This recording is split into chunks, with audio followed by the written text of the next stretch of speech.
I mean, we're not scheduled to go for like another 3 minutes. So, hi guys. Is it doing it right now? I can't tell. Well, we're live, but nobody's here yet because we weren't scheduled to go till 8:35. Oh no, I'm saying, is it showing on my? How can I tell if it's showing to my audience? As long as you hit it, it's gone. Like your audience will see it from you because I already set the setting. So as long as you did stream, maybe I can look at my YouTube and see. Yeah, you can just go on your YouTube and see that you're live. Okay. Let's see. Okay.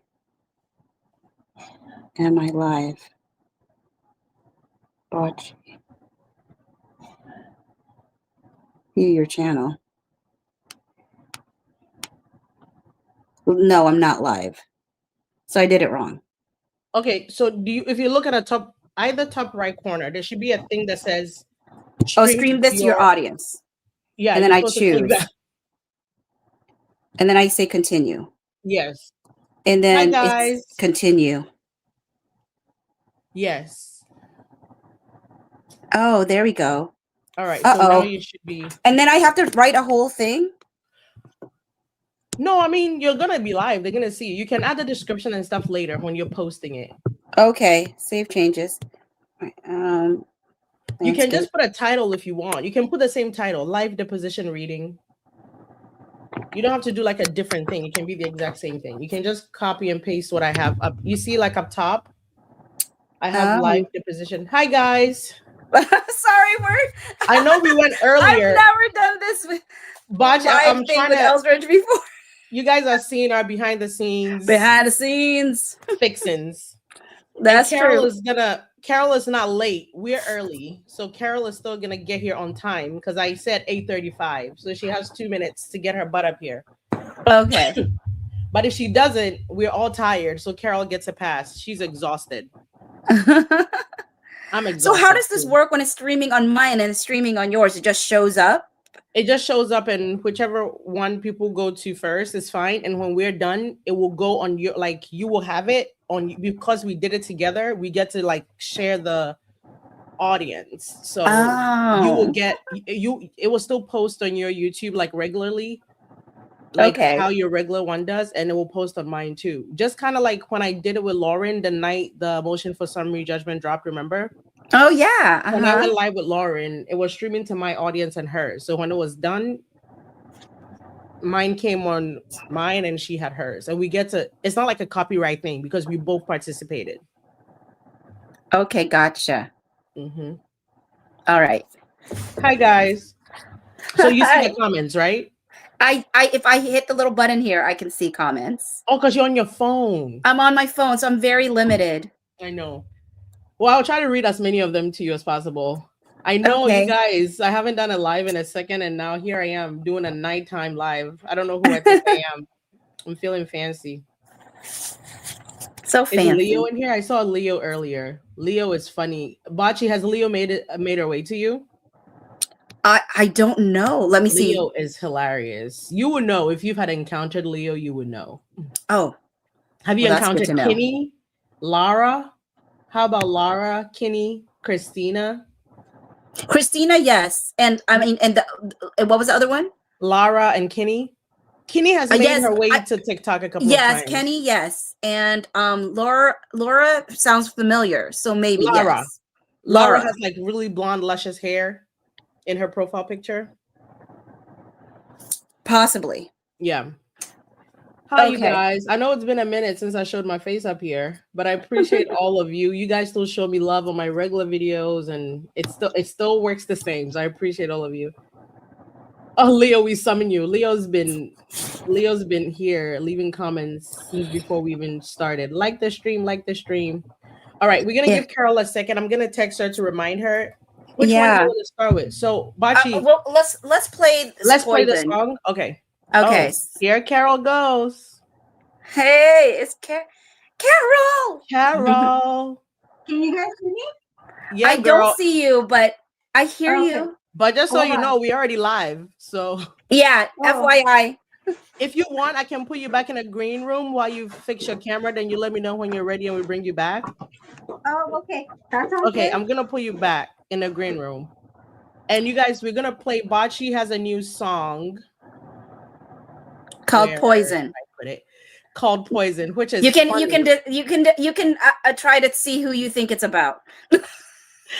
Karol, you ready? Okay, so we're gonna bring Karol back, and then we're gonna play Bocce's song. And then Bocce, so funny enough, Karol and I were recording yesterday in the afternoon before everything had happened.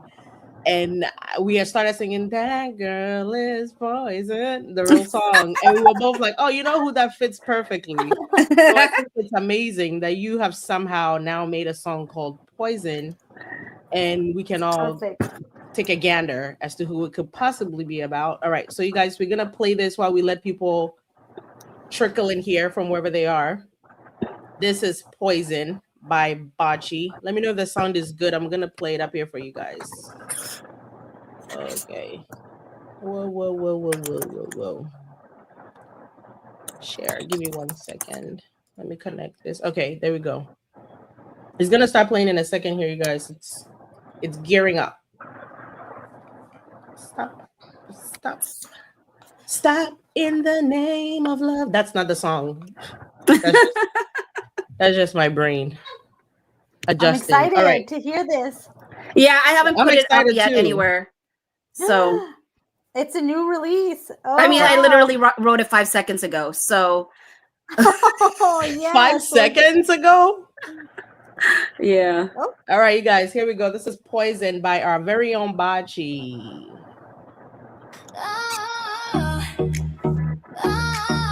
Can you guys hear? Yes.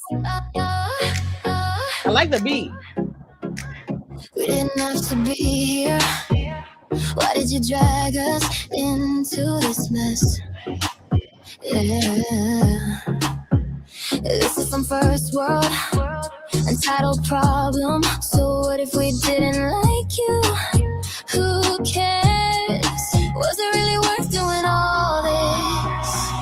I can't stand you. You triangulate, you isolate. You're poison, you're toxic.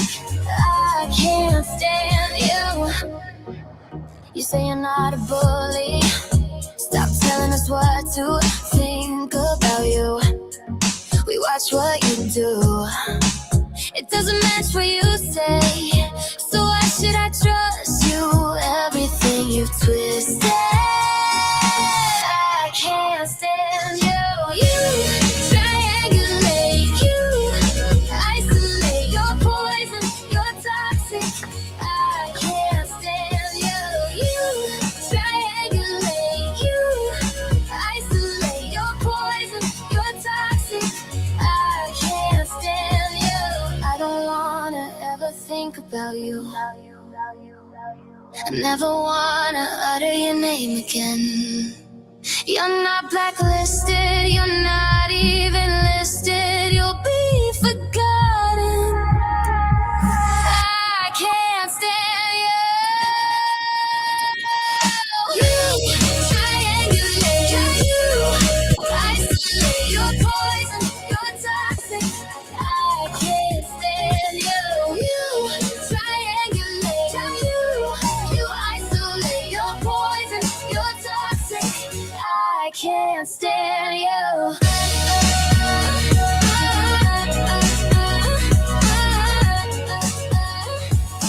I can't stand you.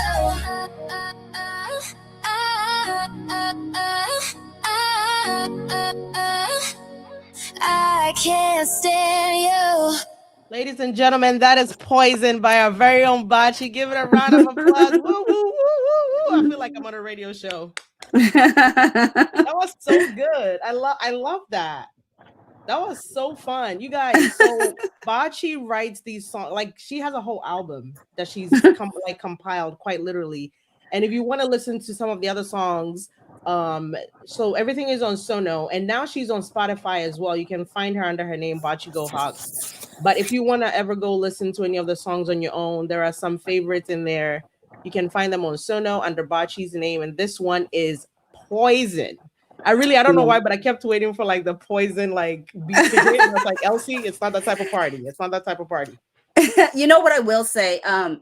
so I'm trying to create another album because we had the Court of Public Opinion. So the next album, I wanted it to be more like dance tracky kind of music intentionally, because we had like Don't Settle, The Truth Always Comes Out, and then now Poison. So I feel like, oh, is that the only ones? And Buried. Yeah. Carol I has think favorites. Oh, I have favorites, and I listen to it while I'm uploading on the docket, which means a lot to me. Yeah, like I'm just letting it play. It's like my inspiration. But I think someone in the comments said it right, which is like this song captures everything that I'm feeling right now, and just it's a really good jam. Yeah, and I honestly, like the inspiration behind Poison, aside from the obvious, but it really was me reading the Alex Sachs, the portions I've read of Alex Sachs too, and then this whole idea of like how does this happen? And it's like, well, people triangulate, and I think it was maybe even Karol that says, you know, they isolate, and like, so I'm like taking all of these like words from folks, kind of like when you said came, you know, like with Isabella Ferrer, she didn't, and it came back down just as fast. It came back down, and so it's like I think the lyrics of like the isolate part, I actually heard Karol's voice for that. Oh, that's so cool. That's wow, really you guys, cool. somebody just left us a message saying you guys look so much brighter on the TV screen now. Love this new setup. Thank you guys for putting us on your TV. I really want to see that one day. I've never watched myself on TV. Have you guys done that? Like, I've watched myself on my phone, on my iPad, like after I post something to make sure there's no mistakes. Because I have posted a video where I burped in the middle of the video and I didn't know till like 2 hours later. The comment section were like, girl, I love you so much for being real and leaving the burp in. I was like, where? You're like, I wasn't trying to be real. I wasn't trying to be real. I forgot. I'm like, let me run back in the edit. The only thing that saved me about that is I had posted that video around 4:30 a.m. I think I told you this, Karol, didn't I? You did, but I don't remember the details. I know you. So I had posted a video like 4:30 a.m. and I was about to go to bed. And it had lived on YouTube for like 45 minutes. And I was like, oh, let me see if there are any comments before I go to bed. And somebody was like, oh, girl, I love you for being so real. And the burp make burp. What? And everybody was like, oh my God, girl, 1509. At minute 1509, you're so real. I love you. I'm like, what are you talking about? I can't go. And then I literally reset myself and then I continued the video. I'm like, that's mortifying. And then I went into YouTube Analytics and I went into edit and I cut that part out and it took 20 minutes to reload. That is just too funny. More people got to see me burp. And then I left a message in the comments. I said, hey, if you're seeing this video after 4:30 a.m., you missed the burp at 1509. So ignore the comments. Oh, and people were like, no, I wish I had stayed. I had seen the burp. Can you put it back? They're like, this is what I signed up for. Like, this was like my membership. An exclusive burp. Oh my God. I'm like, it's not that type of party. But you guys, we're going to get right into it unless you have something you want to say because we have a lot to get through. We have 83 pages. A lot. Alex Sachs. Do you want to start with Alex Sachs or Justin's or Jamie's? Because there's I mean, technically, we've already done Jamie's and Justin's, unless there's more. Has there been more? Pages. There's 100 new pages for Justin. Yeah, oh, Lordy, I would love to hear Justin's, but I also would love to hear Alex. What just happened? Oh, my son just... I don't know if you guys just saw, but there was a release that Wayfair replied to Rule 11. They did yield evidence of a defamation from Ryan Reynolds. It's in the docket.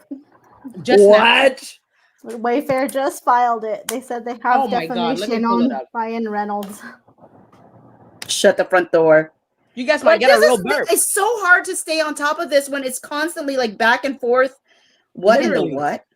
So, so for everyone in the chat, I did upload it at docketupdates.com. You can run over there to look at it. It's the first post. I've uploaded everything except the deposition. So hang tight. I'm trying to do my best. I'm caught up. All that needs to be done is depositions and indexing the exhibits attached. So it's right here. Filing is gold. I just pulled it up, Bocce. It's up here. Highlight it for us. So which parts are we reading this? Are we reading this out loud? Let's show people the little nugget of gold, and then we can. Okay, what's the nugget of gold? You tell us. Exactly. Go. We're like, we haven't seen this thing yet. Okay, scroll down. Let's see. What page? It's on page 3. Hold on. I think so. Yeah, page number 3. Okay. Paragraph number 2 towards the big thick paragraph. Right there. Yeah. So okay. Right there, and right at the bottom, right there where it says here. Right there. Right there. You're right on it. Oh. Can I write on the screen or no? Up, up, up. Up, up, up. Oh, here. Right there. All right. I'll take it. Since Bocce on your phone, I'll read this. Oh, I have it on my laptop as well, but if you want to take it, go ahead. You got it. It's just that one sentence right there. It says, it's just the one sentence? Oh. Yeah, it says here, as noted in Abel and Sorowitz's opposition, discovery has, in fact, yielded evidence of defamation by Reynolds, which was not in their or Wayfarer's possession at the time that the Wayfarer complaint was filed. Interesting, not in theirs or Wayfarer's. All Wayfarers. They didn't know. This is new information. But I mean, the fact that Ryan didn't have it yet either. No, they had it. They just didn't put it in their complaint. That's what it was. Well, he said it was not in their or Wayfarer's possession. Wait. Oh, in their possession at the time. No, at the time the Wayfarer complaint was filed. Yes. Against Ryan Reynolds. So yeah. So it sounds like that Ryan didn't have it either at that time in his possession. So somebody gave up Ryan a little bit. Maybe. Somebody coughed it. Maybe somebody gave it up a little bit. Maybe a fired employee. I mean, it's about time. Where's that picture? Could it be Eden? It could be Eden. What are you looking for, Karol? Picture of what? No, if you guys remember the text messages between Melissa Nathan and Jennifer Abel, they have that Jurassic Park guy going, yes. Oh. That is one of your favorites, I feel like. That is one of my favorite memes that they people, you guys are asking, what does this mean? So Wayfarer is saying they have found new evidence that they can use to say Ryan Reynolds did perpetrate a defamation. I guess I don't want to call it a claim, but try to defame Justin. They're saying they have evidence of that now. And they didn't have it at the time they filed their complaint, which could have changed the game, if you will. Okay, so to go ahead to say, in short, Abel and Sorowitz's testimony is insufficient to establish that counsel to certifying parties lacked a good faith basis for the claims that Abel or Sorowitz communicated to counsel that they did not know or understand the factual basis of their claims. We'll wait to see what they respond to this. But so you guys want to tackle Alec? Because again, there's multiple. So there's 100 new pages for Justin. So you wait, Bocce. I was just saying, you don't know that we now have like the entire conversation about Justin talking about the circumcision. You don't know that. I do not know this. Do you also know that we have the conversation of Justin saying he knew Blake would try to use the Taylor Swift tactic of, I'm not going to promote this movie, and if you don't do what I want, I'm going to say you're a bad man, and I felt unsafe? No, I know nothing because I had to go to work. And I hated it. I mean, no, correction. I love my job. Don't get me wrong. But when drops like this happen, it's very hard for me to feel fully like, oh my word, why can't I do this full time kind of situation? Yeah. But I had meeting upon meeting upon meeting. So I didn't even have a chance to like sneak a peek except for those few like pages I read of Alex Sachs's. I mean, I haven't read the whole thing. Karol and I have been texting and trying to talk all day, and we barely covered 10 pages between us. So again, that's what I'm saying. There are so many things we can tackle. We can do Alex Sachs. It's 83 pages. I want to do that one, yes, because I wanted to make sure that I understood, because I did 3 videos that I put down, but you know what? I'm not sure. I was wrong. I know that they said that there was something in Alex Sachs's deposition that talks about how she wanted to also fire Justin. I mean, but I actually don't think that text was still about Justin. I still think that was about the first AD. Okay, let's get to it, and then maybe when we're done, we can go back and look at the original opposition. Karol, you're on mute, my love. Oh, unless you're not talking to us. What is the docket number again for 107215 for Alex? 1072. Yeah, I'm putting it up right here. I'm pulling it up in my laptop, so I might not be looking straight at the camera, only because I got my eyes ain't that. Yeah. So wait, do you guys prefer, I'm going to ask the chat, do you guys prefer if you see us boldly and then you just hear us reading the depositions, or do you like to see the pages yourself? What do you guys prefer? I think pages.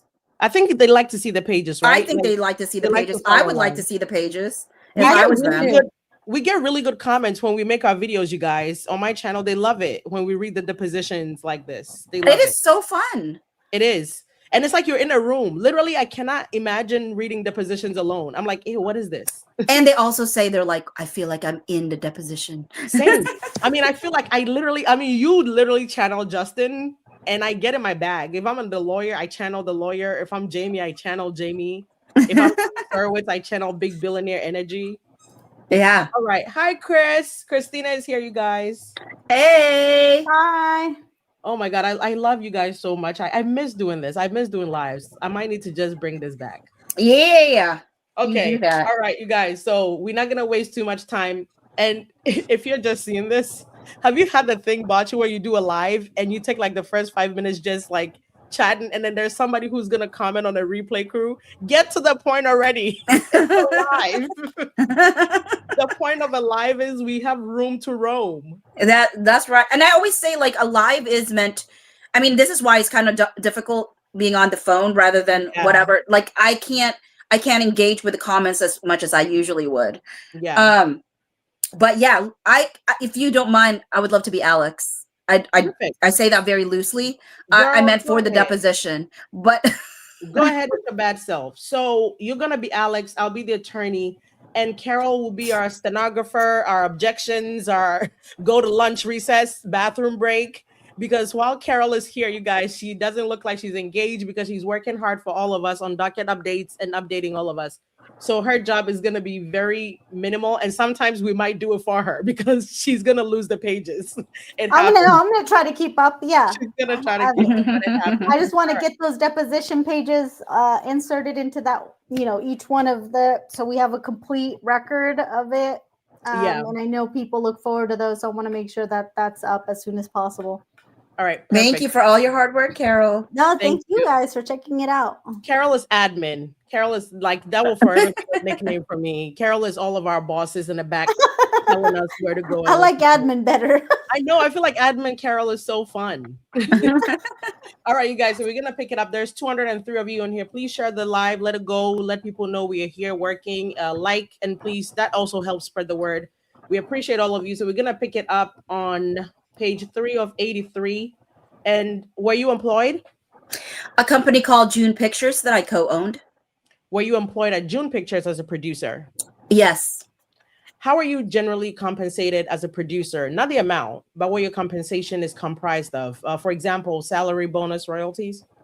As a producer now, on my fees on individual movies. What do you mean by on my fees on individual movies? I'm compensated by fees from whoever is financing the movie.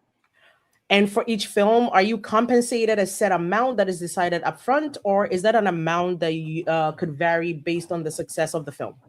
Both. Were you a producer on It Ends With Us? Correct. No, sorry. You were a producer on It Ends With Us, correct? Correct. How did you come to be a producer on the... What does it lead to? Because page 52, page 52. This was slightly different than what I'm used to. By the way, I hate this format. Yeah, I like to see the page numbers right on top. Like, I'm like, why are you switching it up? Yeah, and I like the font size. Yeah, this is like, what is this? I'm damn near squinting to see. Yeah. Okay, all right. So we jump to page whatever that is. I don't even have time to go down there to look. All right. How often were you on the set in New Jersey? Every day. You were present every day of filming? I think there's one that I missed because I had the premiere of No Hard Feelings, and then the last 2 days of shooting on the second round in January of 2024. I had already jumped onto another movie, so I didn't come back to Los Angeles. Do you recall which day or days you missed for the premiere of No Hard Feelings? I don't remember the work we did that day. As a producer, did you report into Wayfarer? Yes. Did you report to Mr. Baldoni as the director? Yes. And did you also report to Mr. Heath as a CEO and co-studio head? Yes. They were your bosses? Yes. You mentioned Angie Giannetti earlier. Who is she? She was the EVP at Sony, who was our day-to-day creative. How often do you recall Miss Giannetti being on set? In the first round, she was there for a few days, from what I remember. Maybe more than that. Definitely more than a normal executive is there in my experience. And then on the second round, she was there most days. Oh, sorry. This thing just flipped. Okay. When you say that Miss Giannetti was on set a few days in the first round, would it be fair to estimate 2 to 4 days? That sounds right. As a producer of It Sounds Like a Decade, is it important to you that the cast and crew working on the project have an outlet through which to report concerns about behavior in the workplace? Yes. It's required practice on film sets that cast and crew members have a place to report concerns, right? Karol. Objection. Karol, No. I love you so much. Did you understand whether HR would be available on set to cast and crew for the film? Eventually. When did you become aware? At some point in early prep when we were starting to crew up and hire people. Is it your understanding that Wayfarer does have a human resource department? I don't know. That is so shady. That is me, that is shady. Do you know, was there a designated individual who would perform human resource functions on the film? I believe it was a number or an email that people contacted. And then if I remember correctly, there was a third party, but I don't believe Wayfarer had official human resources. Is it your recollection that there was a third party to provide human resources functions to cast and crew on set? I don't remember. Do you have any memory of who that third party may have been? I don't. As someone who was on set every day, did you know who you could go to speak if you had concerns about behavior on set? Yeah. Who? Jamie. Your understanding as a producer on the film was that if you had concerns about behavior on the set, you should raise them with Mr. Heath? Yeah. As a copyright owner, signer of checks and agreements, and without there being an official one HR person, it was really just easiest to go to him as the boss. As a producer on set, did you understand who you could raise concerns to about behavior if the person you were concerned about was Mr. Heath? Still Mr. Heath.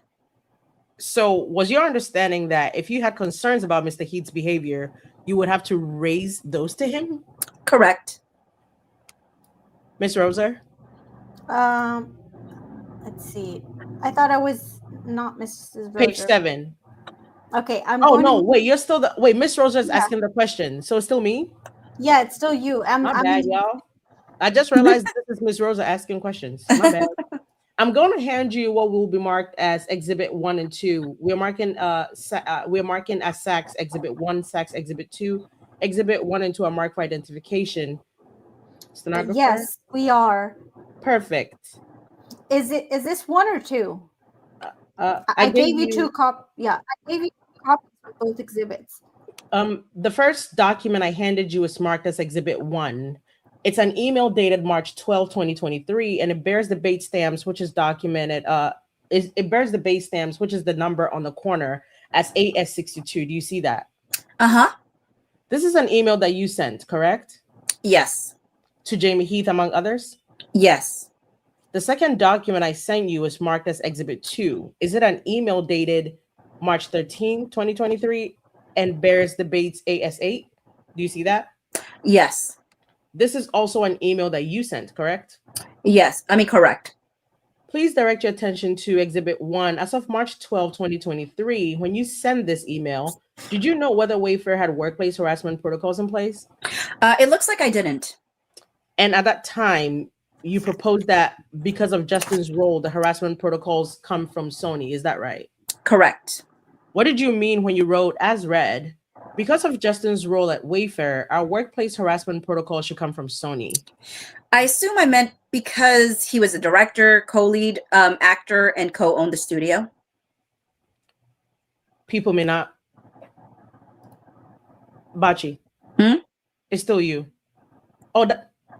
Oh, I read the next thing. Jesus Christ. I was like, no, I hate the font. I'm so sorry. I'm so used to the big chunky font. Yeah. I know, right? I don't know when it stops and when it begins. I'm so sorry, you guys in the chat. I'm like my equilibrium is off. Were you concerned that as a co-lead actor, director, and co-owner of the studio, people may not feel comfortable raising concerns to Mr. Baldoni? Correct.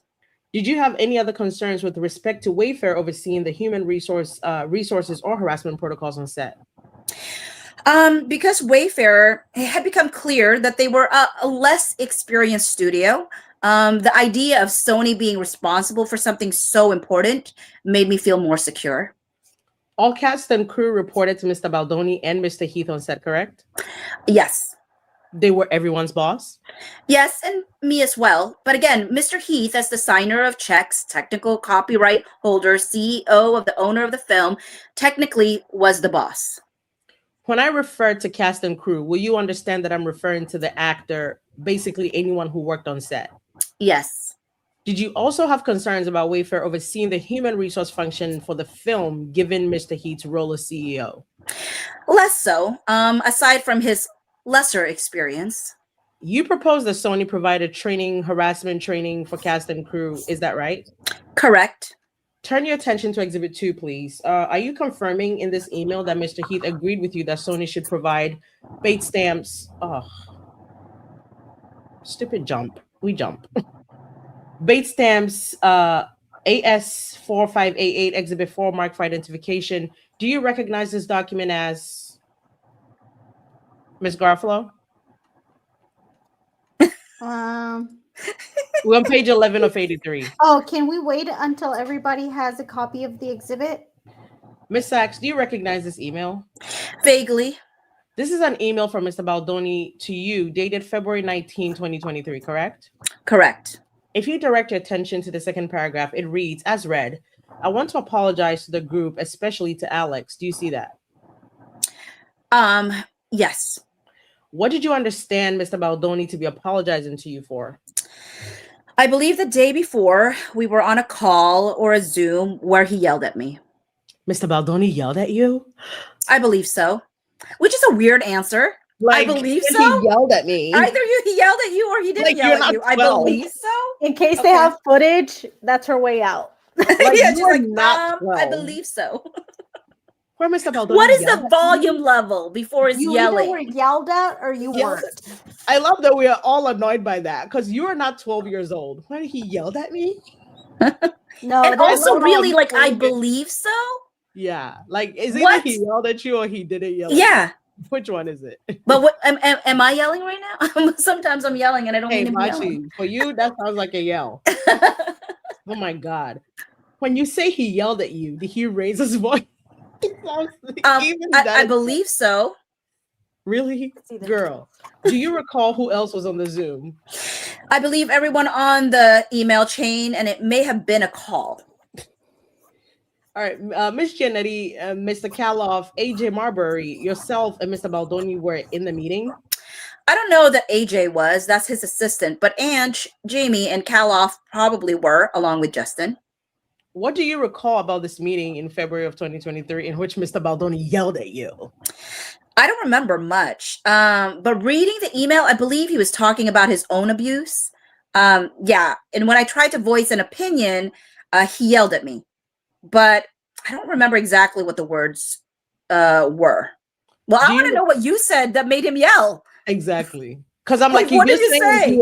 Talking did you about say that men can't be abused? Is that what you said? What did you say? Probably. Because if you're saying he was talking about his own abuse, what opinion were you voicing? Yeah. Do you recall the gist of what he yelled at you? I don't. Girl, if that man yelled at you, you would have remembered what he yelled at you for. I'm so sorry. What do you mean you don't remember? You remember enough to talk about it in your deposition, but you don't remember what he said? Wow. Do you recall what there we go. Do you oh my God, I'm sorry, this is BS. Do you recall what opinion you were voicing at the time? I don't. This is me, by the way, guys. We're back to, you know what? This is how we can separate. We're back to us being us now. Well, I mean, Elsridge, they can read it. They know when you're no, not but I feel like, because it's not on the sheet of paper. No, but I feel like sometimes people get into just listening to us. They may not be reading. Okay. You're right. I forgot some people are just listening. It's like when I said shit and everybody was like, are you ad-libbing? Like, guys. Okay, well, that was on TikTok. They can't exactly see that. So, but I'm sorry. So you don't remember what he yelled at you. You don't remember the opinion you had. I call BS. And I know it feels like we're leaving you guys alone in a chat, but it's very hard to read the comments when we're trying to read the deposition. So when we take a pause next time, we will look at some of the comments, Bocce, to make sure we don't miss anything. Yeah. You guys remember to like and share the word. If people give you like a super chat or whatever, does it pop up automatically? Yes. If they do a super chat, it does. Does it do something? Do you guys want me to check if there's questions and stuff? If you would, please, Karol. But I think if they but aren't you in the middle of uploading stuff? I am, but I'm moving. The girl is multitasking. You are such. If they do a super chat, it's gonna it will pop up. Okay. Where we can't miss it, like it will be highlighted. Okay, I just don't want. I always feel bad if I miss something like that. A super chat, but if they do, we will see that. Okay. All right, you guys, we're picking it back up. We apologize. Quick intermission. Someone said, "Is this actual yelling or the way I yell at my kids to say what I'm yelling at my kids to say is something they don't want to hear?" No, and Alex Sachs is trying to pepper the whatever image she's trying to paint about Justin as much as possible. But to not remember what he yelled at you for or what you said to make him yell is BS. I'm sorry. You would remember that. We're all grown here. Let's not play this game. All right, we pick it back up. I'm gonna do line 23 again. Do you recall what opinion you were voicing at the time? I don't. In the second paragraph, Mr. Baldoni writes, as read. Are we jumping again? Because I never know because the page numbers are on the bottom. Yeah, I don't like it when it does that. We're just flowing. So yeah, we're just gonna flow. In the second paragraph, Mr. Baldoni writes, as read, I feel I have failed at being a safe place for others. So I want to apologize as my behavior yesterday for me was not acceptable. I try very hard not to interrupt the women in my life. And unfortunately, I've been failing in that on quite a few occasions over the last few months, oftentimes and yesterday in particular to you. Do you see that?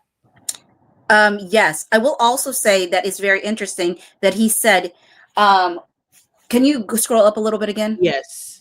When he said, I try very so hard. I want to apologize as my behavior yesterday for me was not acceptable. So it's not like she even voiced that she had an issue with it. He felt pricked. That was not acceptable. He felt bad.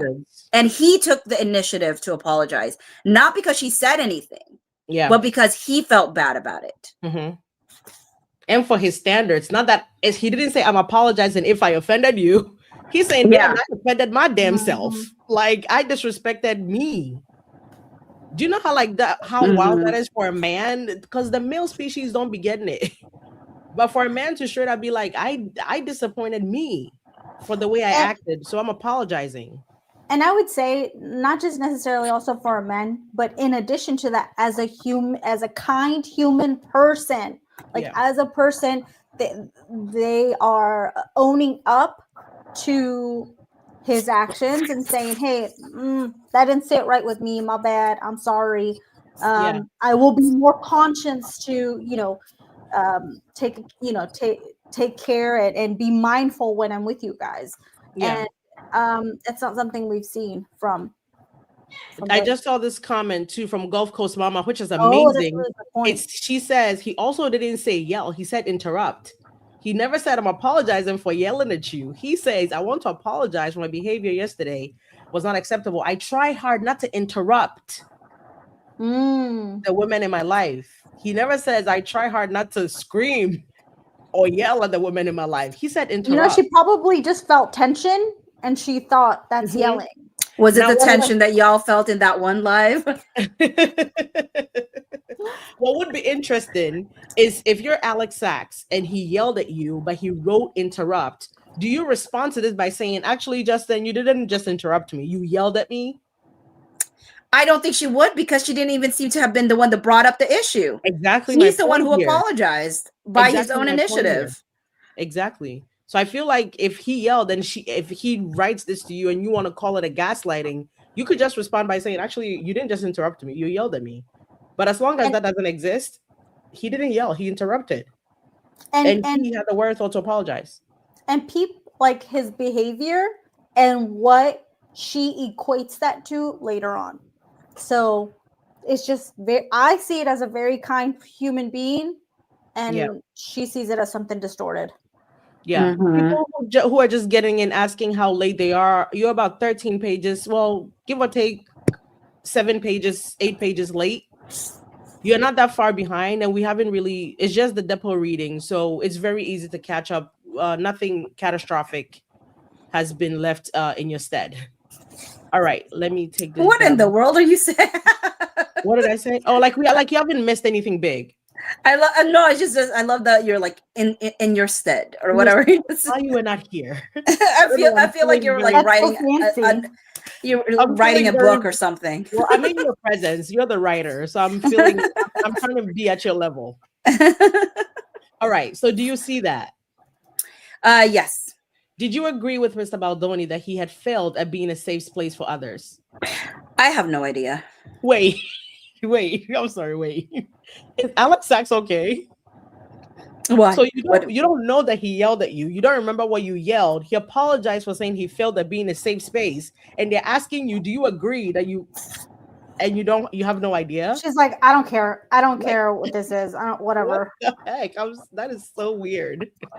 Yeah.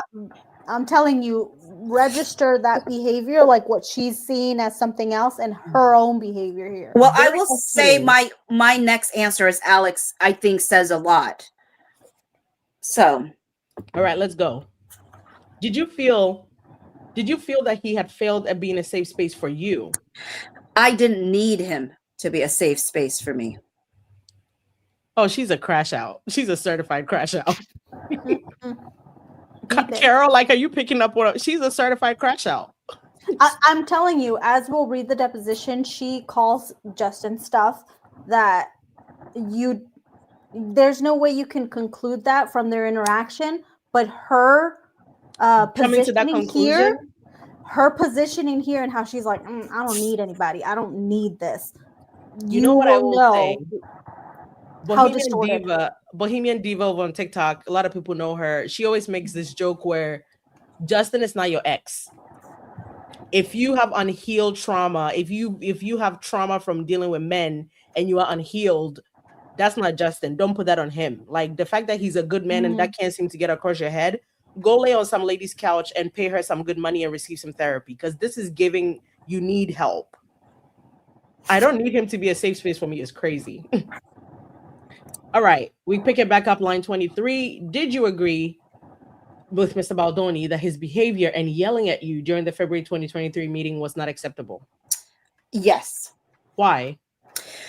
I don't yell at work colleagues, nor do I like being yelled at. So did Alex have something to say when Ryan Reynolds yelled at Justin, or no? That was okay? That was okay behavior? I hope that we get to that. I hope there's questions around that. But right. She's like, well, they were not colleagues. They were not work colleagues. They were rich people. Okay, let's pick it up. Do you think? You think it's inappropriate to yell at your colleagues? Personally. Do you recall during the February 2023 call, Mr. Baldoni interrupting you? I don't recall. What is wrong with this woman? Well, I mean, think about Jen Wallace, though. Everything was I don't recall. So I think it's just deposition talk. I mean, definitely. They're the ones that have beef. But they're the ones that have beef. That's what I'm saying. The I don't recall is definitely deposition talk. But from the minute they started asking her about this yelling encounter, she doesn't seem to remember a thing about a yelling encounter You would remember that. Are you frozen? Am I frozen? I'm frozen. It's okay. Me. I'm trying. I just wanted to make sure. I was like, is it me? No, it's me. It's definitely me. All right. Was it your experience on set that Mr. Baldoni would often interrupt you when you were speaking? Did you say on the set? In connection with the film. Oh, yes. Oh my God. Mr. Baldoni often interrupted you while you were speaking? Sometimes. Does she understand what often means? I know. Well, I think she's just correcting. Like, oh my God. Did you observe Mr. Baldoni interrupt other women in connection with the film? I can't recall. Towards the end of that paragraph, Mr. Baldoni writes, as read, the other times that I recall were usually... Wait. Oh, sorry. It's switched to me. It's jumped. Oh, Jesus Christ. Towards the end of the paragraph, Mr. Baldoni, as read. And then it jumps to me and I say, the other times that I recall were usually in group settings where other women were present, but I never saw him directly mansplain to one woman or a group of women. It was more of a big conversation with a group in a production meeting or something. Did you observe Mr. Baldoni yell at anyone else in connection with the film other than you? Not that I can recall. Did Mr. Baldoni yell at you more than once in connection with the film? Yes. How many times would you estimate that Mr. Baldoni yelled at you? I believe it was 3. Would that be 2 times in addition to the February 2023 meeting? I believe so. What are the other 2 incidents that you recall Mr. Baldoni yelling at you? One other was also on, as I believe the other time was on a Zoom. It was a note Zoom. I don't remember the details beyond that. And then on a follow-up Zoom, he apologized to me in front of the entire group for doing so on the previous Zoom. So again, another time where he takes the initiative to, he's like, I made a public, I was disrespectful publicly. I will apologize publicly. Can I also just say, I've never been in Hollywood. I've never worked on a set, but can somebody find me a director that doesn't get impassionate, angry, like hyped up and yell at somebody?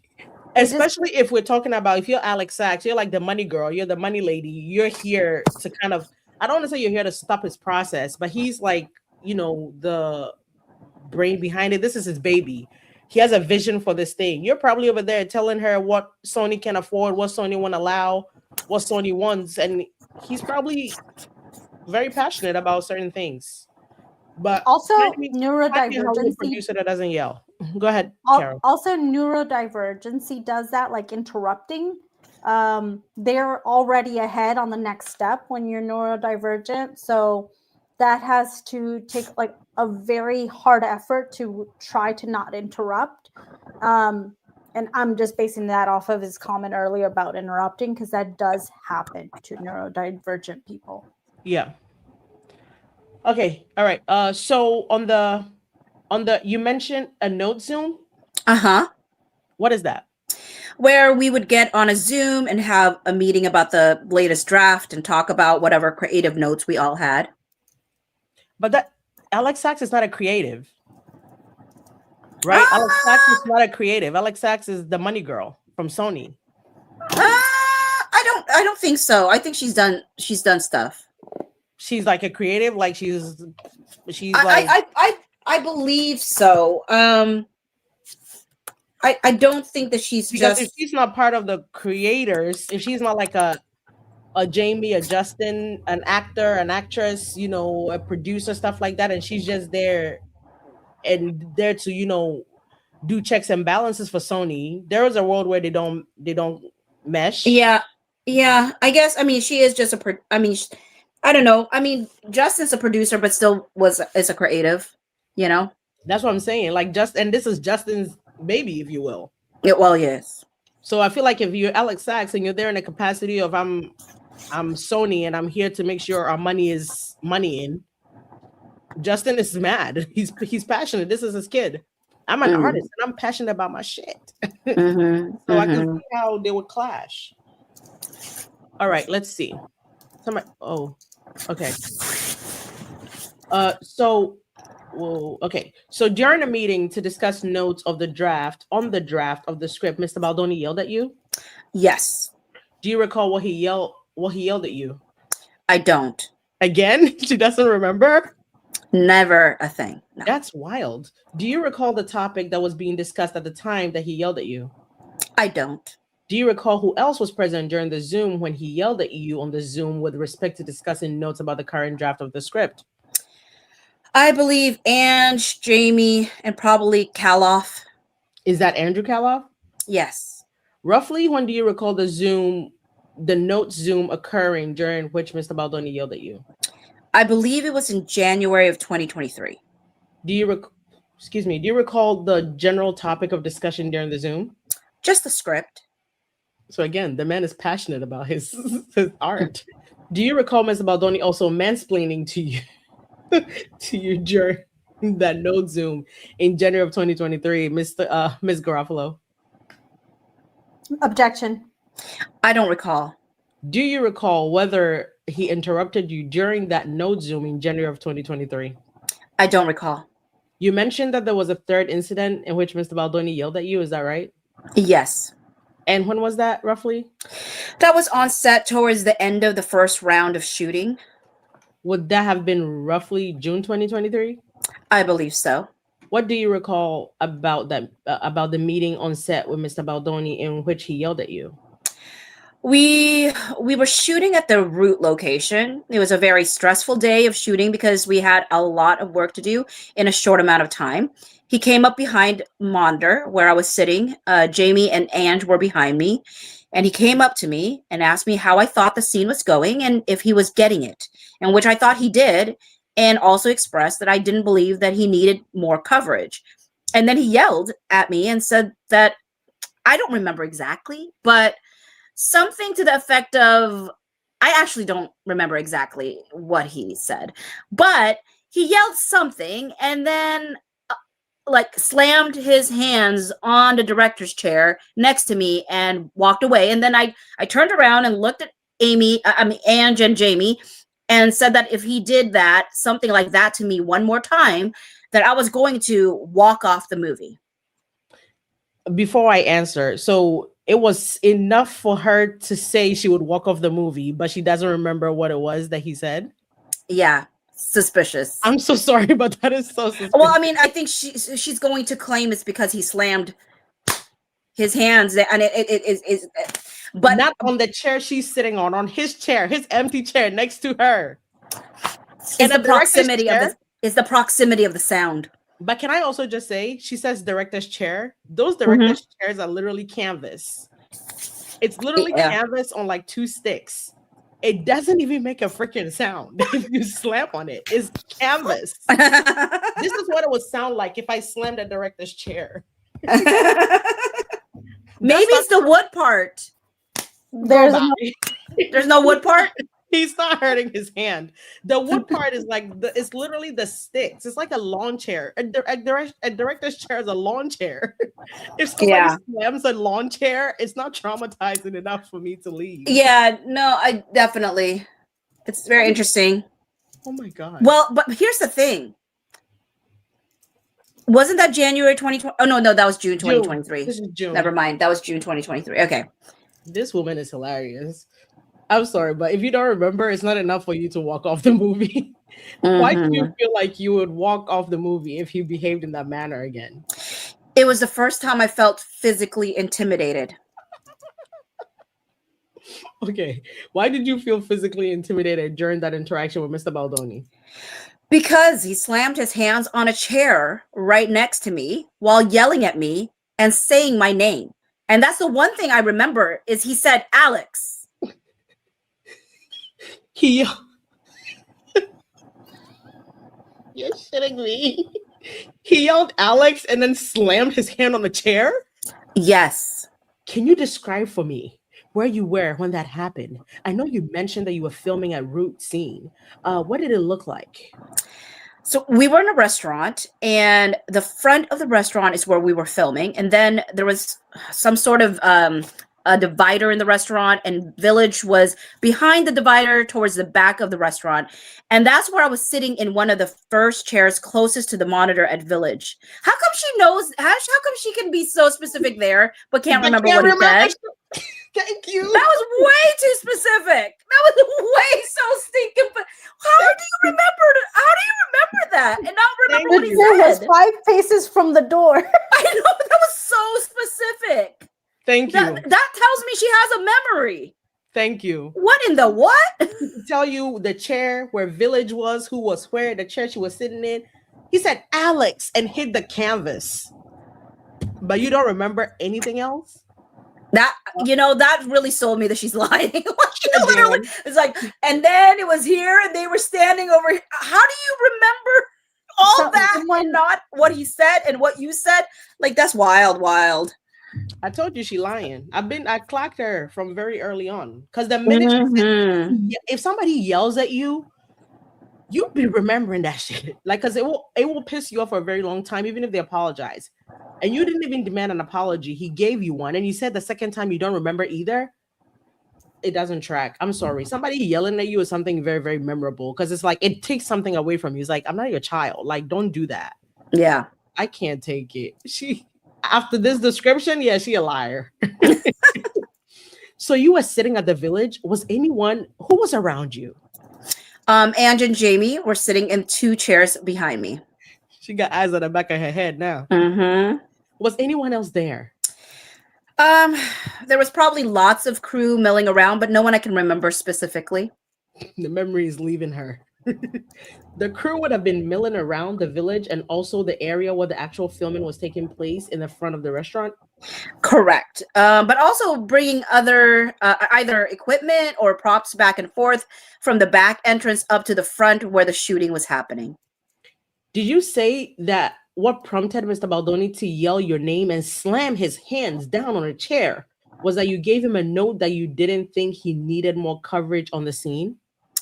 Yeah, I said I didn't think he needed more coverage of the scene, and I think he wanted to shoot more coverage of the scene.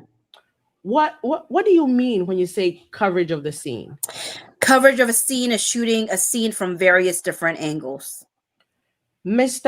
So your impression was that Mr. Baldoni wanted to shoot the scene from more angles? Correct. And you didn't think that was necessary? Correct. And simply noting to him that you didn't think he needed the scene from additional angles prompted Mr. Baldoni to yell and slam a chair? Ms. Garofalo. Objection. I was answering his questions, so yes. But can I just say, we've gone from he slammed his hand on a chair to slamming the chair. So now he's lifted the whole chair and slammed it. She said she slammed his hand on the chair. That's what she said. Mm-hmm. But now this lawyer is saying, Mr. Baldoni slammed the whole chair. Oh my God. All right, I was answering his question. So yes, okay. You answered a question that he asked you, and he responded by yelling at you and slamming a chair on the ground. Okay, what? He says yes. Oh my word! You're right. They progressively made it different.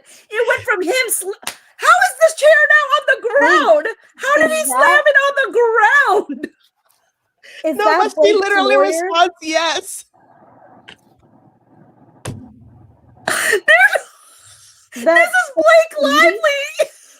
This is Blake Lively. My protected activity was, and now it's this, and now how in the world? You guys, you really picked up on that. How did we go from this? How did they get there? How is he slamming a chair now? So to the ground. I think didn't they say to the ground or something? To the ground, literally. Literally to the ground. Wait, you answered a question. I'm gonna put it up here. They literally said to the ground. And the funny thing is, she literally responds yes. I'm like, are you paying attention? Literally just he's leading her to what she wants her to say, probably to match up with whatever Lively has said. It's definitely leading. Because she's not offering this. Yeah. You answered a question that he asked you. And he responded by yelling at you and slamming a chair on the ground? Yes. And you were, Phoebe. and you were physically intimidated by that? Yes. Miss Garofalo. Objection. Wait, were there any other physical movements that Mr. Baldoni was making? Was he getting big? For example, Getting big? What do you mean? What do you mean? What do you mean? Why? Why are you asking? Why do they like to ask questions like this? no. Like Gottlieb and it's satisfied. Like, why do they ask questions like this? I feel violated. I call SH on this. I object. You guys, Objection. I fell off the chair. I mean, I think I understand what she meant about him getting big, but it still reads weird. Guys, he got big? He getting big and approaching you? Hulk moment. And not that I can recall. Legit question. Do you feel that was appropriate behavior from your boss? No. And again, we're back to the chair. And Mr. Baldoni yelled at you and slammed the chair. It sounds like in front of several other people. Is that right? Yes. In front of Miss Giannetti, Mr. Heath, and multiple crew members? From what I remember. How many crew members could you estimate were around at the time? I have no idea. Would it be more than 10? I don't think so. Somewhere between 5 and 10, maybe. Could be under 5. Could be more than 5. I really don't remember. Was Mr. Baldoni in a scene that prompted him to yell at you? Yes. Was it your impression that he wanted more coverage of himself in the scene? Not necessarily. Did Mr. Baldoni ever explain to you why he yelled at you during that time? No. Did he apologize? I don't remember. Well, pattern shows, ma'am.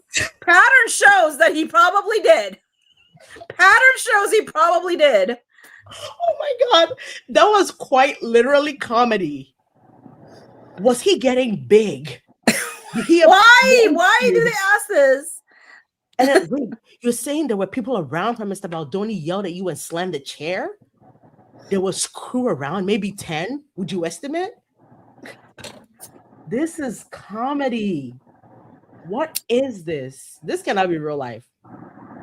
I tell you. We jump. You answer. Yes. Okay, so it either would have been Mr. Baldoni's behavior and yelling at you either would have occurred at the time of filming the scene in which his character meets Lily's mother, or the scene in which Mr. Baldoni's character gets in a fight with Atlas. Correct.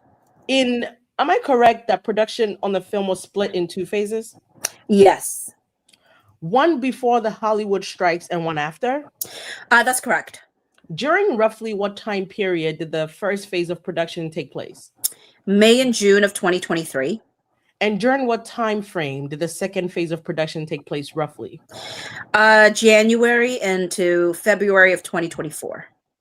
When I refer to production phase 1 or something similar, will you understand what I am referring to? Will you refer that I'm referring to that time period of May, from May to June of 2023? Yes. We jump. You say yes. Oh, yes. Mm-hmm. Yeah, I hate this font, honestly, because you don't know when you're leaving. During that first phase of production, would you describe the set as well organized? I'm sorry, you said phase 1? Correct. No. Why not? Because it was not being well run and managed. The set was not being well run and managed during the first phase of production by Mr. Baldoni? Well, it wasn't just Mr. Baldoni. We started the shoot with a very weak first AD. Our production team was very tiny and overwhelmed, and then we had Wayfarer as the decision-making studio, who was also very green.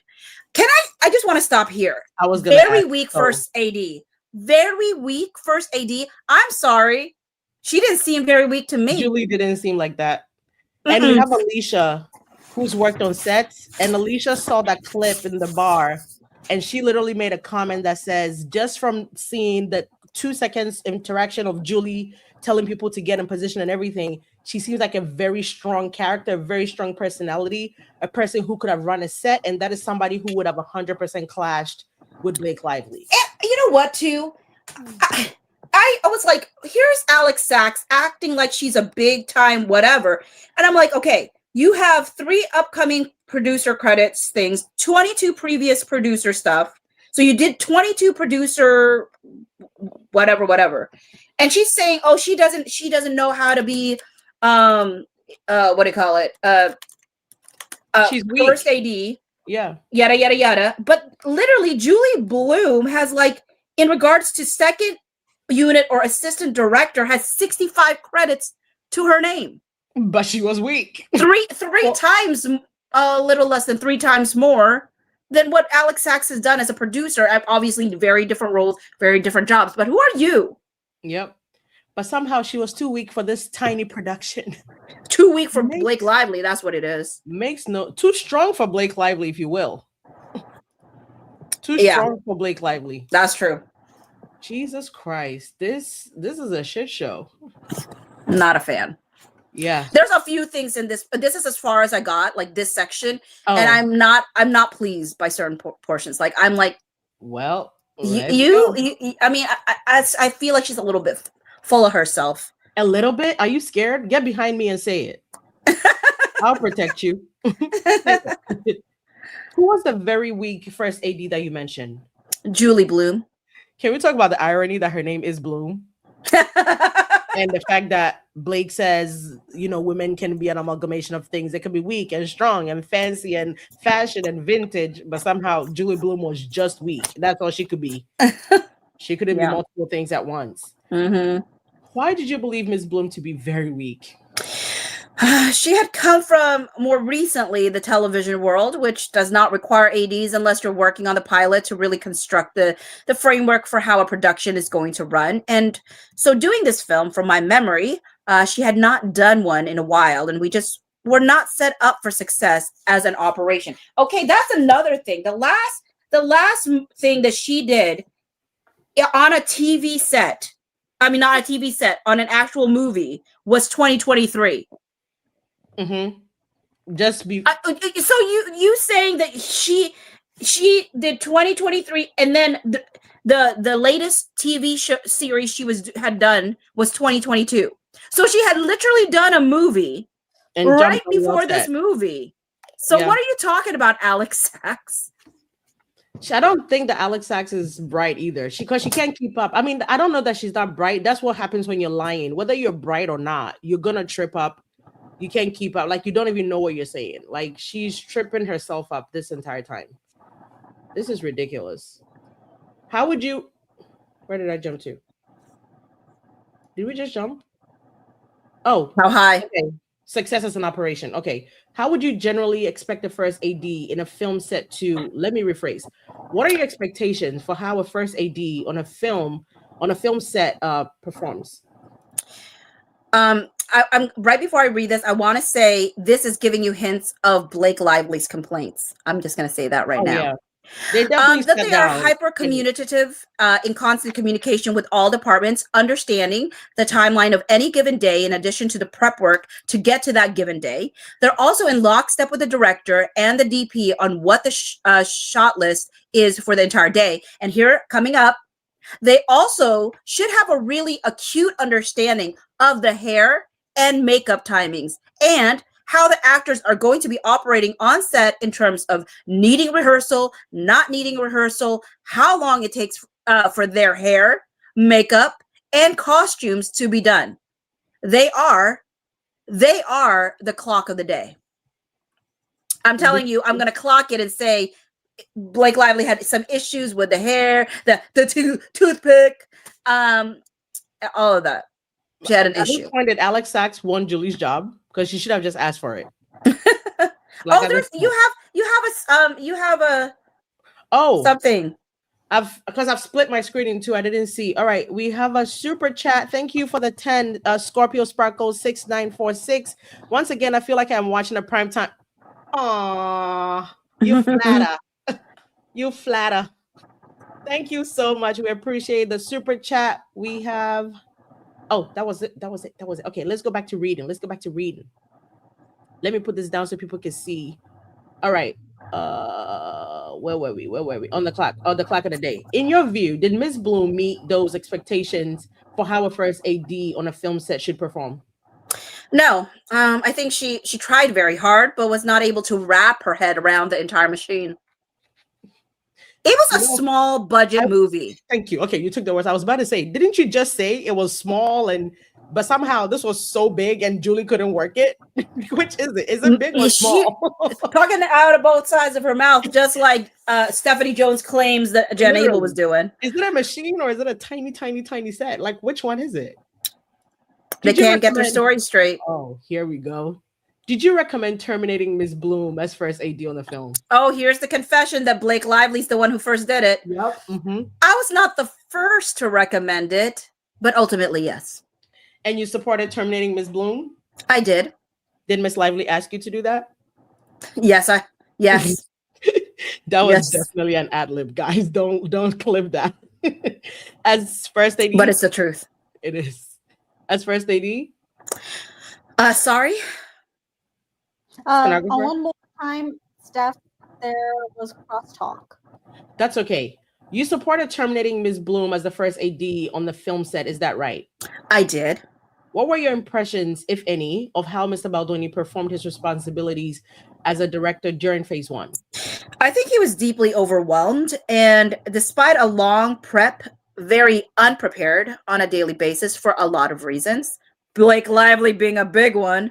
Can I just say, I know Blake is focused on SH and defamation, but if Justin was overwhelmed, unprepared, and all those things, Blake would have found a way to tell us this whole time. She would have found a way to literally add it in the list of things she found ways to claim that never happened. She would have literally like, on top of this man SHing me and everything, he was unprofessional, didn't know the job, didn't know the work, and that also led to this. You know what I'm saying? Honestly, though, I do think that was her actual complaint. I mean, no, I mean, honestly, like she had a complaint about how the set was run. You're saying like as much as she's focusing on SH and defamation, like SH was not the issue. The issue was how the set was run. She thought that he was too unprepared to run a big set. Yeah, but he's done more than she ever did. Yeah, these people just feel like they're more prepared for the opportunity that they didn't get. Sure. Now they want, they wanted. For sure. I think, okay, all right. Fair to say you did not find him to be an effective director during phase 1? Not necessarily. There's a lot of facets. Then we skip. Oh my God. Being marked as Exhibit 6 and 7, Exhibit 6 and 7 marked for identification. Take a quick look at those. And Exhibit 6, sorry, Exhibit 7 is marked attorney's eyes only. So I would just ask that Mr. Heath not be given a copy and that we ask questions that he leave the room.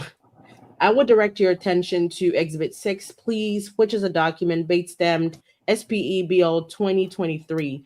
This is appears to be a text chain between you and Ms. Giannetti indicated as home, dated May 29, 2023. Do you see that? Oh, this is all new to me, so yes. And do you recognize this as a text chain between you and Ms. Giannetti? Yes. Would you please direct your attention to Exhibit 7? Exhibit 7 is a text chain bearing Bates BL 11598 and is dated May 29, 2023. Do you recognize Exhibit 7 as a text chain between you and Ms. Lively? Yes. Do you recall the brunch with Jenny? Is that Jenny Slate? Yes. Do you recall having brunch with Jenny Slate in May 29, 2023 or around that time? I do. And tell me about that brunch. Jenny and I had a meal prior to this one, so I went into thinking that it was a friendly brunch, which it was to a degree. But during it, she brought up some concerns that she was having on the movie, which was the first time I was hearing about them.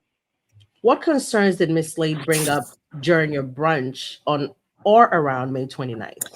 I don't remember exact language that was used, but there were a few. One was that in a scene, I believe, the week prior, Justin had commented on her physical appearance, which made her uncomfortable.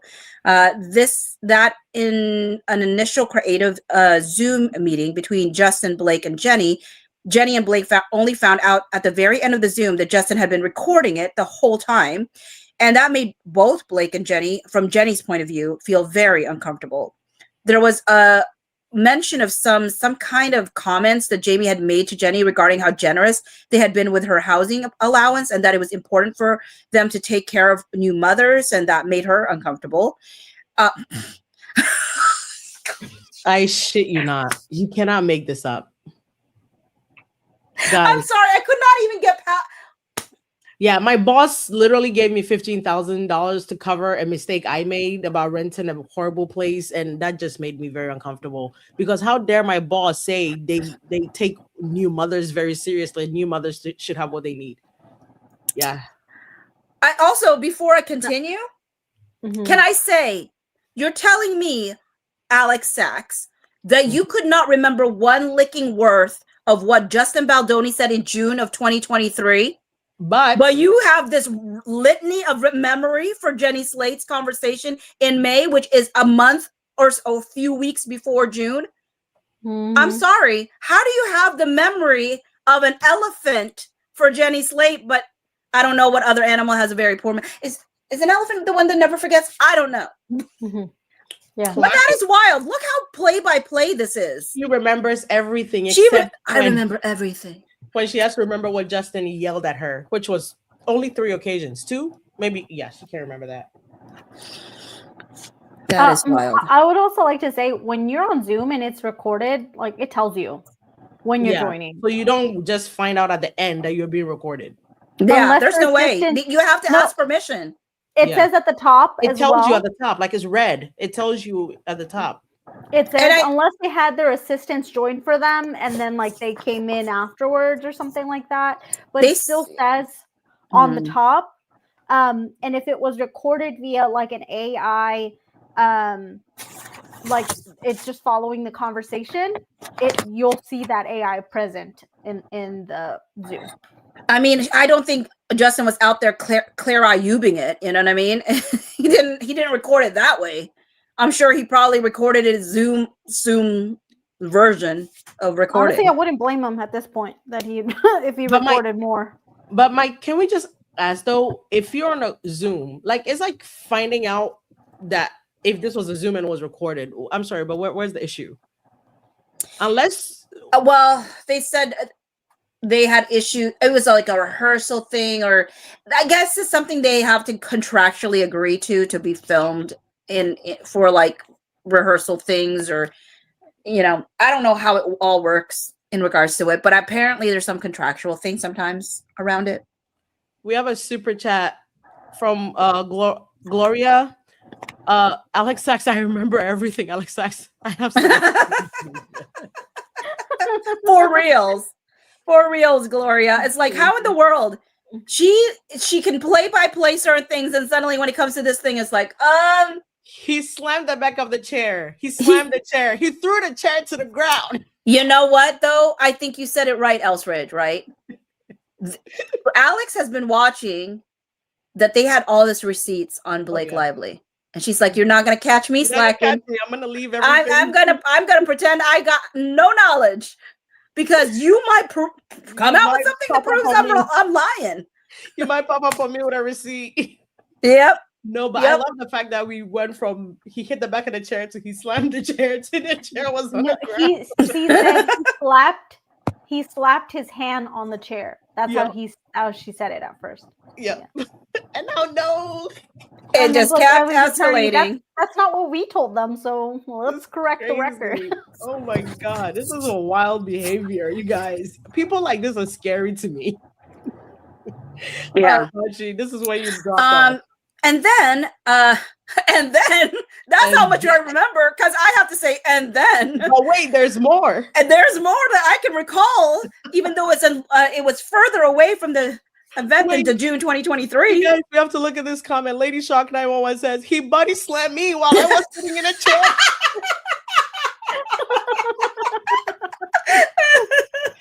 It's just a natural progression of things. It was suddenly I was the chair. Suddenly she said she was physically intimidated for the first time in her life. Okay. Oh, this is good. This is good TV, guys. You're not gonna get this anywhere else. And we're literally on some people's TVs. Thank you for that. Yeah, and then there was a lot of other conversation, non-specific, but that she was uncomfortable in both of their presence and really would prefer to never see Jamie again. Knowing that Justin was the director and co-star, she would have to. Oh my God. Alex, such great memory. Miss Amazing. Slade said that she never wait, Miss Slade said that she never wanted to see Mr. Heath again? Correct. And it's your impression that Miss Slade knew that she would have to see Mr. Baldoni because he was the director and co-star, but perhaps she didn't want to see him either? I can't speak to that, but that was my assumption. Girl, you got a lot of nerve on you, man. You got a lot of nerve on you. What the hell? I'm sorry, are we, and Karol asked this question earlier, are we delulu to believe this could possibly not be happening, or these women are nuts for just coming up with this concoction? Oh my God. You said a lot there. So I want to break it down a little. You sure do. Okay. You mentioned that Miss Slade raised, oh, you're shitting me.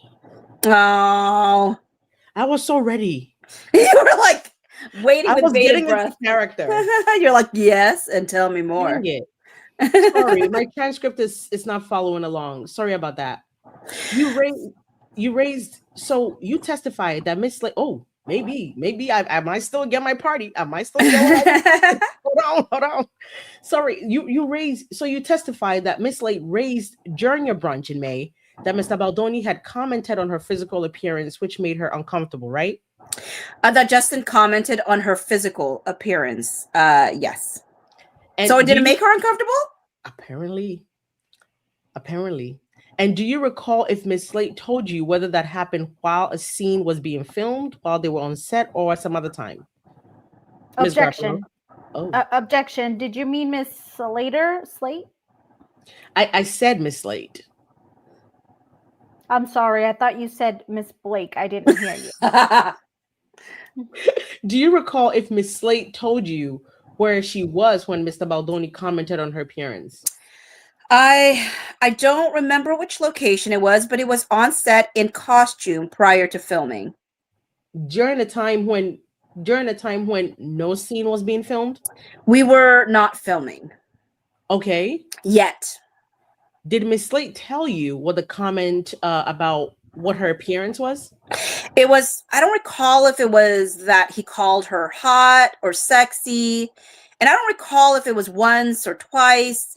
The first time would have been in the flower shop when she was wearing an all-leather jumpsuit.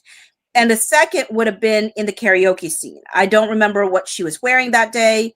And I don't remember which comment was attributed to which. Karol, I'll let you say what you want to say because I know you're dying. Say it. So she doesn't know if it was Blake or no. Karol has this every time the leather romper comes up. Karol has this comment. She's like, guys. I said, have you guys seen it? That romper is not sexy. He was being nice. He was being nice. That romper is not it is not. She has like the flowered thing. It's very like girly. So it's just like kind of. And her body literally is standing in it. It looks like a thick. And it's like she looks like she's about to paint the walls. Like she's just living in it. It's not sexy. I don't know why Justin said that. Well, because are you talking about Blake or Jenny? Jenny. Well, I was saying earlier that they don't remember. Like she doesn't remember if that was Jenny or if that was Blake. Blake says that was her, and Alex is like, oh, it's one of them. Oh, so you guys have been talking a lot. They've been definitely trading stories. And someone pointed out to me like maybe they can't say under oath for themselves those things, so they have each other say it for them. For each other. Hearsay. Mm-hmm. Yeah, definitely, because when she starts describing it, I'm like, that sounds like what Blake said happened to her. Quite literally. Yep. All right. But you recall Miss Slade informing you that Mr. Baldoni had called her hot and sexy? Or hot or sexy. Correct. Okay, and you don't recall the specific? I don't. You don't recall what she was wearing at the time? I don't. Did Miss Slate share with you during that brunch that she felt Miss Baldoni's comment that she was hot or sexy was directed to her personally? I'm not sure I understand the question. Did Miss Slate share with you during brunch that she felt Mr. Baldoni commenting that she was hot or sexy was directed at her rather than her character? She didn't specify. Oh, so Jenny knows the difference? Did you have an understanding one way or another? Objection. I didn't. Did Miss Slate also share with you that Mr. Baldoni had commented on Miss Slate's appearance in a similar manner? Wait, say that again? All right. I don't think you said Miss Slate. So did Miss Slate also share with you that Mr. Baldoni had commented on Miss Lively's appearance in a similar manner? She would not give me specifics about what Blake was experiencing. Yeah, right. But I believe had encouraged Blake to speak to me directly and that I reached out to Blake. Okay, wrong. Wait, how did she know? Wait, shut the front door. Shut the front door. That's not how this. That's not what Blake Lively said. That's not what Blake Lively said. Can you put it back up? Let's go back. How would she know? I think they've messed up their stories. Here's this portion. When she says she would not give me specifics about what Blake was experiencing, but I believe had encouraged Blake to speak to me directly and that I reached out to Blake. Okay, that's not the story that Blake Lively told us. Blake Lively told us that she talked to Ange. She talked to Jenny. Jenny said she was going to talk to you. Well, actually, she was going to have her manager talk to Ange or whatever, but she ended up talking to you.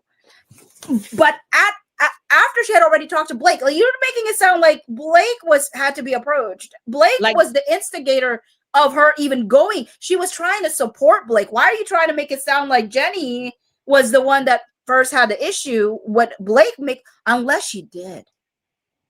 Wait, how? Oh, What if Blake is never had an issue? It was Jenny who had an issue. What if it was Jenny? It was like, I got this.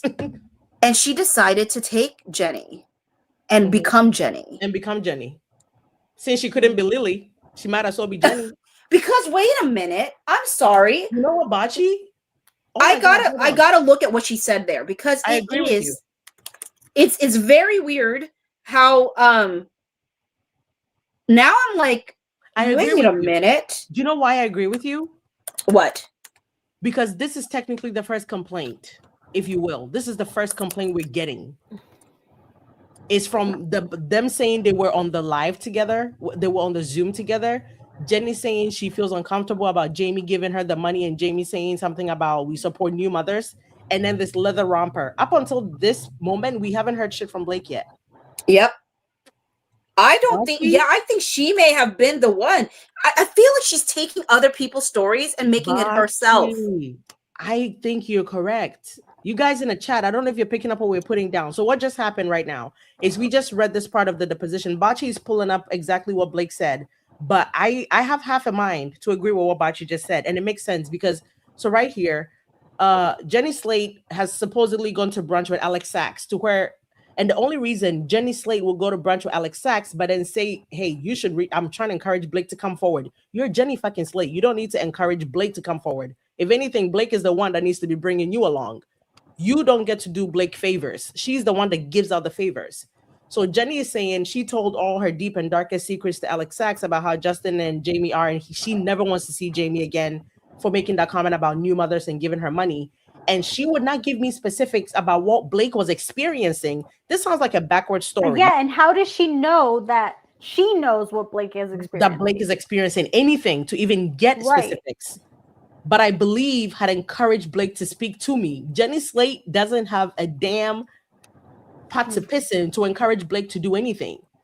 And someone said Blake said she convinced Jenny to go to HR. But so now that is why I had that conversation earlier with that person that said all three of them can't say this under oath because it's not their story. So they have each other say it under oath because it is.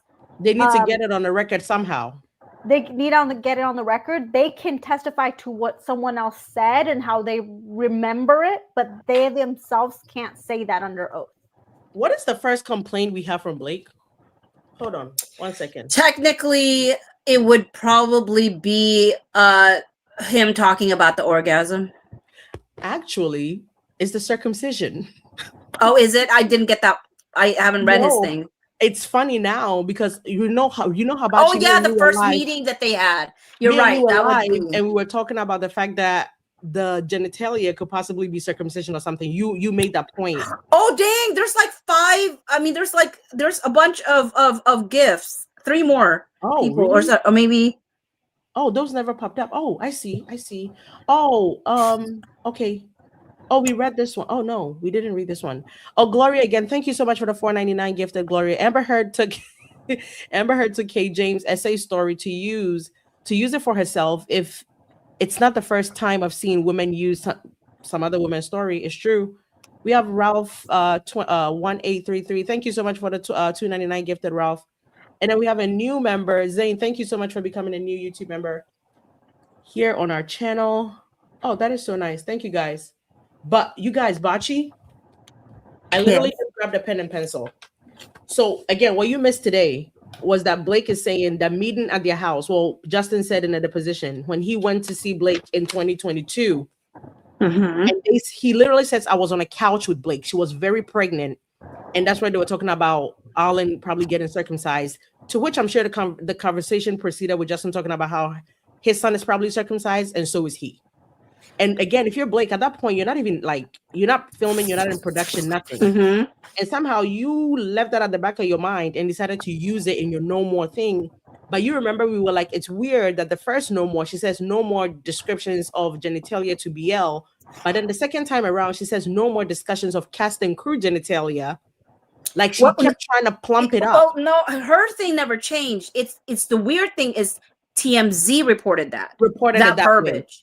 That verbiage, right? And that was weird because I was like, where did you get that? That's why we were saying it sounded like somebody had talked to Harvey rather than Harvey had just read the document.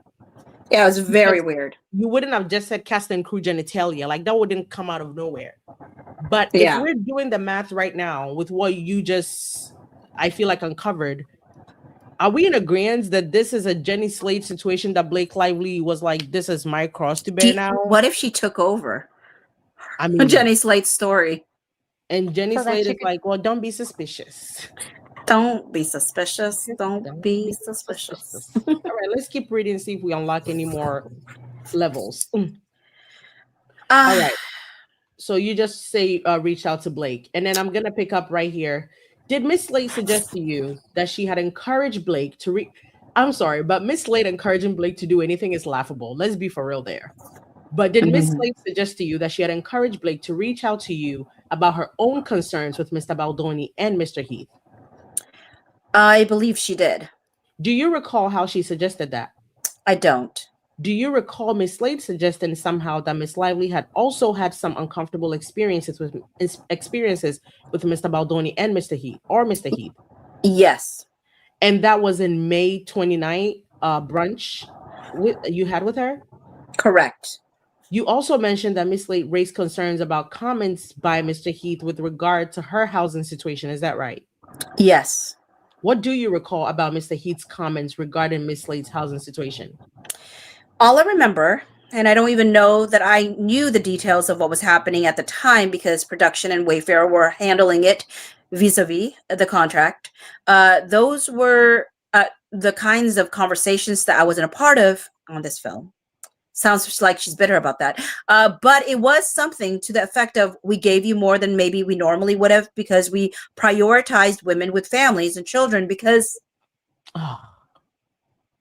we jump. Are you aware that, but can we just spend 2 seconds talking about that? Maybe because I'm a mom and I'm a mother, I feel like it's not that like, or maybe it's just a human experience. If you go to your boss and you say, hey boss, I just moved here for this job. I rented this apartment. I brought my son with me on this job. The apartment is not up to par. It's not what we like, whatever. But my landlord won't let me out of it unless I pay the $15,000 deposit or whatever. And your boss goes, oh my God, you're a woman. You're a new mom. You have your kid with you. You're on the job. The company got this. We typically wouldn't do this, but the company got this because you're a mom, you're a woman. We prioritize that. Where do we go left? Well, first and foremost, there's another gift here, but what I will say is wild to me is when the Hollywood Reporter released that, like that whole complaint, I was like, there's got to be more. And the fact that they're saying there isn't more. There isn't more. She literally just had a complaint about how he talked about motherhood. Yep. It's like, how dare you give a shit? Like, what? I was at least hoping that she was thinking he was propositioning her or something. Yep. But no, she was just literally offended about how he viewed motherhood. Yep. Like, you're a man. Like, dang. We have thank you so much, Scorpio Sparkle 6946. Thank you for the 20 gifted. Y'all are working super hard. And as serious as this is, y'all are making it entertaining to listen to you or read this document. Thank you so much for being here. We appreciate it. This is why we genuinely, I don't know about you guys, but I genuinely love these deposition readings. Like, it's so much fun to do it this way. And I know you guys, we see the feedback all the time. You prefer it this way, so there was no better way to do it than to come at you this way. All right, let's get back in here, because the fact that we're actually having a conversation about a woman getting her rent paid by her boss just to get her rent paid is hilarious in this economy. Are you aware that in some states it's illegal to record people without their consent? Ms. Objection. Objection to form from Mr. Glover? Yes. And would you be okay with your boss recording a conversation with you without informing you in advance? This is so rich with the Claire Ayub situation. Form. So rich, but okay. Yeah. Objection form? No. I believe you testified that there were other non-specific conversations that Miss Slate raised she was uncomfortable with. Do you recall that? I think I just covered all of them. I don't remember any further specifics. You've done enough, girl. You've covered a lot. She's like, let me look at my hand to make sure I said everything that she told me to. Don't worry, Blake Lively's attorney will do that for her, right? Yeah, let me lead you. An opening. I mean, they definitely knew what she was going to say, though, because some of these questions were very leading a lot. Very leading. Even earlier, there was a specific question. She was like, I don't remember anything else. Then she was like, yeah, how about this? She was like, would you say 2 to 4 times? Yes, exactly. I was like, how did you know to just pick that number there? Oh, yeah. Oh, we're about to go back to Exhibit 6, funsies. If you look back to Exhibit 6, please, at 11:23 a.m., you sent a text to Miss Giannetti that said, as read, yes, very bad. Oh, here we go, Bocce. I think we need to replace our director, and Jamie should not be on set. Okay, so maybe it was. Well, I still don't know. Let's continue to read. Let me pick it up again. All right, at 11:23 a.m., you sent a text to Ms. Giannetti that says, yes, very, very bad. I think we need to replace our director, and Jamie should not be on set. Do you see that? I do. You felt that was Miss Slate. You felt that what Miss Slate shared with you about Mr. Heath, and Mr. Baldoni's behavior was very bad. Yes. Okay. So stop here. Justin. So it was about Justin, but you know what? It's weird that she didn't call him by his name. We need to replace our director. And so it makes me go. So who inspired Blake Lively to not say Justin's name? Well. Because she's the first, unless, I mean, because she seems to be the first one on record to just refer to him as our director. Our director. She's the first one we're seeing because Blake Lively won't show us jack squat of her stuff. Wait. Jenny just said to her at the brunch, she doesn't want to see Jamie again. And somehow Alex Sachs is taking that enough to have a conversation with Ann Giannetti to say, I think Jamie should not be on set and we need to replace our director. I don't know that Jenny has that much power to have one brunch with Alex Sachs for Alex Sachs to come back and have the conversation. Well, but they do have a project. I think people are talking about that. Point, Jenny is saying Blake wants this. Oh, I mean, for sure. But she's not going to come and say that in his deposition. I think Blake sent her message through Jenny, if anything. Now, whether or not Blake stole Jenny's story or Blake used Jenny as a puppet to get her message across, You know what I mean? Either way, there was some type of collusion there.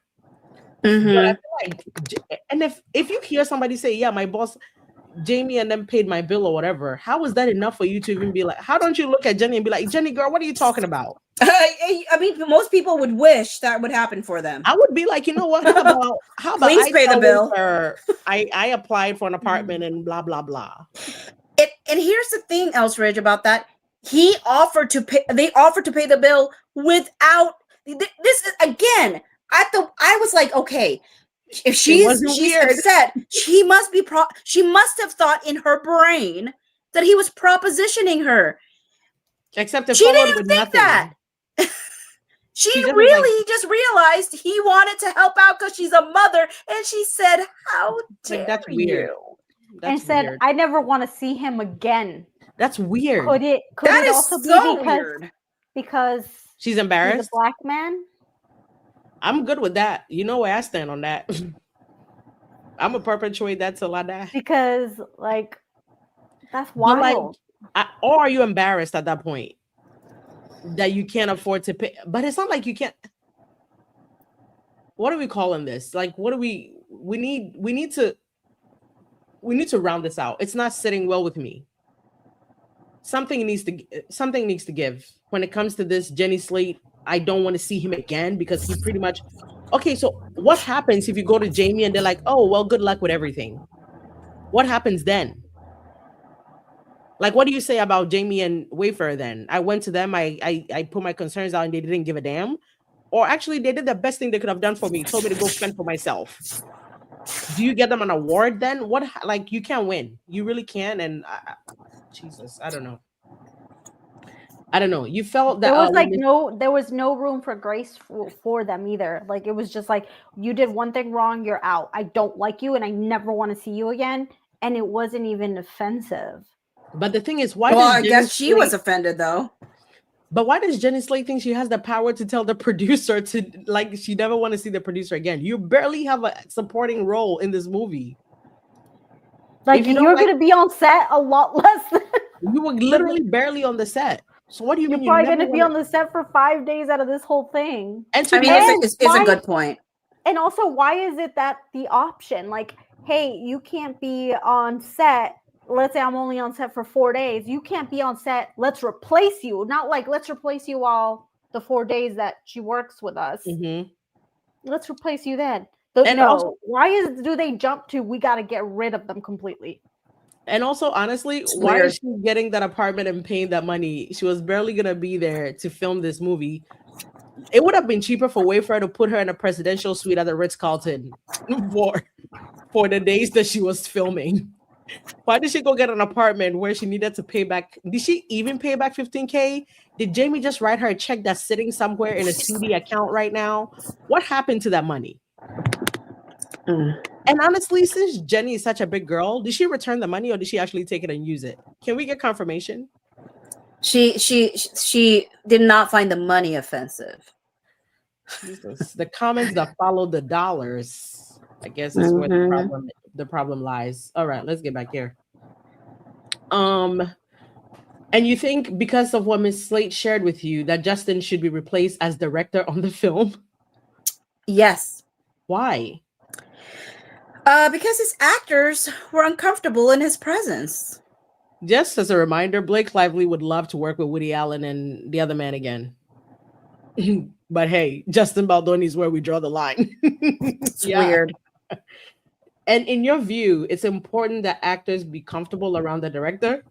The director. It's yes, and it's important that people be comfortable in their workplace. Why did you think Jamie should not be on set? Because I knew that I was more than capable. Okay, I'm sorry. Let me get my ego on here. Because I know that I was more than capable of running the movie. They just weren't letting me. They weren't letting me. And so his presence was actually not needed. Jesus. So if he was making someone so uncomfortable, I didn't see the reason for him to be there. Okay, so everybody was going to get something. Alex Sachs was going to get to run the set. Blake was just going to get the set. Jenny was gonna get, everybody was gonna the get audacity, though, Elsridge, to say Karol, because I knew that I was more than capable of running the movie. They just weren't letting me. And so his presence, when she says his presence was actually not needed, what she's really saying is his presence was a barrier, was a hindrance, and he needed to go. Yep. That's what I'm saying. Like, why is the conclusion that he needs to go? Why can't it just be like, hey, during these 4 days, I'm going to take over. Do you mind, just so that the girls feel comfortable or whatever? No. Why is it that they wanted to take this away from them?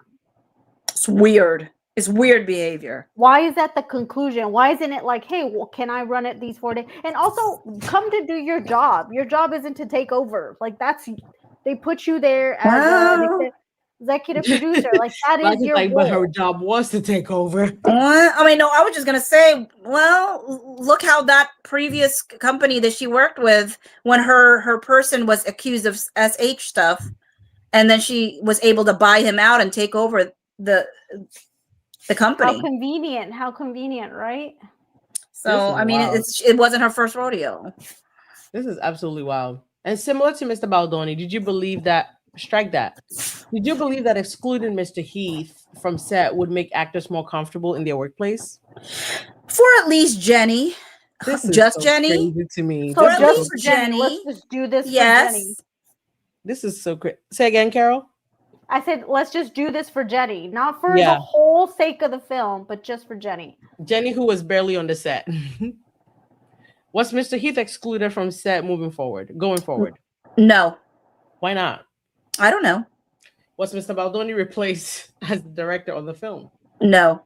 Why not? I don't know. Other than Ms. Giannetti, did you raise to anyone else the idea that Mr. Baldoni should be replaced as director on the film because his actors were not comfortable with him? No. Ange told me that there was no way that would ever happen.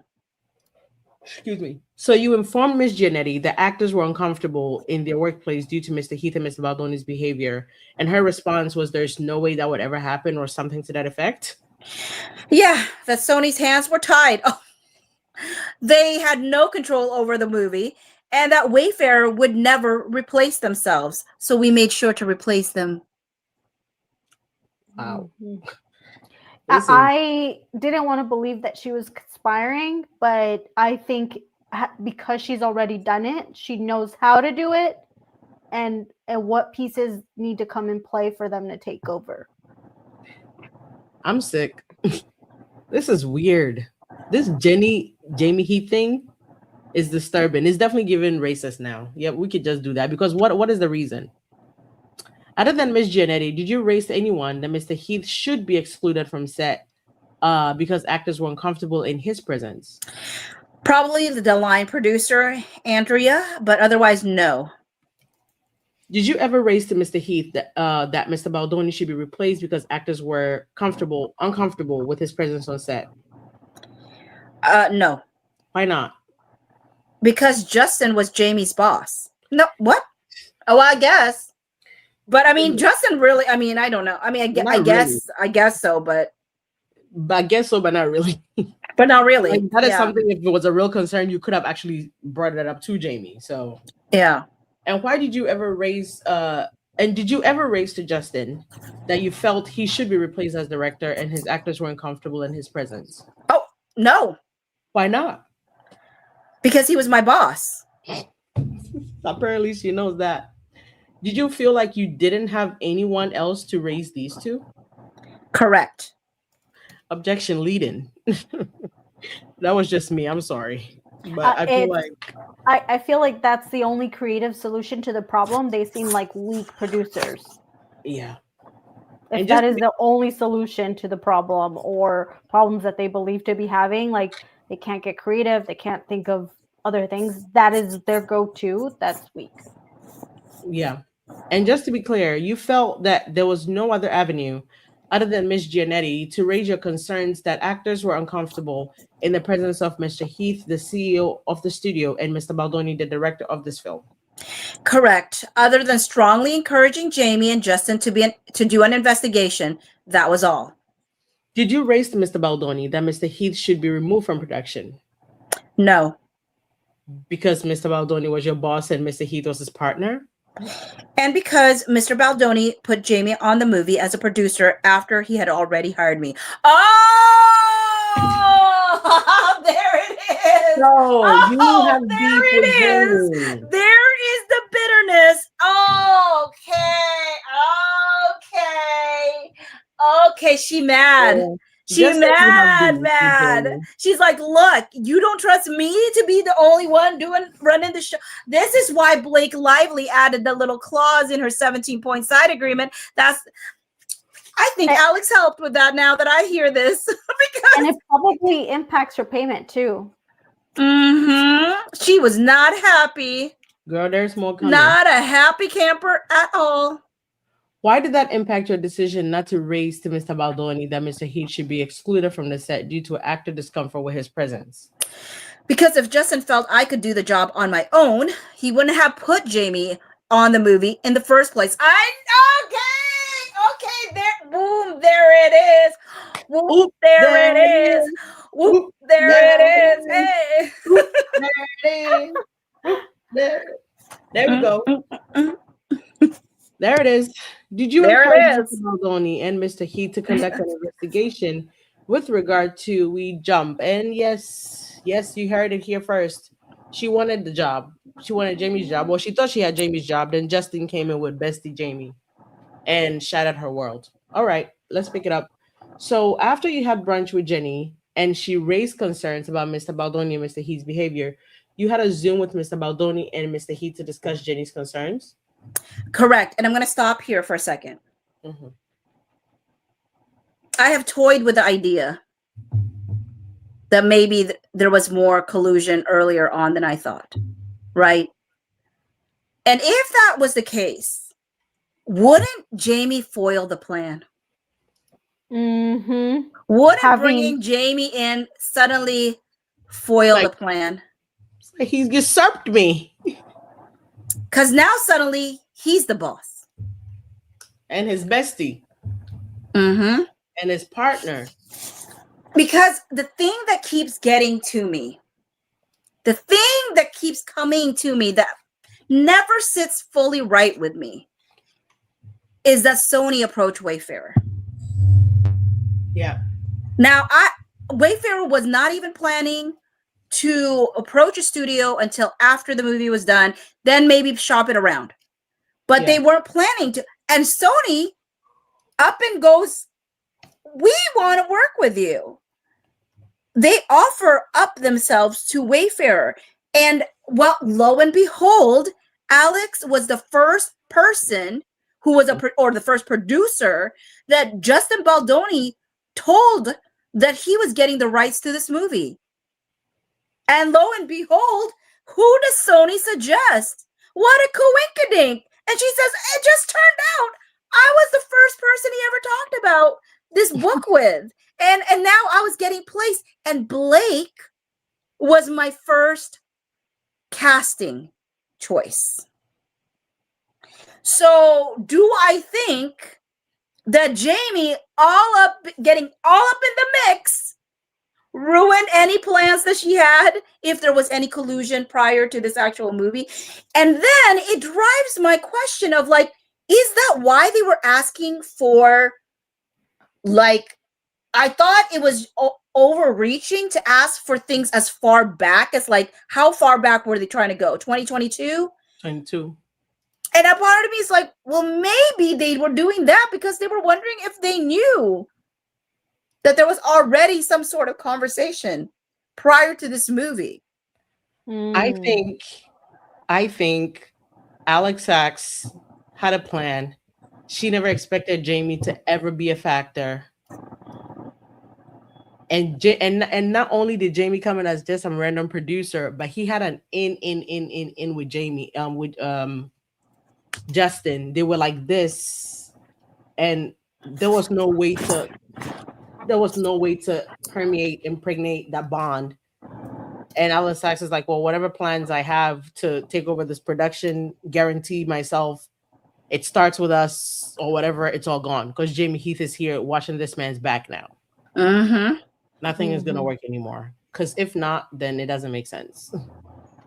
It has to make sense. It makes too much sense not to make sense.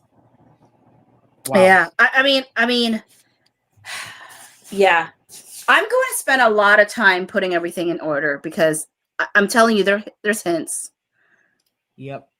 All right. Here. Where are we? Okay. During that Zoom, did you share with Miss Slate had concerns with respect to Mr. Baldoni's comment about her appearance? Did you make appearance? Wait, what? During that Zoom, did you share with them that Miss Slate had concerns with respect to Mr. Baldoni's comment about her appearance? Comments made by Mr. Heath. Oh, it's very weird space because I feel like comments could have still fit there. Comments made by Mr. Heath and other items as well. Yes. How did they react?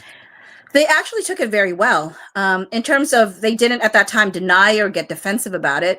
They just seemed to be taking it in. And that made it not as challenging of a conversation for me to be having with them, which I appreciated.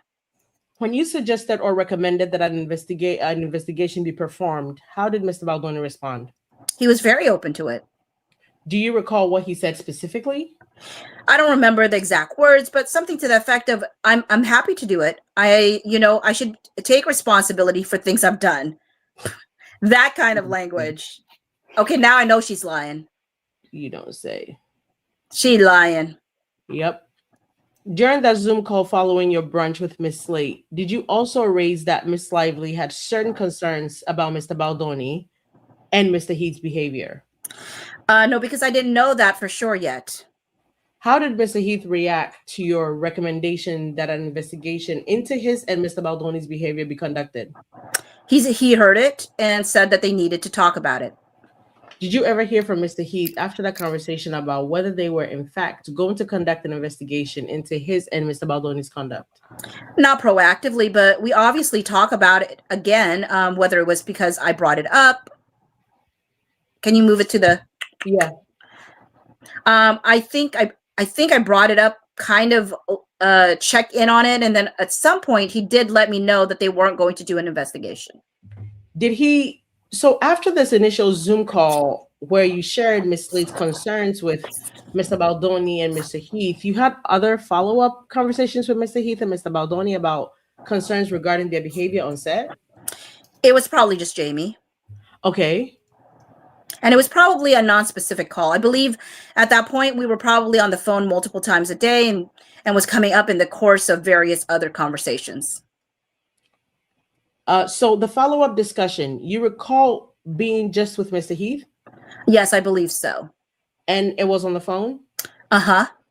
Mr. Heath shared with you during the follow-up conversation that Wayfarer should not be investigating concerns about his behavior or Mr. Baldoni's behavior? That was the final call about it. There was, I believe, one in the middle where we were just talking about it, about the possibility of doing it again. What do you recall about the middle call? Not much. Probably just me pushing for it to happen again. Why were you pushing for an investigation to occur? Because I wanted the behavior to be taken seriously. And also since I hadn't been there, here we go. Because I wanted the behavior to be taken seriously. And also, since I hadn't been there to see any of it. You're still not a witness. Okay, my question though, Elsridge and Karol, the first question in this whole deposition is how many days were you there in New Jersey during filming? What was the answer? Every day. Every stinking day. But somehow, even though she was there every stinking day, she missed she saw nothing. Why don't you investigate your eyes then, Alex Sachs? Alex Sachs said, I'm sorry I'm yelling. Are you going to... Am I so intimidating now?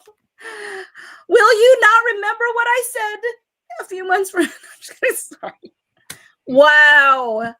Also, since I hadn't been there to see any of it, which is mind-boggling, Alex, it's the way that you sort of address and handle these things, and could hopefully make for a more comfortable work environment for everyone going forward. I would like to believe you're saying this because you learned from your previous company where people said you like ignored the SH allegations that was going on with your partner there before you took his share and took the money of that whole thing. We have a $4.99. Thank you so much for the $4.99 super chat, Denise Barr. I wonder how much Colleen really knew and when. It's me. Oh, Jackson. I don't know Jackson Pantalones. I mean, I always see Jackson on TikTok. Oh, okay. You guys, how effective is Red Bull? This is just a side question. Say what? How effective is Red Bull? It's really good. Oh, or actually, no, I like Monster. Not taste. Like how effective, as in to keep you awake? Oh, I don't know, but I think all of I mean, to be honest, I think all of those things like harm your body overall. I've never drank Monster. I'm just considering it for today. No, I'm only asking about Red Bull Monster because my husband has them in the fridge, and I might need one to kick me back in gear. Anyway, also, Scorpio did a $5 super sticker. I don't know what that means, but thank you. I don't see that here. It's in the it will be back. Oh, it's in the, I see it's down there. Oh my God. Thank you so much, Scorpio Sparkle. I was gonna say Sparkle, Scorpio. Thank you so much. We appreciate it. All right, let's see. Why were you pushing? Oh yeah, why were you pushing for an investigation to occur? Where are we? Okay, because I wanted the behavior to be taken seriously, and also since I hadn't been there to see any of it, is the way that you sort of address and handle these things, and could hopefully make for a more comfortable work environment for everyone going forward. Is that for me? Nope, that's for Elsridge. Nope. Yeah, based on your conversation with Miss Slate, did you believe that she was genuinely uncomfortable with Mr. Baldoni and Mr. Heath's behavior? Yes. Did Mr. Heath ever explain why Wayfair would not be conducting an investigation into Miss Slate's concern about Mr. Heath and Mr. Baldoni's behavior? Not sort of tap danced around the idea that it would be better for all of this not to be on on an official record. Do you have any understanding what does that mean to you? That he didn't want the behavior written down, documented anywhere in the event that someone wanted to talk about it again in the future.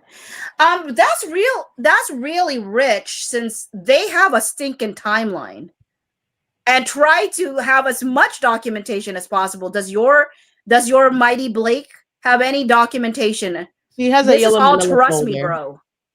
Miss Blake has one yellow manila folder with barely anything in it. That's all she has. Oh my God. Do you? Oh, okay. We got another gift. Oh my God! Thank you. How are you seeing these so fast? I'm like, because I look at the comments in my little phone here. Oh, it's coming on your phone. That's why. Because I literally, like, my screen is split. So okay. The position is covering the chat for me. Oh, gotcha. So I don't see anything to like go back. Bocce, please refrain from slamming a chair. That is literally, oh my God. Scorpio, thank you so much. We appreciate it. Bocce, please refrain from slamming a chair. Let me put it up here real quick. You can see it up here. All right. We're picking right back up.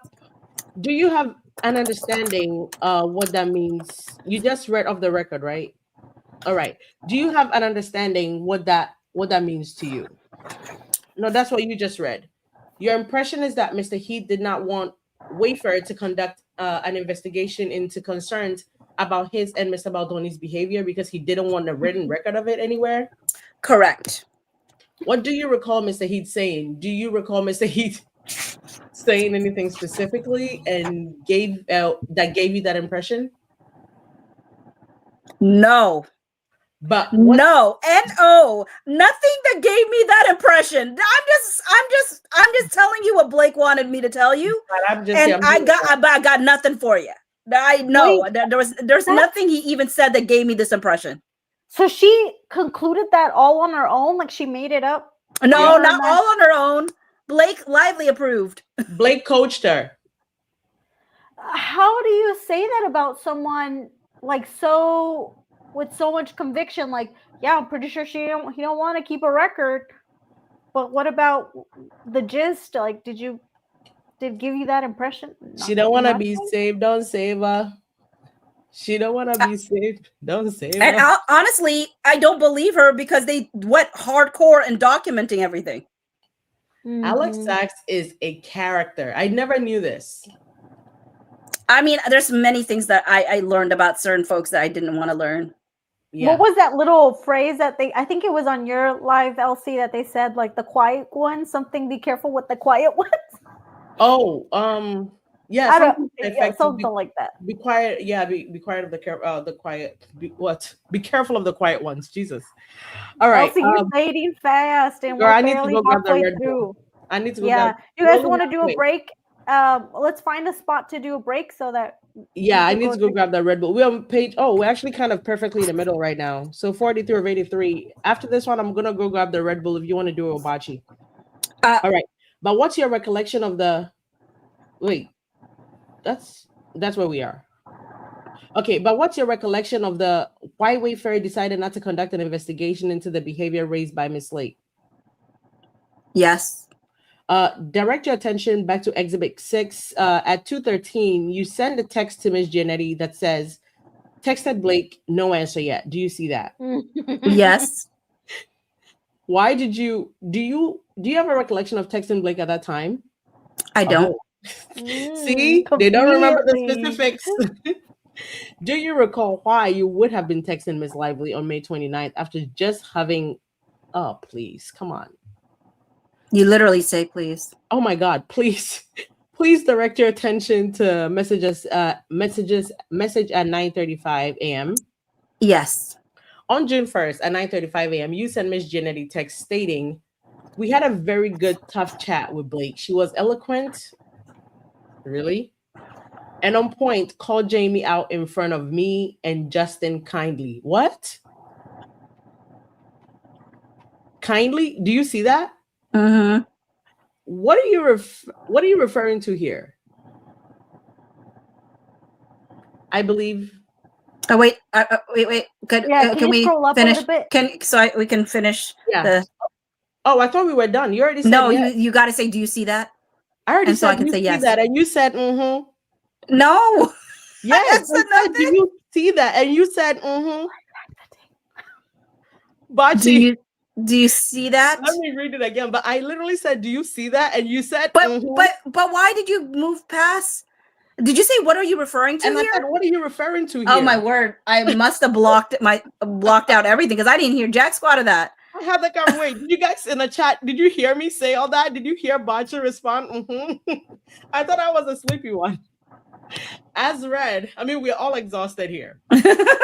On June 1st, 9:35. You sent Giannetti a text stating, "As read, we had a very good, tough chat with Blake. She was eloquent and on point.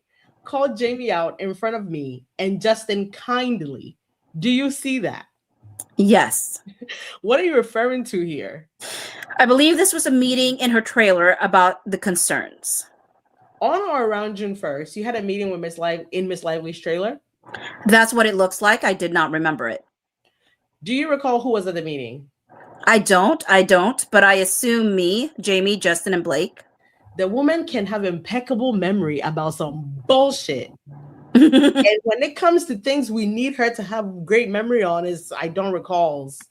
That's great. Oh, by the way, Bocce, the chat remembers you responding to the I was for something else. Oh my God. I thought you were saying something about the kindly, and I'm like, yes, when they said the kindly, I was like, that was weird. But then I was like, do you see that? I think you thought I was asking you. Oh, do you notice the fact that I noticed kindly? Oh maybe. My God. You probably. That was so backwards. I think you literally thought I was asking you, do you notice the kindly? And you were like, hey, remember the Deadpool and Wolverine and how pauses sometimes confuse me, okay? At least this one didn't take you 4-6 months to figure it out. It's okay. And I didn't bet my life. And you didn't bet your life on it. You continue to live happily ever after. All right. All right. On or around June 1st, blah, blah, blah. They already said that.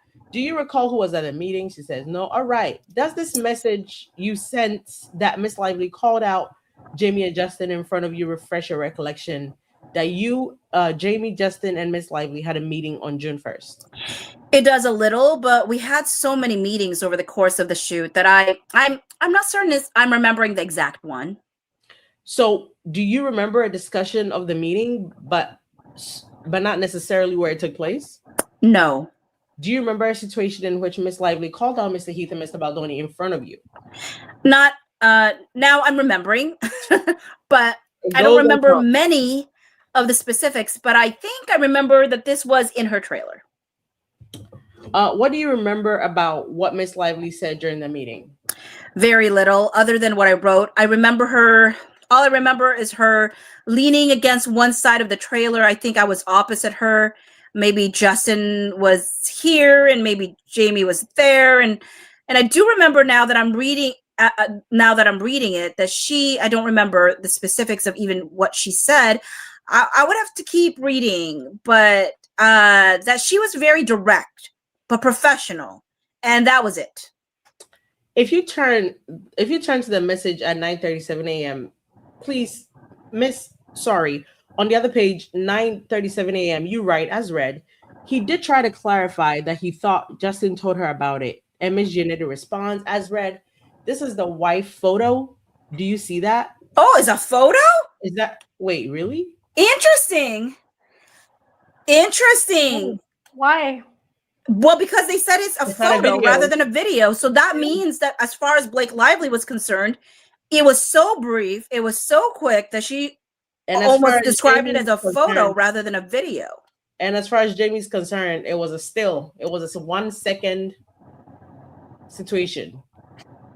Wow. I don't recall Miss Lively raising to you, Mr. Baldoni and Mr. Heath, that she was uncomfortable with Mr. Heath showing her a video of her nude wife. Oh my God. She wasn't nude. She was giving birth. Yes. And I believe it was in this meeting she brought up that she had been shown a video of Jamie's wife giving birth. Did you understand Mr. Heath's wife to be nude in that video? Yes. Did you ever watch the video? No. Did you understand that Did you understand that Miss Lively was uncomfortable with being shown a video of her boss's wife giving birth nude? Objection from Ms. Garofalo. Objection. I believe she shared that at the time. Did you think it was appropriate for Mr. Heath to show Miss Lively a video of his wife giving birth nude? Objection. No. Do you want your boss to show you a video of his wife giving birth nude? Objection. No. Do you guys think it makes sense for us to take a shower nude? Stupid. Oh my God. Anyway, I'm back to actually being for real now. You wrote, as read, he did try to clarify that he thought Justin told her about it. Did you mean that Mr. Baldoni tried to clarify that he showed Miss Lively a video of his nude wife because Justin asked him to? I believe he was trying to clarify that he thought Justin had told her this is what the video is and that she had wanted to see it. Mr. Heath thought Miss Lively wanted to see. Mr. Heath said to you something to that effect, that he thought Miss Lively wanted to see a video of his nude wife? Objection. That's what it sounded like in the room, just from what I'm reading. I don't remember.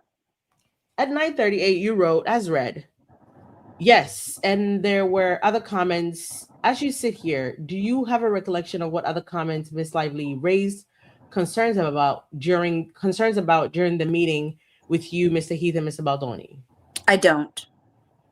At 9:42 a.m., you wrote, as read, the other piece was that she was like, you, Jamie, make jokes about how you can't make eye contact with people anymore, as if to undermine and lessen the importance of people not wanting to be comfy / cozy on set. Do you see that?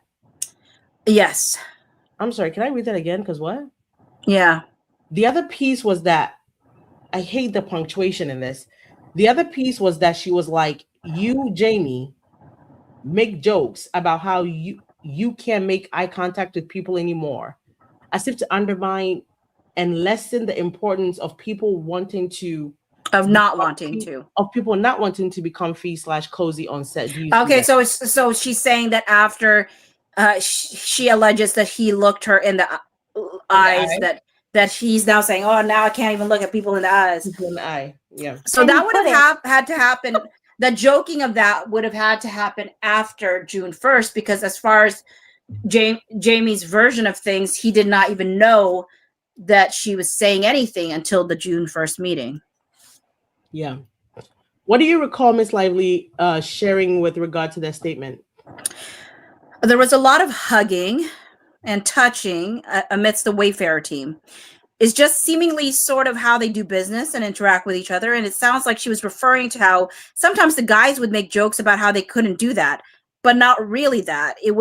The jokes would be, can't even make eye contact with people anymore. And she used that as an example to say, everything is too comfortable on set. Can we make it more professional? In your view, the comment that Miss Lively raised about Mr. Heath and Mr. Baldoni joking that you can't make eye contact with people anymore, did you view that to undermine and lessen the importance of people wanting to be comfortable with the workplace? Objection. Yes. Do you understand it was appropriate for the two men? Do you think it was appropriate for the two men in charge of the production to joke about not being able to make eye contact with people because of HR? Objection. Can you repeat the beginning of the question? Did you think it was appropriate for two men in charge of the production to joke about not being able to make eye contact with people anymore? Objection. No. Why not? Objection. Because that's not how a workplace or the leaders of a workplace should operate. They shouldn't be making light of the behavior that makes their employees uncomfortable.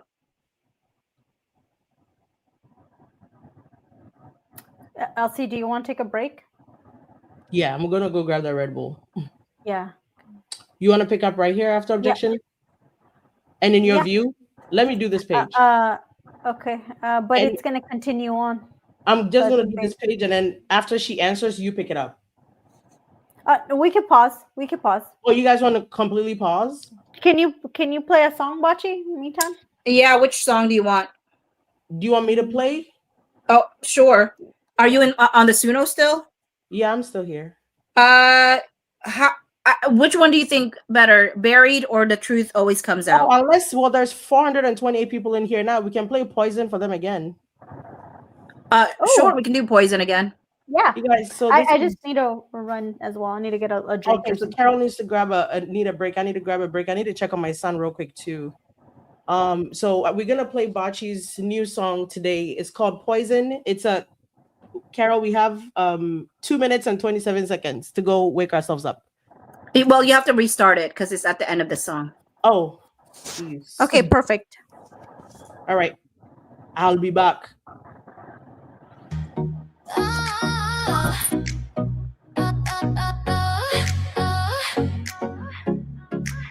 We didn't have to be here. Why did you drag us into this mess? Yeah, this is some first world entitled problem. So what if we didn't like you? Who cares? Was it really worth doing all this? I can't stand you. You triangulate, you isolate. You're poison, you're toxic. I can't stand you. You say you're not a bully. Stop telling us what to think about you. We watch what you do. It doesn't match what you say. So why should I trust you? Everything you've twisted. I can't stand you. You triangulate. You isolate. You're poison. You're toxic. I can't stand you. You triangulate. You isolate. You're poison. You're toxic. I can't stand you. think about you. I never wanna utter your name again. You're not blacklisted, you're not even listed. You'll be forgotten. I can't stand you. You triangulate, you isolate, you're poison, you're toxic. I can't stand you. You triangulate, you isolate, you're poison, you're toxic. I can't stand you.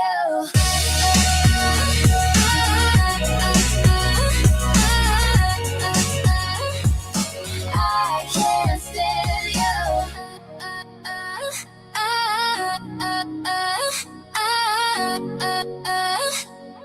I can't stand you. All right, that was Poison by our friend Bocce. Oh God, I sound like I'm a radio show host. I love doing that though. I really do love the chorus. I love how it goes. I think it's gonna definitely be on my rotation now. I do hope to put out a new album with these songs because I'm trying to figure out if I'll just do a short one, like a 5-song one, maybe a 6-song one, so I could just get this one out. And you guys, if you're looking to get your hands on Bocce's music, it's on her Suno, but also on Spotify under her name, and here on YouTube as well. Is everything here on YouTube? Yeah, I mean it's in YouTube, it's on Spotify, it's on Apple Music, it's on iTunes, it's on Pandora, and then a bunch of other ones at iHeartTunes, like all these other places. It's on Apple Music. I'm gonna add it. Yeah, it's on Apple Music. I've been on Spotify, but I'm not a big fan of Spotify itself. Oh wait, no, you know what? Court of Public Opinion is not.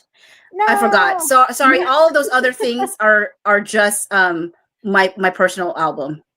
You know, every time you say Court of Public Opinion, I feel I keep waiting for you to say something about Lauren. Oh, I thought she's Court of Random Opinion.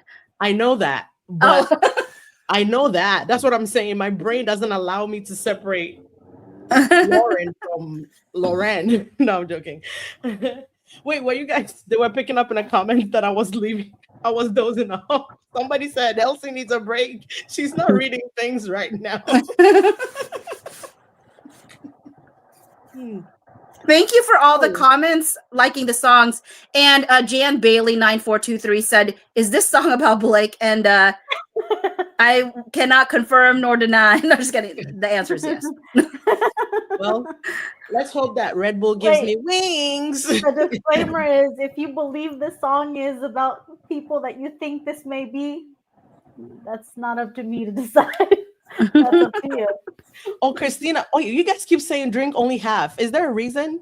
It's not healthy. It's really not good for you, to be honest. Like the fact that this is my first one ever in my entire life. Please don't get addicted to it. It can do some real damage to your body. It does taste interesting. They've done real studies on it. I'm just saying. Like, should I not buy it at all in my house? Because my husband loves this shit. You could have a more natural way of going about things. Like, I don't drink coffee. I'm not a coffee person. Oh, somebody said watch Elsie get buzzed. Wait, legitimately? Because I don't want to be hopped up because I haven't slept since 2 days ago. So I do want to sleep eventually. Okay. I think I got something going on here. I'm messing with you guys. I was like, let me see if I can pretend to be buzzed right now. Legit, what if I am buzzed and I think I'm pretending, but I am? That would be funny. Okay, where did we leave off? All right, did we miss any messages? Oh, it's more likely to make you feel sick rather than buzz. Oh God, you guys are scaring me. Oh, somebody says stop drinking it now. If I stop, I'm gonna doze off again. If you're cool with that, you'll be fine. If you're cool with that, I think fine. I've only drank about this much so far. All right, we're right here. And in your view, Mr. Baldoni, okay, I'll pick it up at the end here. And in your view, Mr. Baldoni and Mr. Heath were making light of behavior that made people comfortable in their workplace? Through that joke. And Mr. Baldoni and Mr. Heath were making light of concerns raised about their own behavior. It reads more general to me that just you can't do anything in the workplace anymore and not get in trouble, than maybe more reflective of their own behavior. In your view, does that kind of comment create an environment in which employees would be comfortable coming forward with concerns? Ms. Garfield? Objection. Oh. Objection. About the behavior of their bosses. Objection. Sorry for stepping over your question. Of course, you would be nice to each other. You're in cahoots. Sorry. What? You're not in cahoots? Garofalo and Rosa are not in cahoots. That's Garofalo's Justin's attorney. I'm still buzzed. What are you talking about? I'm still sleepy. I'm coming back online.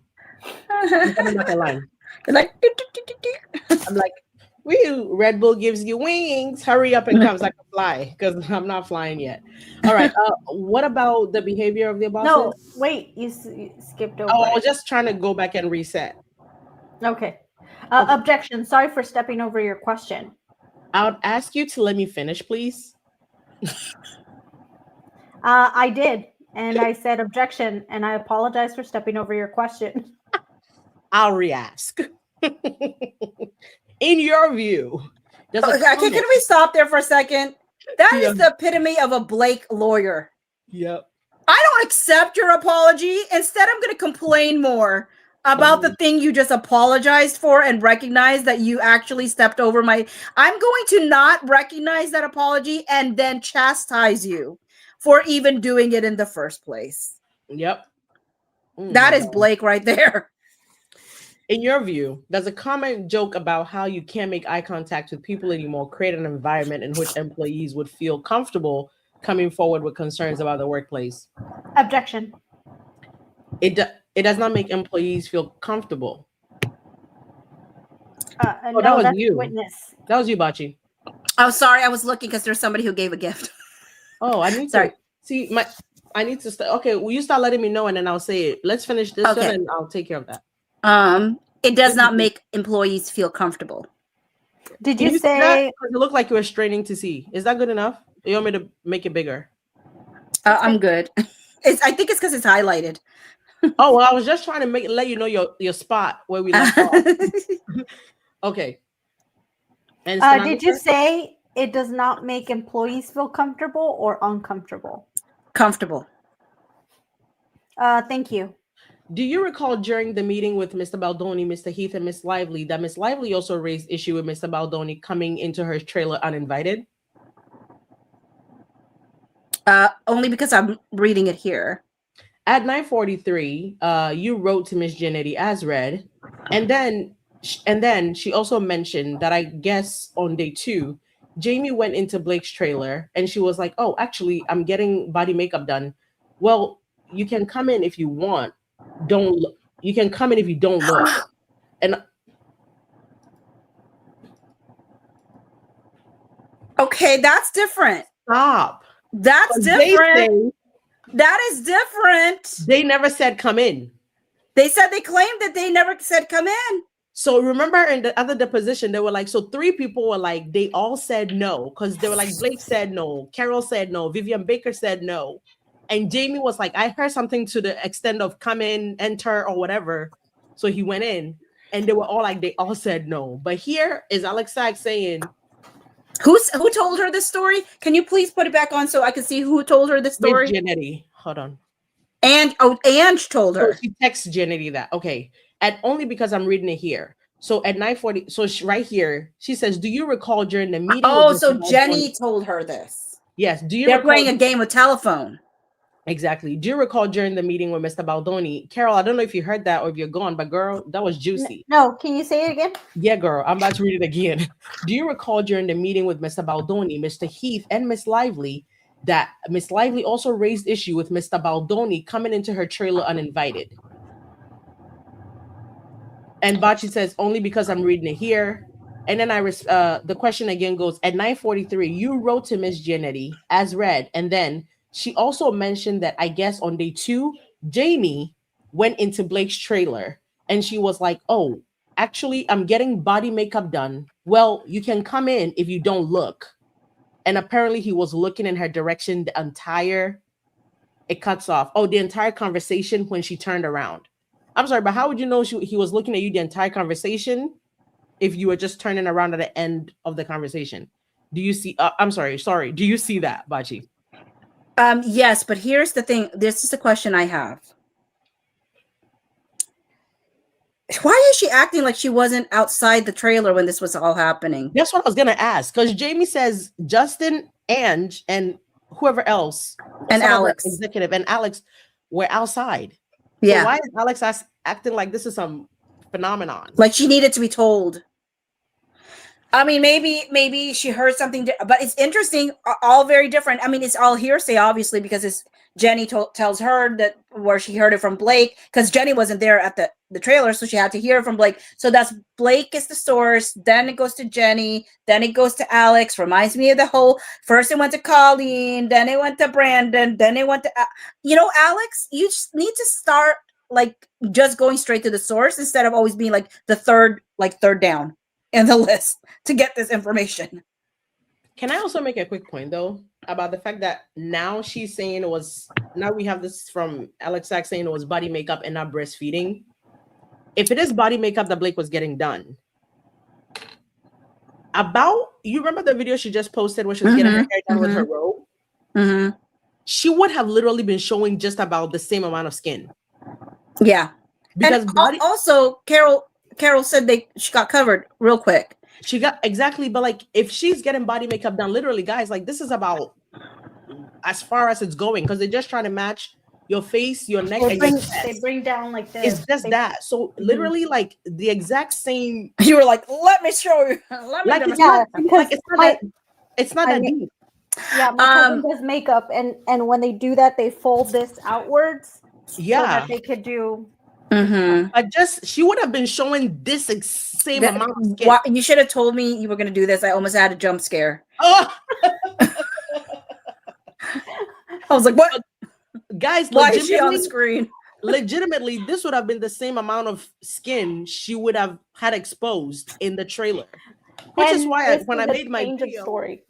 Yeah, sorry. Sorry for interrupting, Elsie. Oh, wait, I don't even hear her now. No, go ahead, Karol. Oh, yeah.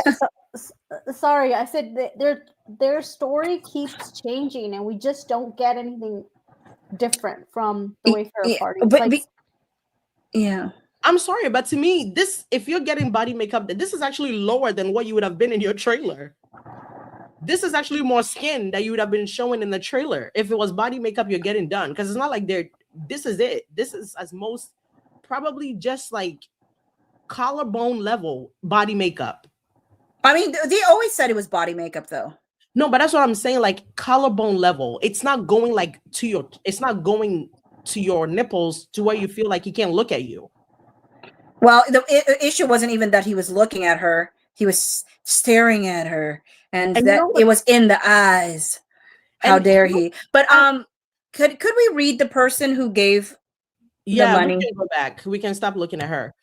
And I was just gonna also say it's interesting to me because I've seen other people, I've seen other sets, other celebrities and makeup trailers. Zoe Saldana getting her makeup done, even Cynthia Erivo getting her makeup done as Elphaba.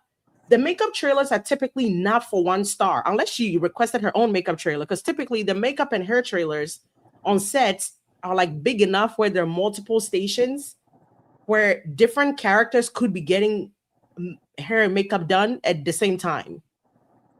For example, like I've seen behind the scenes of Grey's Anatomy and stuff where Ellen Pompeo would be in this chair getting her makeup done, and Jesse Williams, Avery is sitting next to her getting his makeup done as well. Like it's a big trailer, so it's not very often, but they keep referring to it as Miss Lively's makeup trailer. Did she request to have her own makeup trailer? I mean, it wouldn't be beyond her. I will say someone does say here that Alex also seems to be saying Blake wasn't facing him. So is she saying he was gawking at her back? That's something I picked up as well that I thought was interesting. Okay, let's go back and continue reading this.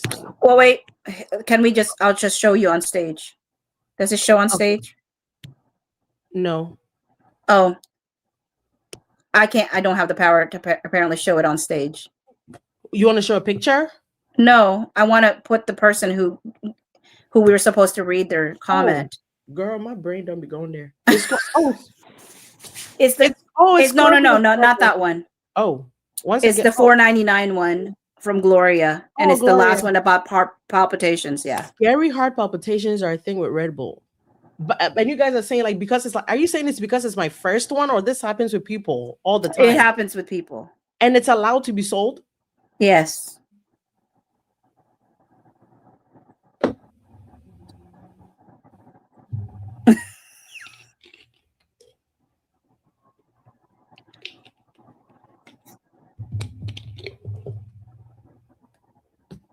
Oh, okay, it's okay. As long as I'm alive, it's all that matters. Okay, well then, I think I have enough. I'm awake now, so that's it. You're like, I've been scared awake. Yeah, you got it, Chief. You got it.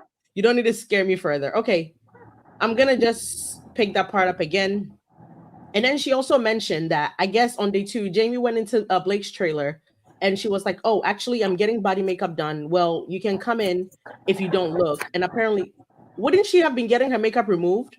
Because it was at the end of the day, right? Jamie was trying to get the meeting in there. This is something that is confusing. Production assets to get her makeup done to go somewhere. Yeah. So both Vivian Baker, was it Vivian Baker or Ann Carroll? I can't remember.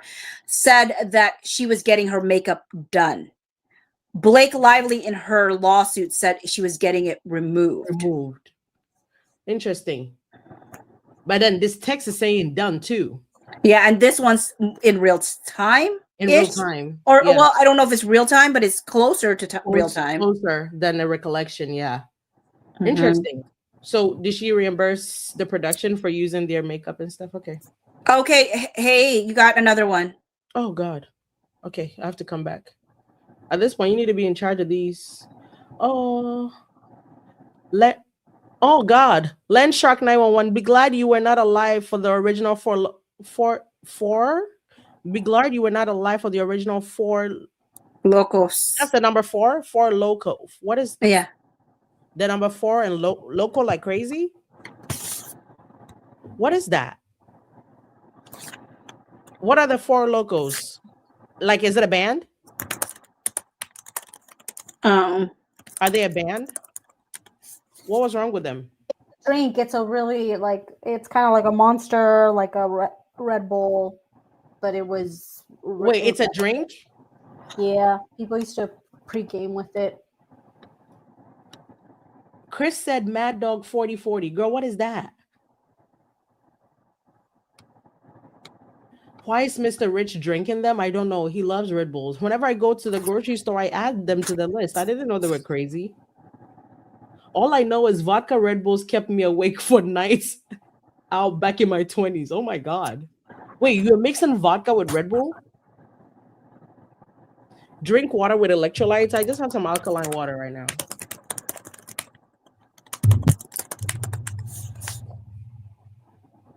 Oh, I do have chai. I have black chai. I should have just grabbed a chai and maybe some espresso. But I don't drink coffee, so I don't do espresso. I do have kombucha too. Eat a snack. I should have done that. But you guys have never heard about this 4 loco thing. Okay. You guys want to pick it up? Yeah. Okay. And apparently he was looking in her direction the entire time. Conversations when she turned around. Do you see that? Yes. What do you recall Miss Lively sharing with regard to that incident? Nothing more than what you just read. So do you recall Miss Lively sharing with you that Mr. Heath had barged down? Yeah, they keep changing these narratives. Had barged into her trailer while she was undressed? Come on. I don't recall. Thank God. And she shouldn't not need to recall. You were outside. I feel like right there is a moment to be like, well, I was right outside and he didn't barge. Do you recall Miss Lively sharing whether she had clothes on at the time? I don't recall, but if I'm saying she was getting body makeup done, then she didn't have clothes on. Can we stop that right there? That's not true. That's not true. And Blake Lively is not about to be naked anywhere, not even in the makeup trailer with her makeup artist around. Like she's making it sound like she was completely 100% nude. Naked. She didn't even say that she's 100% nude. She said she was topless. And topless is not topless. Like for everybody else, topless, what you have in your mind. In no world is Blake Lively topless in front of anybody. Oh my God. And to your understanding, when Miss Lively was getting body makeup done or removed, wait, why is this lawyer adding removed to her line of questioning when we haven't heard shit about removed? All she's ever told you from this text message was she was getting body makeup done. They haven't said shit so far about body makeup removed. So why are you adding that as an option? Why are you covering? Because they're trying to fix it. They're trying to fix it because they know her lawsuit says removed. They literally covered their own ass. Through the line of questioning. Yes, they are. It just says, I'm getting body makeup done. There is no point where it says removed here. So why would you go out of your way to ask the question? Oh my God, they're not even trying to hide it. She's trying to tell them what to say. Like they're leading her to say that because she could just correct that, but she's not. Oh my God. And to your understanding, when Miss Lively was getting body makeup done or removed, was she generally topless? Wait, did I get to answer? No, objection comes. Joe and Garofalo says join. I don't actually know. You believe that she might have been. Wow. Correct. Leading. This would never fly a trial, by the way. This would like never fly a legit. And Garofalo says objection. They would have objected and said leading 100 times so far in this deposition. Oh my God. Do you believe, do you have a recollection of Miss Lively specifically sharing that she was in some state of undress at the time Mr. Heath came? Oh, now it's came. It's not barged. Came into her trailer. Oh, but it's uninvited. I apologize. I don't remember outside of reading this. Do you have an understanding why Miss Lively would say you can come in, but don't look if she was wearing clothes at the time? Objection. Likely because she knew the conversation was important and she was professional and probably wanted to discuss whatever needed to be discussed. Okay, that's also very important. I was gonna say, go ahead, Bachi. No, that's a very important piece because that's exactly what Jamie Heath said. Exactly. Jamie Heath said, like, she's the one who was demanding for them to come and have this meeting that night. And so this statement actually is closer to what Jamie says happened. And it's a mix of what Blake Lively said and what Jamie said, which is basically, she's like, well, Blake said that she felt like she had to let him in because you know, he was saying if we don't have it now, we're not going to have this meeting. Yeah, and but he said he would only not have this meeting today. He could have tomorrow, but not tonight. Yeah, and she didn't want to waive any turnaround time or whatever. Do it any other time. And if Miss Lively wants to be such a professional so badly, why is she even saying, yeah, it's so important, I'm gonna have my makeup done? Or you could have put clothes on and legit have that meeting and not have people working. It's freaking body makeup. Girl, is wipes. You're a grown woman. You can literally get to your house and get in a shower and get wipes and remove. But it's not like you're Alphabet. They painted you green. It's body makeup, like foundation. You don't need to lay there like a queen and have peasants work on you. Jesus. There's also another comment. But thank you. Because if it was up to me, I would be done with this live and they would all be stacked up. Oh, Lady Shark. Glad you were not alive for the. Oh, I already read that. No. Like, it's Gaia. It's not in order. Oh, it is in order. Oh, it happens. Gaia tried. Oh my God. I'm trying to think. Is it Gaia or Gaia? I think it was Gaia. But... I'm gonna call her G until we figure it out because I don't want to say Gaia or Gaia and we're both wrong. People who are sensitive to caffeine. I was told what it was last time, and I'm like, why am I forgetting already? Oh, this Red Bull thing is a phenomenon. Everybody knows about it but me.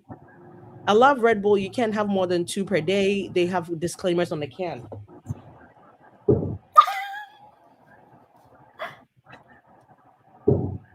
Red Bull energy drink. Red Bull is appreciated worldwide by top athletes, busy professionals, college students, and travelers in long journeys. With taurine, lightly carbonated, vitalizes body and mind.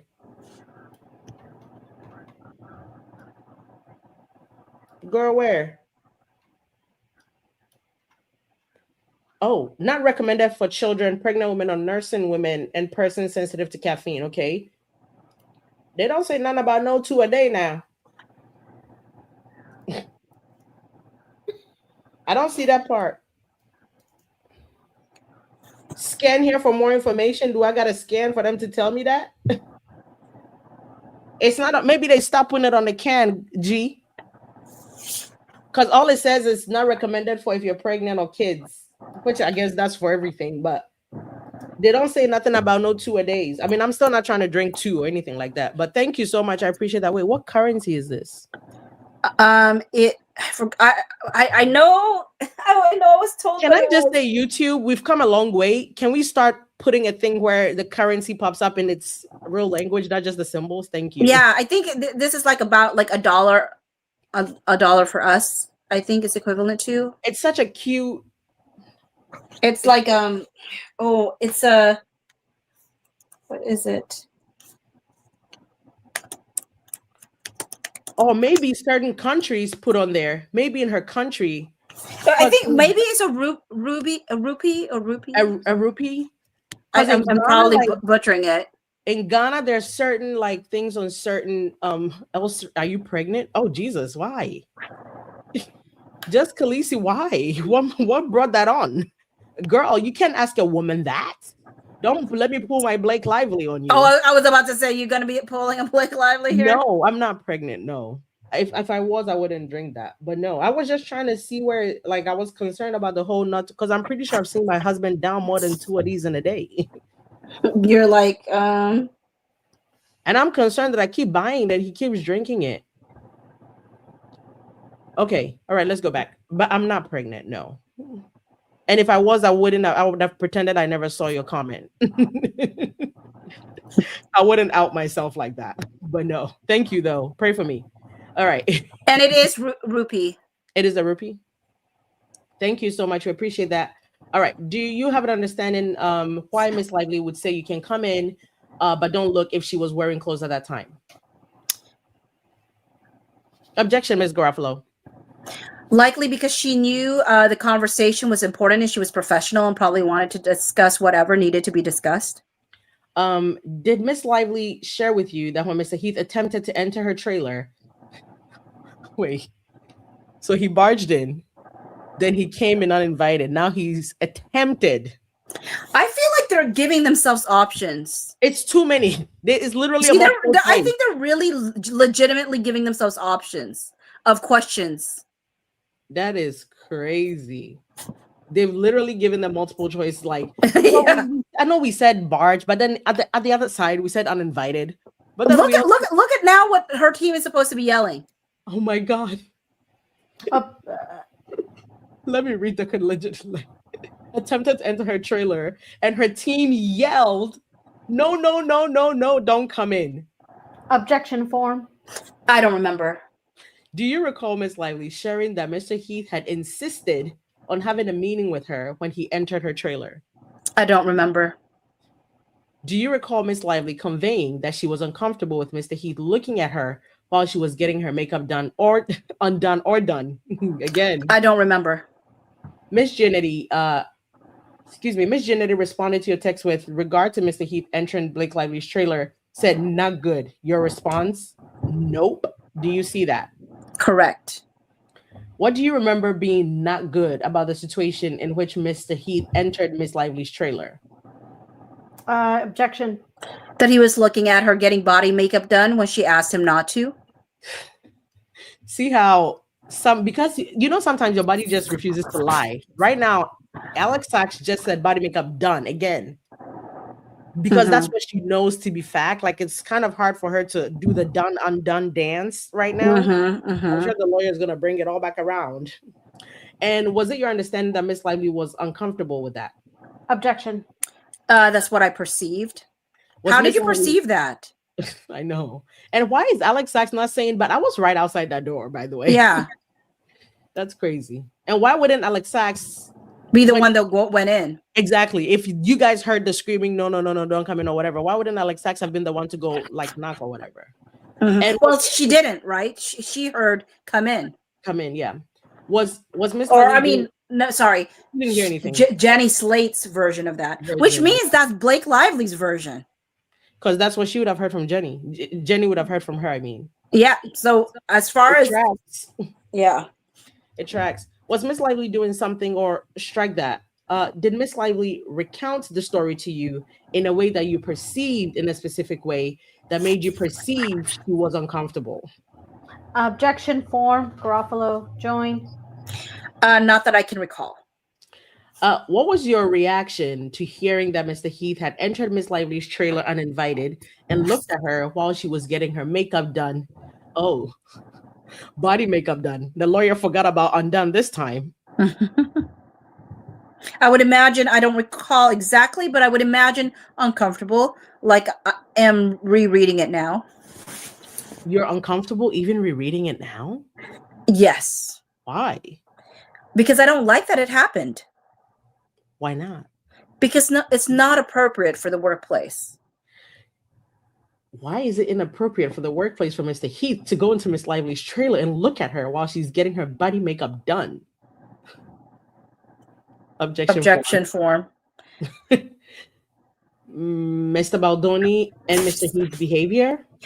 I know that our first production designer said to me at one point that at the end of the first round of shooting, he felt like he was leaving a cult. Okay, there it is. Oh, the attack on his faith. Oh my God. I knew it was coming. Oh, there is a gift. Wow, Bocce, thank you. I wish these would be in order, and it's not. It is. It's always on the bottom. Oh, I have to scroll. I wish they'll put it at the top. Ralph says, have you covered the Sean Levy phone call to Justin? We have not. No. But I am intrigued because he's the third dragon. No, honestly, I've always thought it was the third dragons ever since it was CGO that actually pointed out that there was 3 dragons. And then so we were looking at the text message and I'm like, it's got to be Sean because they're talking about directing. One was acting, one was singing, one was directing. And it's like Sean's got to be and plus they're the 2 godparents. It's got to be the third dragon. Yeah. All right. Who was that? Russell Barnes. Russell Barnes. Any other cast or crew members you were aware of having concerns about Mr. Baldoni and Mr. Heath's behavior? Specifically, no. But in general, a lot of the crew felt the production was being run in a way that wasn't up to industry standard. Really? What do you mean by industry standard? That they just did things a little differently. Which I think mostly was due to the inexperience. Are you aware of other cast or crew members feeling that Mr. Baldoni or Mr. Heath's behavior was inappropriate? Objection. Mr. Baldoni's name at Book Bonanza? Correct. Did you have an understanding why Miss Hoover would not say Mr. Baldoni's name? Oh my God. Did you have an understanding why Miss Hoover would not say Mr. Baldoni's name at Book Bonanza? I believe at that point I was aware that Blake and Colleen had discussed basically all of what had happened to Blake on the film. Your understanding was that Miss Lively had discussed with Miss Hoover how she had been treated by Mr. Baldoni and Mr. Heath on the film? Correct. And her discomfort with that treatment? Yes. At 8:44. That's really vague, though. That's very vague. That could be anything. Yep. At 8:44, when you say neither of them would mention JB's name, who else were you referring to other than Miss Hoover? I assume Blake. Is it your recollection that Miss Lively also would not say Mr. Baldoni's name at Book Bonanza? Yes. If you would turn to Exhibit 11, which is document stamp SPEBL 2193, do you have that in front of you?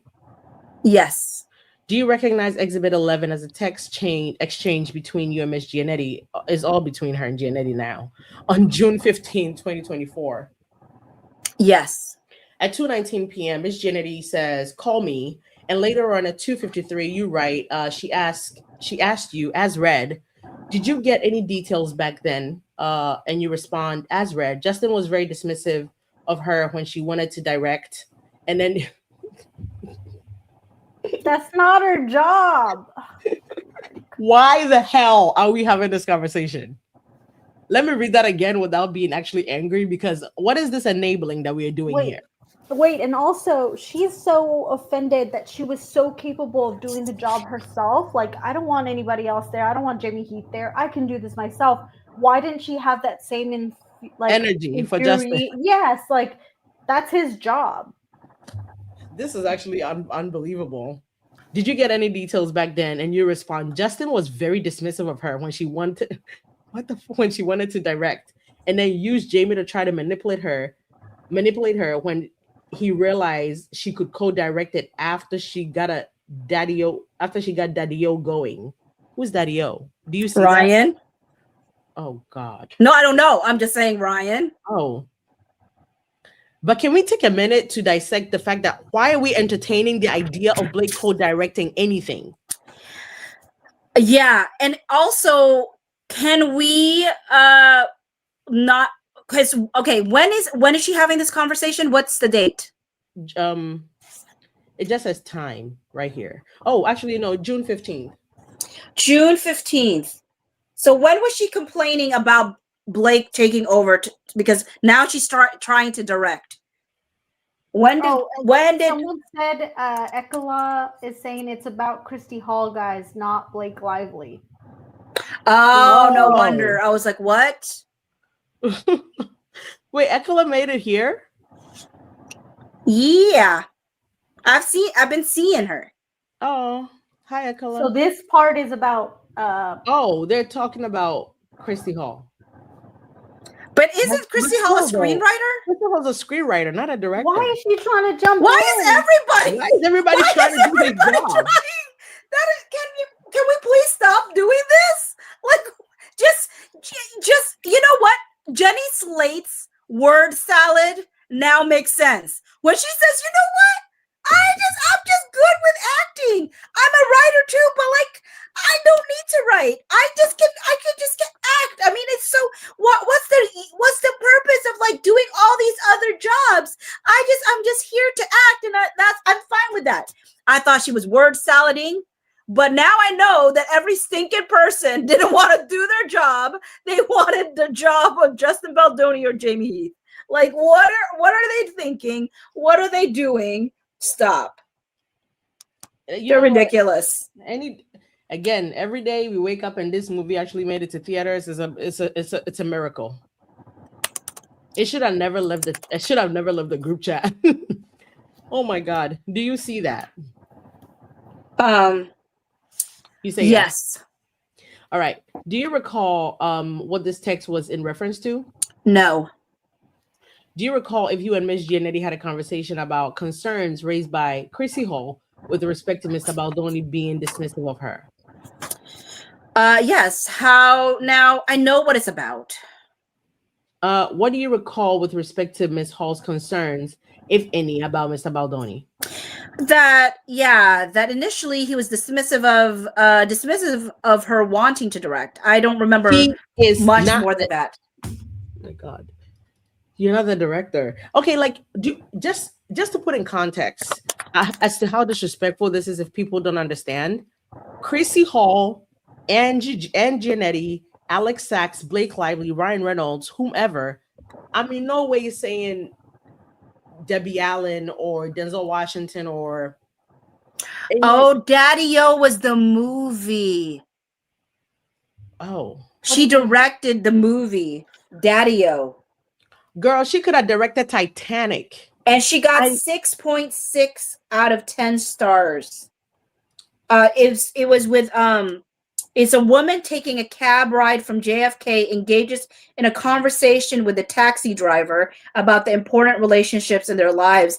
She was the director, she was the writer, The stars were Dakota Johnson, Sean Penn, and Marcos Gonzalez. I truly don't care if she directed the Titanic. I don't care if she directed A Few Good Men. I don't care if she directed Good Will Hunting.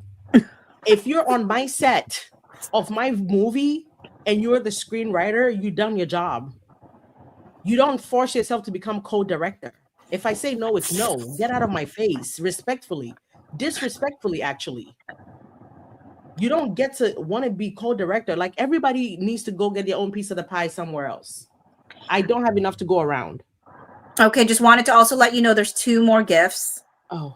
Oh, you why do you say it like that? We're grateful here. No, because I don't want to feel like I'm leaving them in the lurch, but I don't see it, so I have to come. All right. Okay, there's 2 of them. There's more. Okay, I see now. All right, please Google Sean Levy, Chrissy Hall, and Justin Baldoni. Just Google that. What am I gonna see? And thank you so much for the 5 gifted. All right, Sean. By the way, the headlines today have been disgusting. Have you guys actually seen the way the headlines are working today? Nope, I never bother. It's literally Blake Lively this, Blake Lively that, Blake Lively stopping Justin Baldoni, Blake Lively saying this about. It's not like Blake Lively is responding to Justin Baldoni's MSJ. It's like Blake Lively is.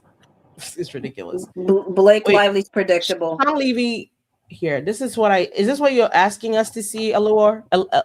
AI Leo or cat profile picture? It says so Sean Levy, Chrissy Hall, and Justin Baldoni are connected through the film adaptation of Colleen Hoover books. Is that what we are trying to see? Chrissy Hall writing the screenplay. Sean Levy, through his production company 21, produced both. Sean Levy produced it. 21 Laps produced both It Ends With Us and the earlier film adaptation of Hold Back Stars. What? Which Baldoni also directed and Hall wrote the screenplay for. I'm confused. Wait, Justin Baldoni directed Hold Back the Stars. Chrissy Hall wrote that screenplay. Okay.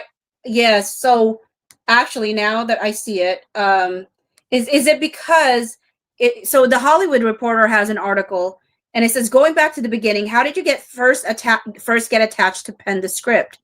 And she said, my film Daddy-O came out like 6 weeks ago.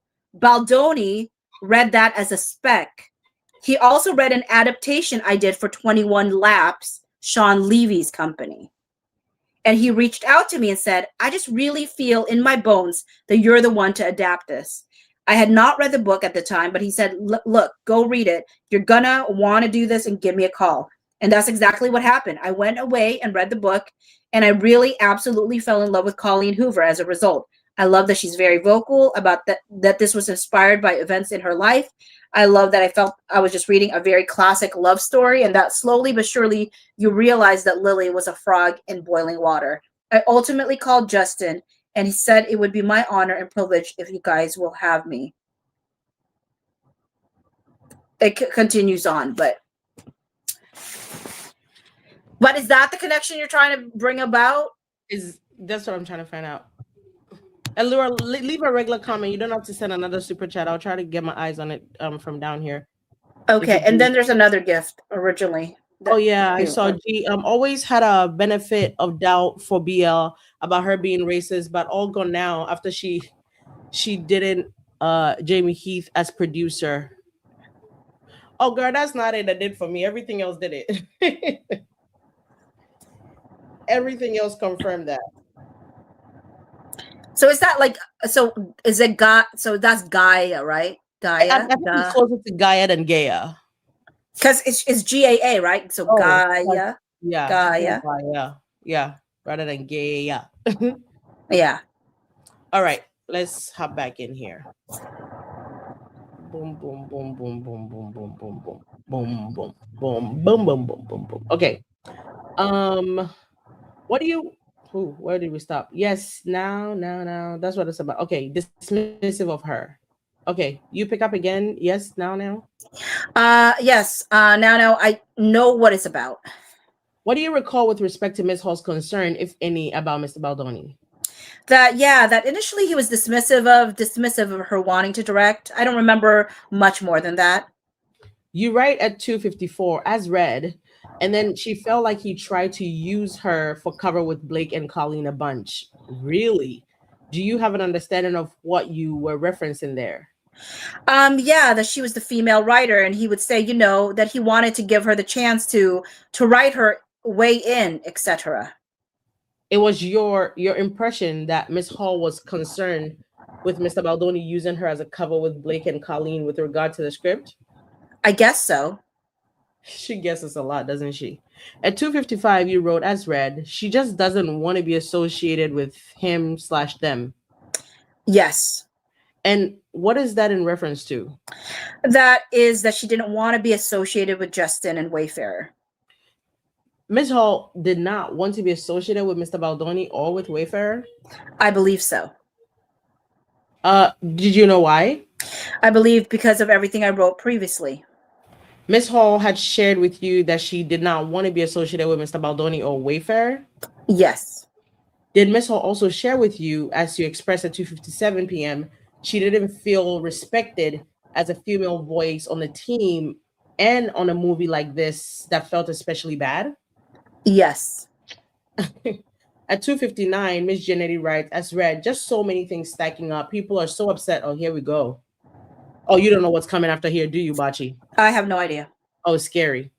Just so many things stacking up. People are so upset or pissed off about, I cannot believe how they just keep coming.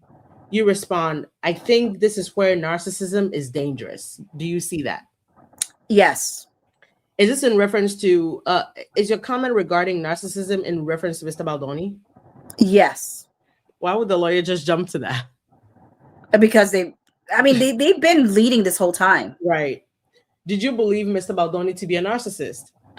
As a non-physician, yes. Based on what? All the behavior I witnessed for the preceding year and a half.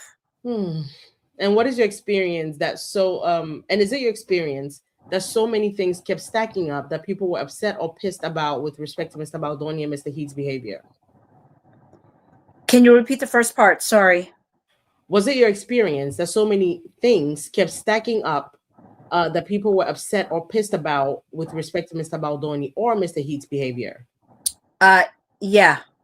At 3:01, you write as read, it's only when Jamie this isn't fair nonsense and revisionist history comes up that I'm like, come on, guys, what did you mean by Jamie? This isn't fair nonsense and revisionist history. I would assume it's we didn't do anything wrong as opposed to remembering what happened. It was Mr. Heath and Mr. Baldoni's attitude that they didn't do anything wrong that you were referring to as revisionist history? I believe so. At 3:01, you write, him and Jamie have a way of making women feel like shit. Do you see that?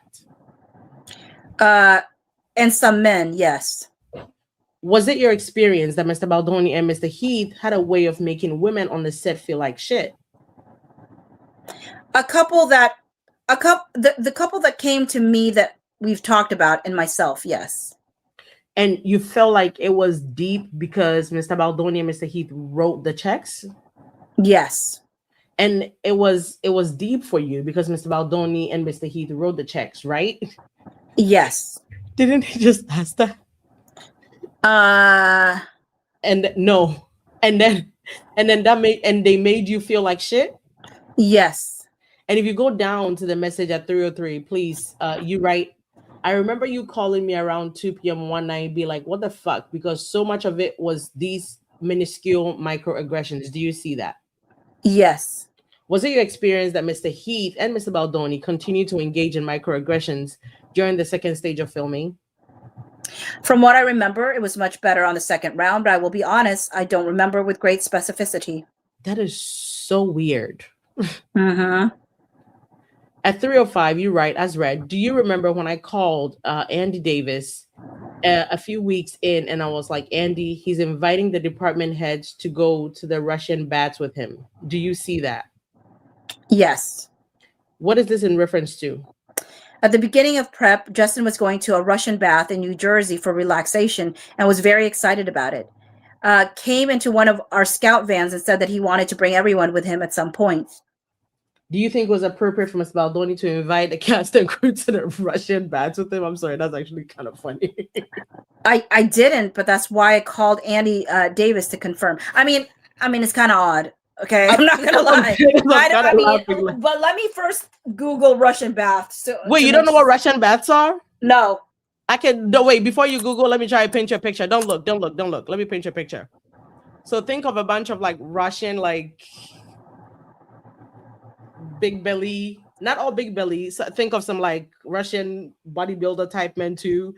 Think of some Russian pew men too. Think of all kinds of Russian men, all ages, all body types, just all in a big room that's like a sauna, right? And they all wear like a towel around their waist at most. At most. Some just don't care about the towel part. And there's like, it's like a big steam room. And then there's like tubs. And then like there's like. So you've been to a Russian bath? I've been to one. Is that what you're asking me? Yeah. I've seen enough movies where Russian baths, businesses are conducted in a Russian bath. Now Google it. Go ahead. Okay, because I'm like, it is a little odd. No, but they're very good for you. There was kind of like a Korean that's spa. That's not odd. No, it's kind of, that's why I'm laughing. It's kind of like going to a Korean spa to get your body scrubbed and you bring your friends. Why did she make it sound really weird? Like my friend has offered to bring me to a Korean bath. That's literally a regular hot sauna place. It's like pretty much. But what did you think I was painting a picture for you? Like just a bunch of naked men sitting in a bunch of whatever. I mean, but like honestly, like this is very like. Mind you, they don't have the Russian folks sitting around, but still, I'm like, this is regular. I would go to a place that looked like this. There's a Turkish one that just opened here. I'm trying to go there. Why did she? I mean, I guess it can be uncomfy if like people are, but I mean, I can understand what she's getting at, but like, it doesn't have to be weird unless you make it weird. But I mean, it kind of is weird, I suppose. No, I mean, it's funny. It's hilarious. But he just, like, you remember when Jamie was showing the clip, picture, whatever, it was like, my wife is not weird about these things. These people are just very comfortable. Yeah, I mean, that's the thing. I mean, honestly, there's nothing technically about it's, I mean, I don't know. It's literally like if your boss said, hey, we're going to the spa. Does everybody want to come to the spa? Except a spa, it's now, instead of going to the regular sauna or going to get a massage or going to get a pedicure, it's now a Russian bath and you're getting beat with leaves and people are going to be naked. And now it's weird because of that. I mean, I get where she's coming from.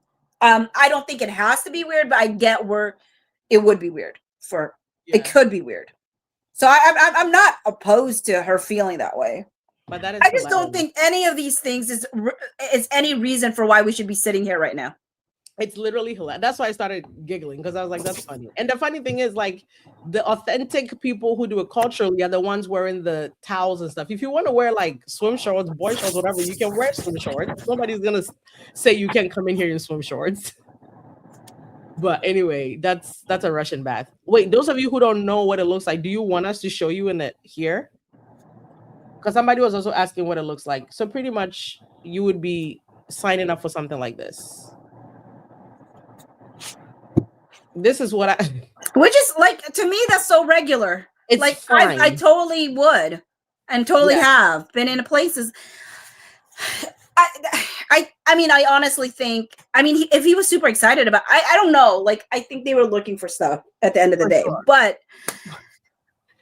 none of this really is why are we here? Why are we still here? And my word, also, why am I still here? I can't. Do you see that? 90%. I even split it in half. You've been trying to put that up. It's been like this for a day, okay? It's been here for a day. So this is our live from last night? Yes, and I can't take it anymore. Did you break it up? I did. I was able to download one half of it. But it's the second half. And now I don't know. It's just so annoying. I'm gonna have to stop it and maybe reboot my computer. 3:14:59. Oh my god. Does it typically take you that long to upload? No. No, I've had ones. And so I'm like, did I just break my internet or whatever? 314. And so I'm like, will people even want to watch it anymore by the time I get it uploaded? I mean, I think our reactions though, from like being excited about Emily's text, I think it's worth it if I could just make it work. Oh yeah. All right, let's jump here. Okay, hold on. I'm rebooting. Restart. Okay. Karol, you missed that entire Russian bathhouse conversation, by the way. I'm listening. You were in your zone. No, I'm listening. I was just like, I don't know. Do they need to go back to just hiring men? You didn't have to tell me. I saw this one on my own. Oh, you found one. He's an Aquarius, so like this tracks. Oh, did you see did you already do Land Sharks one? Did I do what? Did you do Land Shark and I missed that one? What? Oh. Land Shark, what happened to the good old days when women just slept their way to the top? This new crop are doing too much. Who said that? Wait, so maybe I was supposed to turn around. What happened to the good old days when women were sleeping their way to the top? This new crop is just too much. Who said that? I think that's how I was supposed to read that. Oh my God, that is funny. Okay, all right. You did not think it was appropriate? I didn't. But I wanted to call him to confirm, and then I spoke to Jamie about it. And did Mr. Davis confirm that Mr. Baldoni inviting cast and crew to Russian baths with him was in fact not appropriate behavior in the workplace? Objection. Correct. What did Jamie say when you raised to him that Mr. Baldoni had invited cast and crew to the Russian bath with him? That I don't remember if he said it was appropriate or inappropriate, but he said that he would talk to Justin, and I believe he did. I feel like Jamie's like my guy. Not everybody is that cool. Oh my God. At 3:06, Miss Janetti wrote, as read, everybody has something weird, uncomfortable, and bad to say. Do you see that? Yes. So your experience that everybody has something weird, uncomfortable, and bad to say with respect to Mr. Baldoni. I think he meant to say, so it was your experience that Mr. Baldoni, it was your experience that everybody has something weird, uncomfortable, and bad to say with respect to Mr. Baldoni and Mr. Heath on set? I didn't talk to everyone about it, but the people that I did, yes. Fair to say most people? Yes. Around the time of Book Bonanza, did you come to understand that certain cast and crew did not want to appear in press and promotion with Mr. Baldoni? Yes. I feel like they say certain cast and crew and they're literally talking about two people on the cast. Who? I don't remember exactly, but I want to say everyone except Hassan. So they're not talking about cast and crew. Are they only talking about cast then? Mm-hmm. All right. Would you have been would that have been Miss Lively, Miss Slade, Miss Ferrer, Miss Sklenar, Miss Hoover? Wait, all of a sudden Little Atlas doesn't exist? Wow. And Miss Hall, who did not want to appear in press or promotion with Mr. Baldoni? Correct. So not just Hassan then. It's Hassan and Alex? Mm-hmm. Interesting.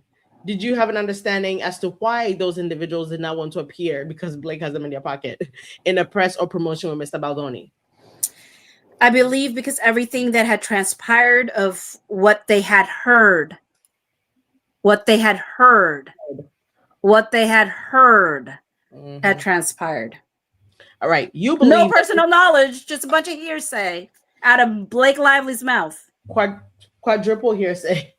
You believe that Miss Lively did not want to appear in press or promotion with Mr. Baldoni because of what she perceived to be inappropriate and uncomfortable behavior by Mr. Baldoni and Mr. Heath on set?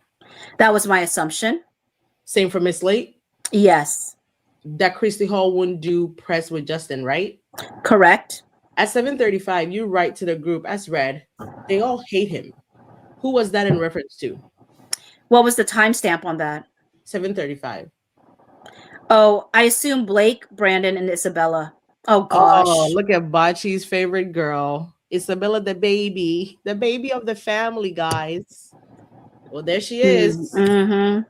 Fully grown, making bad decisions. They've indoctrinated her. During Book Bonanza, was a cut of the film screened? Yes. And did the audience have a huge reaction? Yeah. Standing ovations? Yes, from what I remember. If you turn, please, to your message at 11:18 p.m., it will be on the next page. Yep. You write, as read, strongest cut thus far. Do you see that? Uh-huh. Was it your opinion that the cut screened at Book Bonanza was the strongest cut of the film you had seen so far? Yeah. And was that the cut created by Miss Lively? I actually don't remember. Do you have any reason to believe that it was the cut of the film that was created by Mr. Baldoni? I don't think so because of the date. So then you do remember? Yeah. Was Mr. Baldoni at Book Bonanza? No. Miss Lively was though, right? Correct. If you can turn to Exhibit 13, which is a document bearing Bates BL A042. Do you remember this document as a text chain between you and Miss Lively on June 15 to 16, 2024? Yes. Yep. If you turn, please, to your text at 3:04 a.m. in the middle of the message, you write, as read. Here we go. The cut is excellent. Like I said, the best thus far. Truly beautiful. Beautiful work, Blake. I think this last leg of the journey is going to be really sweet for everyone, and that's because of you. Colleen might be the mother, but you...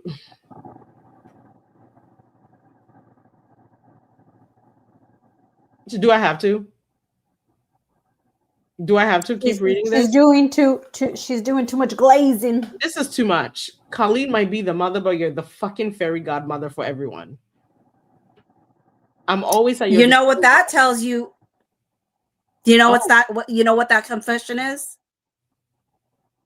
She grants everybody's wishes. But she's not done. But wait, there's more. Colleen might be the mother, but you're the fucking fairy godmother for everyone. I'm always at your disposal for whatever you need, creatively or otherwise. I'm incredibly proud of this film. Does that text refresh your recollection with respect to whether the cut screen at Book Bonanza was the cut that... Can we go back to when they asked her, was the cut that was screened at Book Bonanza Blake's? And she actually said she doesn't remember. Then they asked if it was Justin. Then she says, I don't think so because of the date. But there's a text message you sent quite literally saying it's excellent.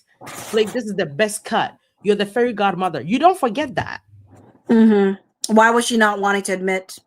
This is very, very bizarre. This entire deposition. And it's, I think it's because, could you go up a little bit? I think it's because it was talking about your cut of the film. And this is a denial of Blake Lively. She denies, she has it in the New York Times saying it's her cut. But by the time she sues, it's not her cut. She leads Sony's cut. This is wild. So I think that was her way of saying, like, I'm not going to answer this question. Yeah. Because I know that Blake Lively's lawsuit says she doesn't have a cut, but that she led the Sony cut. Keeping the waters muddy there. Keeping the waters muddy there. But the fairy godmother, that's making people's wishes come true. So that means what did she grant? For sure. To get what she wanted. For sure. Does that text refresh your recollection with respect to whether the cut screened at Book Bonanza was the cut Miss Lively created? Yes. Do you recall that in connection with releasing the film, Wayfair had compiled or developed a companion book?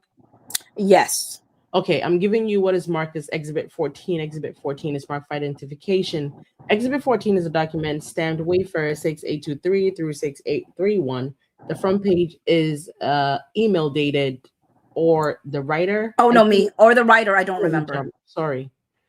Fair enough. Heat writes, as read. I'm sending you Alex's notes. While there are some that are worth discussing, I want you to know that she's not always the best with bedside manner. So please read her note with that in mind. She's not a decision maker when it comes to this. Do you see that? Uh-huh. Oh, I know that pissed her off. Does it surprise you that Mr. Heath would send your notes to the editor or the writer of the coffee book table and represent that you were not a decision maker? No. Why? Because I wasn't one. Wait, really? Didn't she just say she could run this entire set and she didn't need Jamie? Well, that's why she's mad though. She's being funny. He took away all her ability to do that. Yeah. Is that consistent with your experience that Mr. Heath, Mr. Baldoni sidelined you as a producer in connection with the film? Completely. You can set that aside. Handing you Exhibit 15 that you received at the time, yes? Oh, God, that you received at the time? Yes.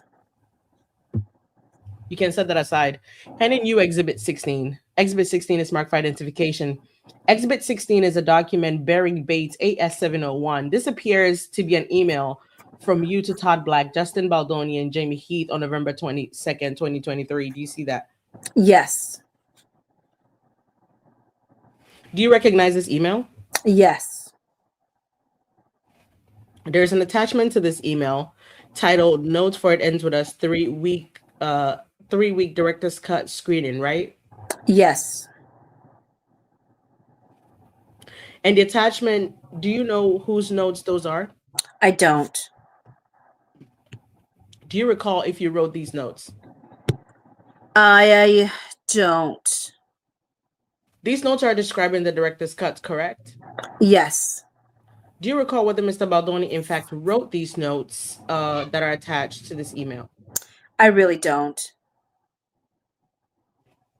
In the first paragraph, the notes read, "This is now a PG-13 film through and through. All swearing has been removed aside from one F word placed in a very important moment in a non-sexual way. Making this film PG-13 has proven without a doubt to be what's best for the film and the audience."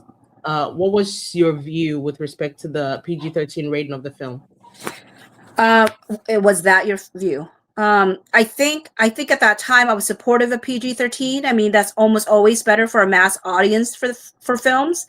We originally were supposed to make an R-rated movie, and so that was a little controversial internally when it needed to change, but I believe I supported the PG-13. And did you say PG-13 is almost better for mass audience films? Why is that? Because it can reach more people. More people can go see it. A younger audience can go see it. Do you believe I'm handing you Exhibit 17. Exhibit 17 is marked for identification. And while that's passed around, I will ask you a question, not yet about the exhibit. We'll wait for everyone else to have it. But do you recall a meeting on or around January 4th, 2024 at Miss Lively's home in which she expressed concern with respect to Mr. Baldoni and Mr. Heath's behavior on set? Yes. Can you please turn to paragraph 20 in the complaint? You said 20? Yeah, paragraph 20, page 7. At paragraph 20, page 7, there's a screenshot of notes that have 30 points there. If you could take a minute and read through those, my question for you will be whether the 30 points identified on that page are consistent with what you recall Ms. Lively speaking to you during the January 4th meeting. Ready? Yes. Are those 30 points identified in a paragraph in paragraph 20 of that complaint consistent with what you recall Ms. Lively speaking to you during the January 4th meeting? I don't remember every point one by one. I remember most of them. You see that? Okay, you can set that aside. Was Ms. Lively eventually awarded a PGA producer mark for her work on It Ends With Us? Yes. Sorry, guys. You submitted a letter in support of her obtaining the producer mark, correct? Yes. Did you also speak with other cast and crew members about submitting letters on Ms. Lively's behalf to obtain a PGA producer's mark? I spoke with other crew. Other crew? Okay, thank you. Miss Rosa, what exhibit are we on? Ashley?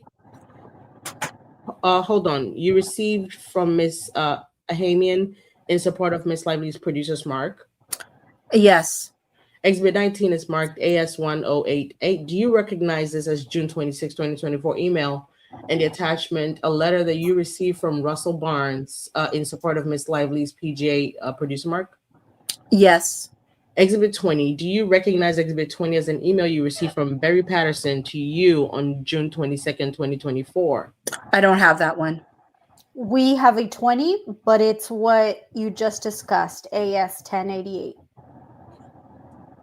Okay. I don't. 10? Did you just okay, as discussed. Okay, do you have AS 1094? No. None of us do. Do you agree, based on your experience, that Miss Lively deserved a PGA Producer's Mark that she was awarded in connection with the film? Yes. No further questions for Mr. Heath. Wait, no further question for. Then it jumps. Jesus, was Mr. Heath someone commenting that, oh, Mr. Baldoni looked hot or looked sexy? Was she in costume? I believe so.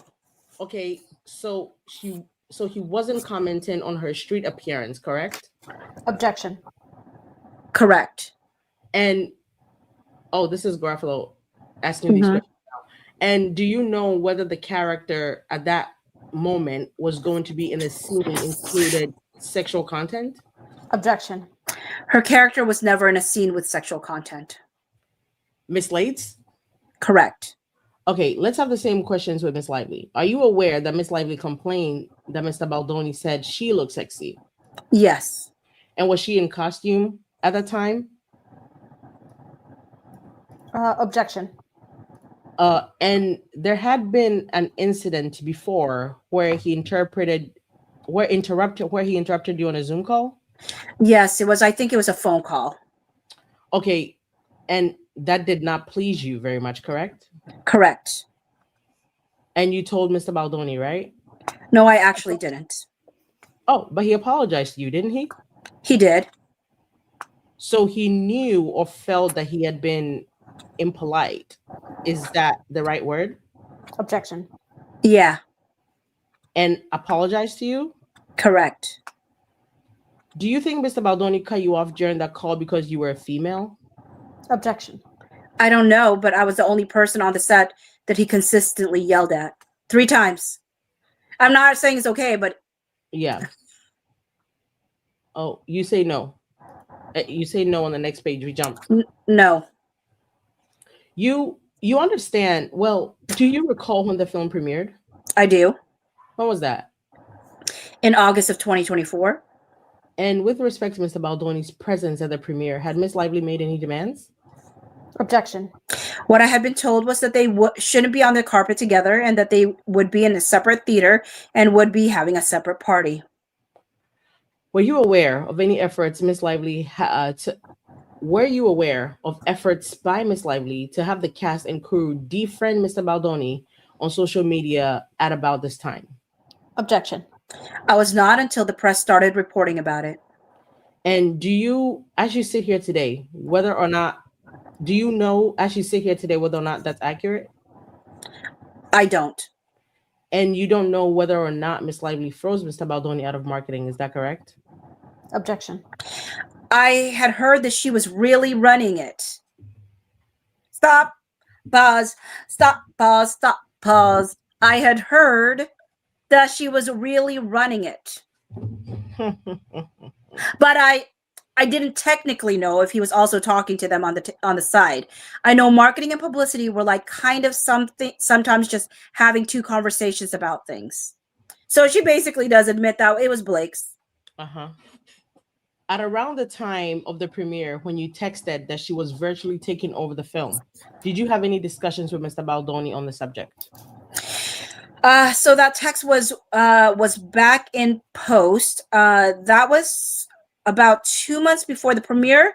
I believe I did talk to Justin around when that sort of final takeover was happening. And I think that was one of our last conversation. What final takeover? Running the premiere and putting him in a basement. Oh God. She used the word takeover. I know. I guess she knows it was a takeover. She's not shy anymore. She's not scared. Final takeover. That is interesting, though, that she's calling it that. So she admits that there were multiple attempts at taking over. But this was the final one. Oh, that's a good point. That's gonna be a new song. She knew. Oh my God, that is such a good point, Bachi. She knew what it was. She's not new to this. She's true to this. And also, literally, it sounds like it was a multi-tier takeover. And this was the final one. It was planned. Final steps. Mm-hmm. She literally called it a final takeover. So I guess she was in on the plan. In order for this plan to go perfectly well, everybody had to do their jobs right. Is that correct? That would have been my follow-up. Anyway, and what did Mr. Baldoni say to you? I think he was upset, but if I remember correctly, was kind of shockingly in good spirits and accepting of the whole thing. Shockingly, huh? Anyway. Shockingly, because you knew it was not something that anybody in their right mind would be okay with. Yep. Did she ever complain to you that the script did not accurately reflect the book in sum or substance? No. What do you know? What do you know about the entry on the list? What do you know about the entry on the list having to do with Mr. Baldoni contacting Miss Lively's trainer?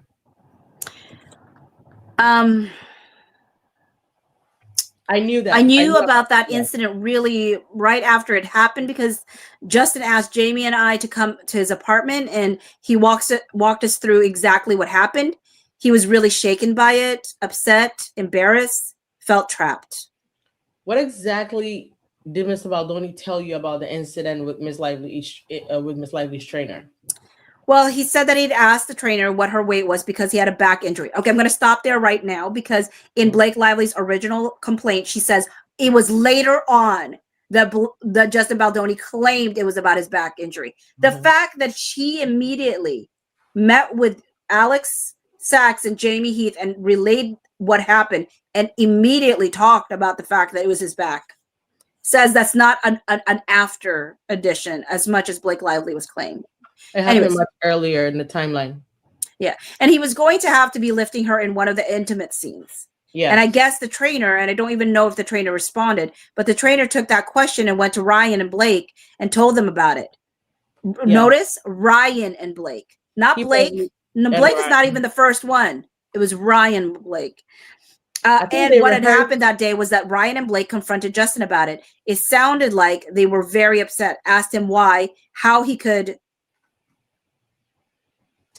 I think they rehearsed this a little too much. Can you go down? How he could probably do that. Possibly. Again, I don't remember all the details, but it sounded like it went on for a bit, and then Justin was very upset, so he called Jamie and I to come hear about it.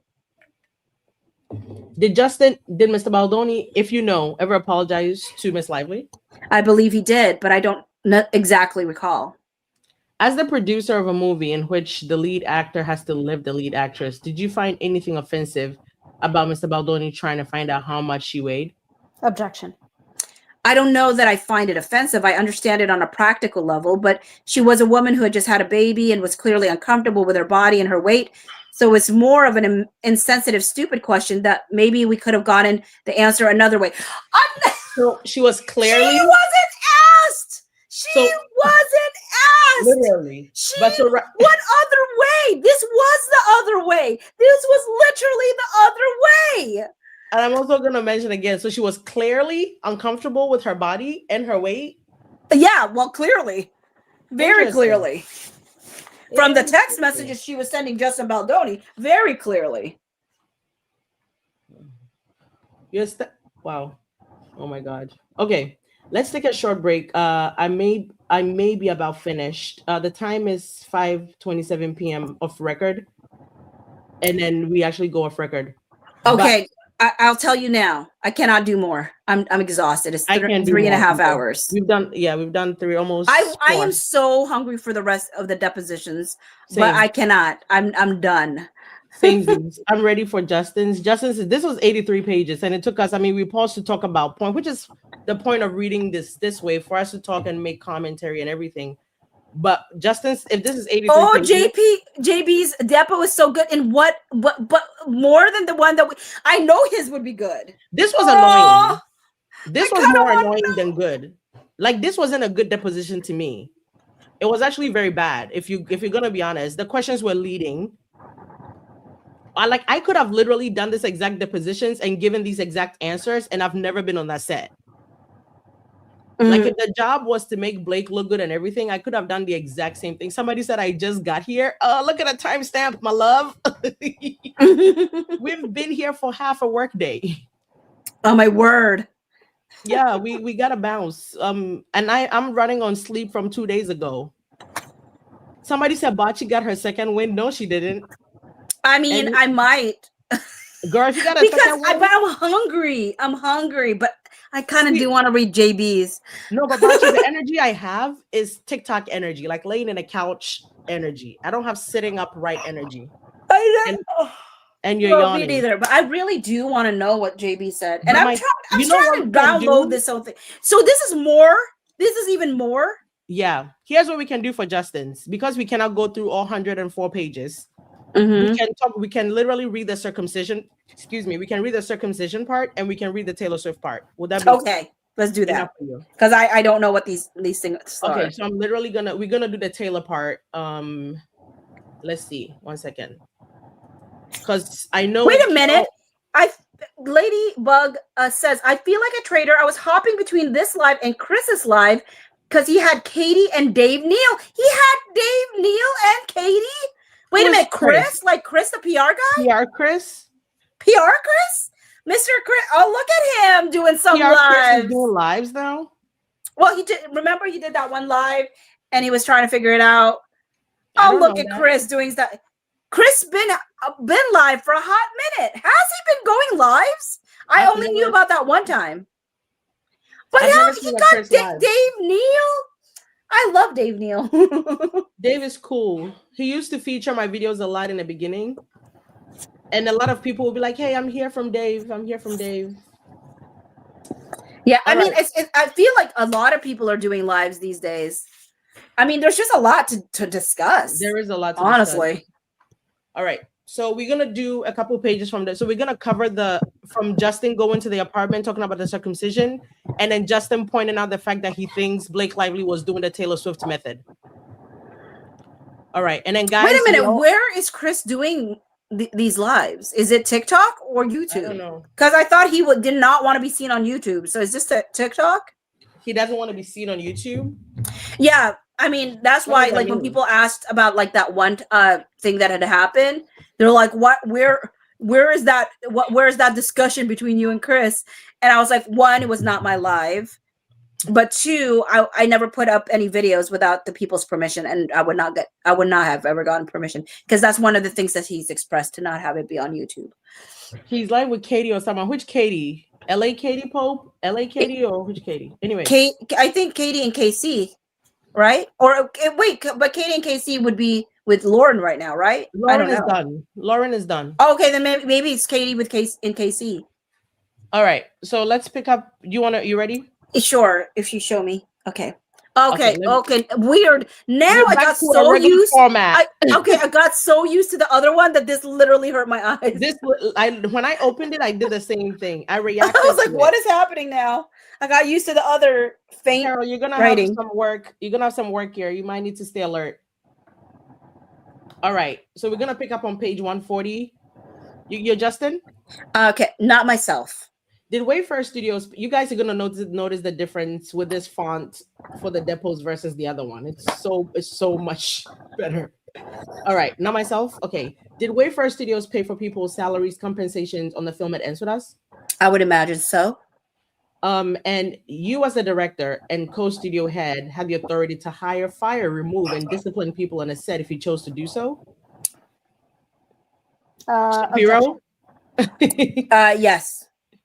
And you see a reference at 3:05 p.m. by Miss Sachs saying, do you remember when I called Andy Davis a few weeks in and was like, Andy, he's inviting the department. The Russian bath is back. And he's inviting the department heads to the Russian baths with him. Do you see that? Yes. Who is Andy Davis? I believe Andy Davis he might be the head of production at Sony Studios. Okay. And on the next... The person in charge of production at... We jump to 144. Russell said when he rapped, he felt like he left a cult. I do see that. Do you find that offensive? Shapiro. You're muted. Objection. Okay. It wouldn't be the first time people around this case have said I was in a cult. I think you testified earlier about meetings with Miss Lively that occurred in her apartment. Is that right? Yes. Is that the first place that you met with Miss Lively? The first place, it was in the same building. Yes. In the same apartment building? In the building. Different room, but same building? Different apartment. Oh, they got different apartments in the same apartment? Oh, they probably have a nanny apartment. So the nannies don't stay with them. They come up, take care of the kids, and at nighttime they go and sleep. I'm not even joking, because why would you have the two apartments in the same apartment? You know what I'm saying? Yeah, I don't know. I'm sure they have like a nanny apartment, like an adjacent room type thing, but like an adjacent apartment, an adjoining apartment. I mean, all right, different room, but same building. Different apartment. Different apartment, same building. Yes.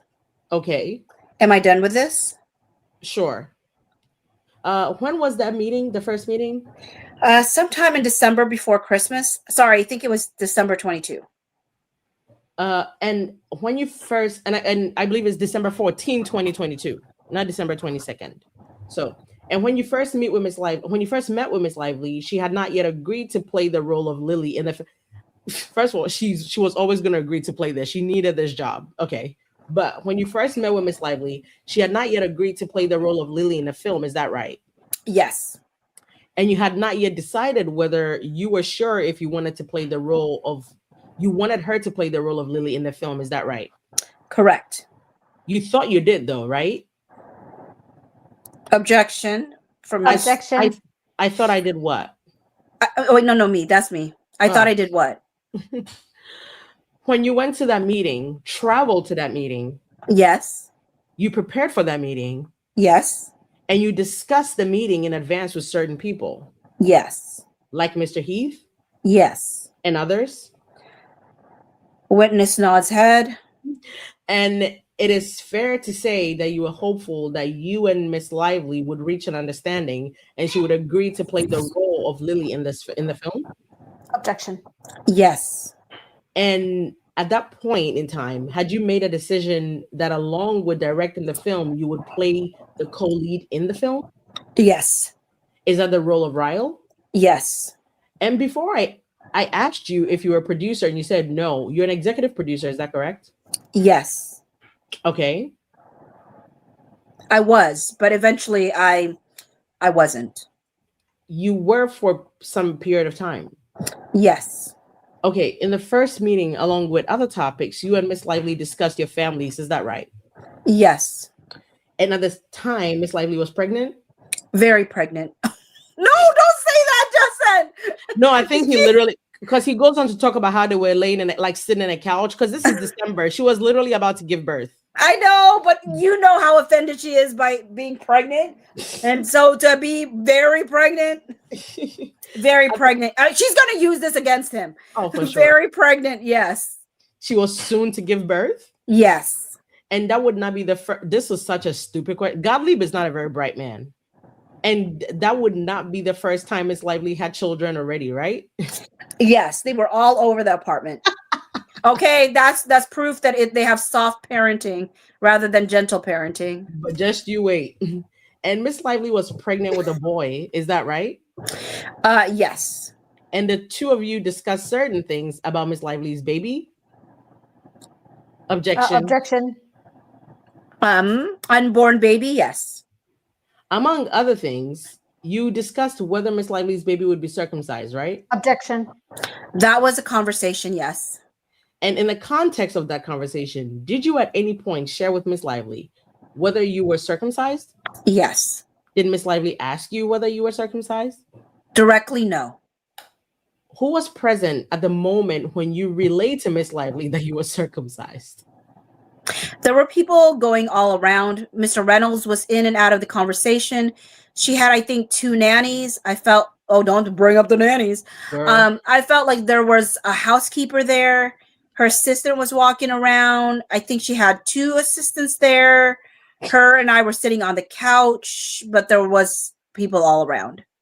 Have you ever told any other work colleagues at any point in time about your genitalia? Objection. Objection. I don't talk about my genitalia, so no. Justin is figuring this out. Prior to Miss Lively accepting the role of Lily Bloom, she received a copy of the script. Is that right? Yes. Objection. I don't believe that was my testimony. Would adding a sex scene not in the book be considered gratuitous? Objection. No, because none of the sex scenes that were in the movie as they currently exist were ever in the book in the way that they are.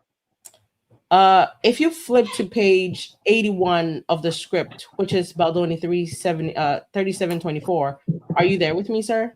Yes. Do you see A69? Yes. And that is a reference to Aria Hotel Penthouse Suite Night? Yes. And this is a wedding night for Ryle and Lily? Yes. Do you see towards the end of it, do you see towards the end of that, it's written as read, as the two climax at the same time, they lock eyes and cannot help but smile, baffled that they found each other? Yes. Whose idea was it to add the two climax at the same time? Christy Hall. I think we've seen this part. Yeah. When did she communicate? Oh, I wanted to jump to the Taylor Swift messages of it all. That's why I'm distracted, because that's what we were covering, and then we're gonna leave. Yeah. So let me go to the. We're gonna Sarah version. Yeah, we're gonna Irish goodbye it. Irish goodbye it. All right, okay, so we've got to the Taylor Swift pages. All right, you guys, we're gonna tackle the Justin Baldoni pages tomorrow. It's 100 pages, and we took 3 hours to get through 83 pages. So unless we want to eat breakfast together on this live, there is no chance. Don't tempt them with a good time. Because we've done it before. Don't tempt them.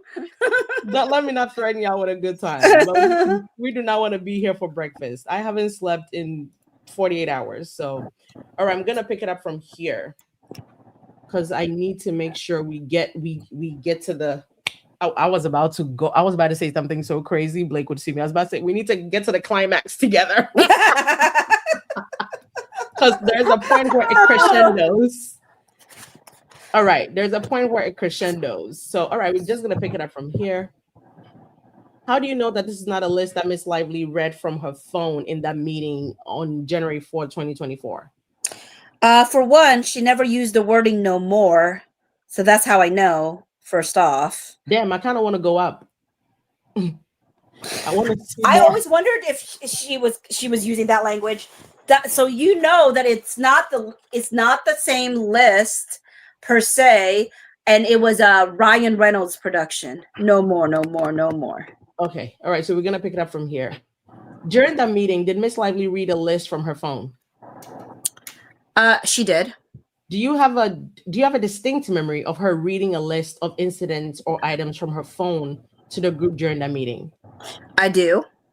Okay. I'm going to mark the next exhibit, Exhibit 33. Mr. Baldoni, you've been handed what's been marked as Exhibit 33. This is a document bearing the Bates numbers BL38461 through BL38462. Exhibit 33 is marked for identification. Have you had a chance to review this exhibit, Exhibit 33? I have. Do you know one way or the other, as you sit here today, I can't stand that question, whether this is the list that Miss Lively read from her phone during that meeting on January 4th? This was not the list that Miss Lively read from her phone. How do you know that this is not the list that Miss Lively read from her phone in that meeting on January 4th, 2024? For one, she never used the wording "no more." So that's how I know, first off. Okay, and you know that based on your specific recollection of how she spoke to you during that meeting? I know that because I was present and in shock of what I was hearing and paid very close attention to the words. And "no more" was never used. That is. It also says an updated list. So I'm not sure when it was updated. Okay, well, apart from your identification of "no more," do you have any other reasons to believe that this list is not what Miss Lively read from during that meeting on, well, you were not there, Godly. How about that? Anyway, I'm so sorry, you guys. That was an ad-lib. From that meeting on January 2024. Objection. I think that's a big one. I mean, the fact that she never said "no more" shows it's not the same list. I'm asking if there's any other reason. Yes, there are certain. I would say there's quite a few things in here that were not read or discussed that day. Do you recall Miss Lively saying during the meeting that this was the worst experience of her life? I do. Do you recall her saying during that meeting that others had witnessed this behavior?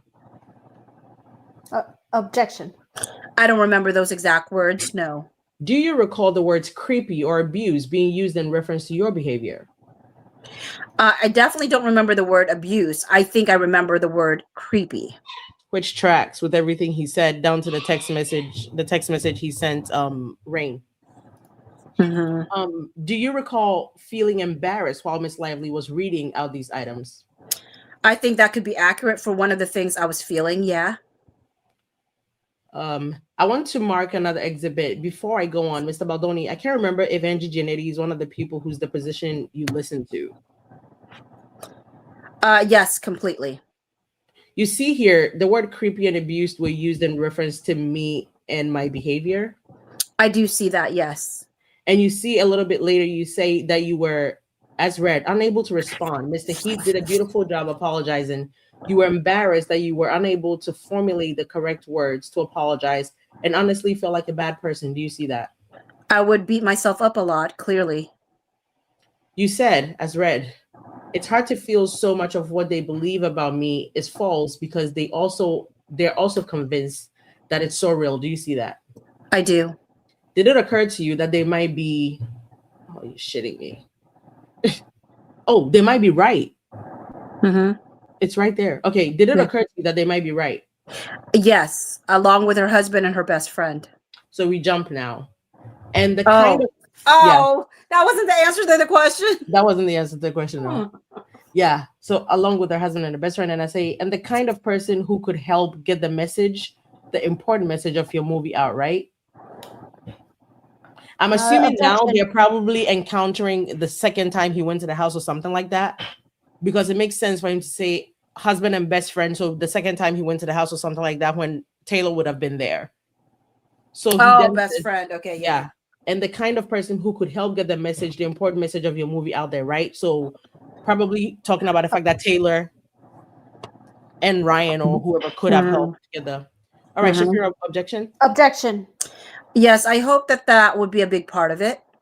So would you have disagreed in December of 2022 if somebody had said to you, Miss Lively has got a terrible, well-known reputation in the industry, nobody likes her? Objection.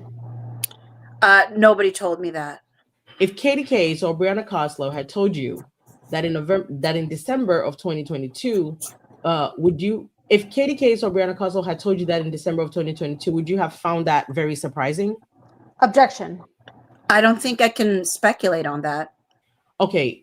On a previous page, 18853 at 1101, you say of Miss Lively, as read, she had the nuclear bomb. If she doesn't promote the movie, she can leak that I'm a bad person or she felt unsafe with me and all the stuff she has on me. Then she's the victim. It's the Taylor Swift playbook. So she can ask for whatever she wants because she knows I know. Do you see that? I do. What did you mean that? Objection. What part of it? All of it. I don't know. You had agreed that the conditions that Miss Lively asked for return to set, right? Yes. And upon return to production, so far as production on the set went, things went pretty well, right? Ooh. According to your own complaint, everything went great. Spicy Justin. Refer to her, Miss Lively leaking. Per my last email. Okay. Oh yeah, really, pretty much. We jump again. Refer to her, Miss Lively leaking, I'm a bad person, or that she felt unsafe with me. Refer to her, Miss Lively leaking, I'm a bad person, or that she felt unsafe with me. Oh, wait, never mind. You're right. That's you. Dang, we all need to go to bed. We have 3 minutes. We're leaving this at 4 hours. We can do it. We can power through.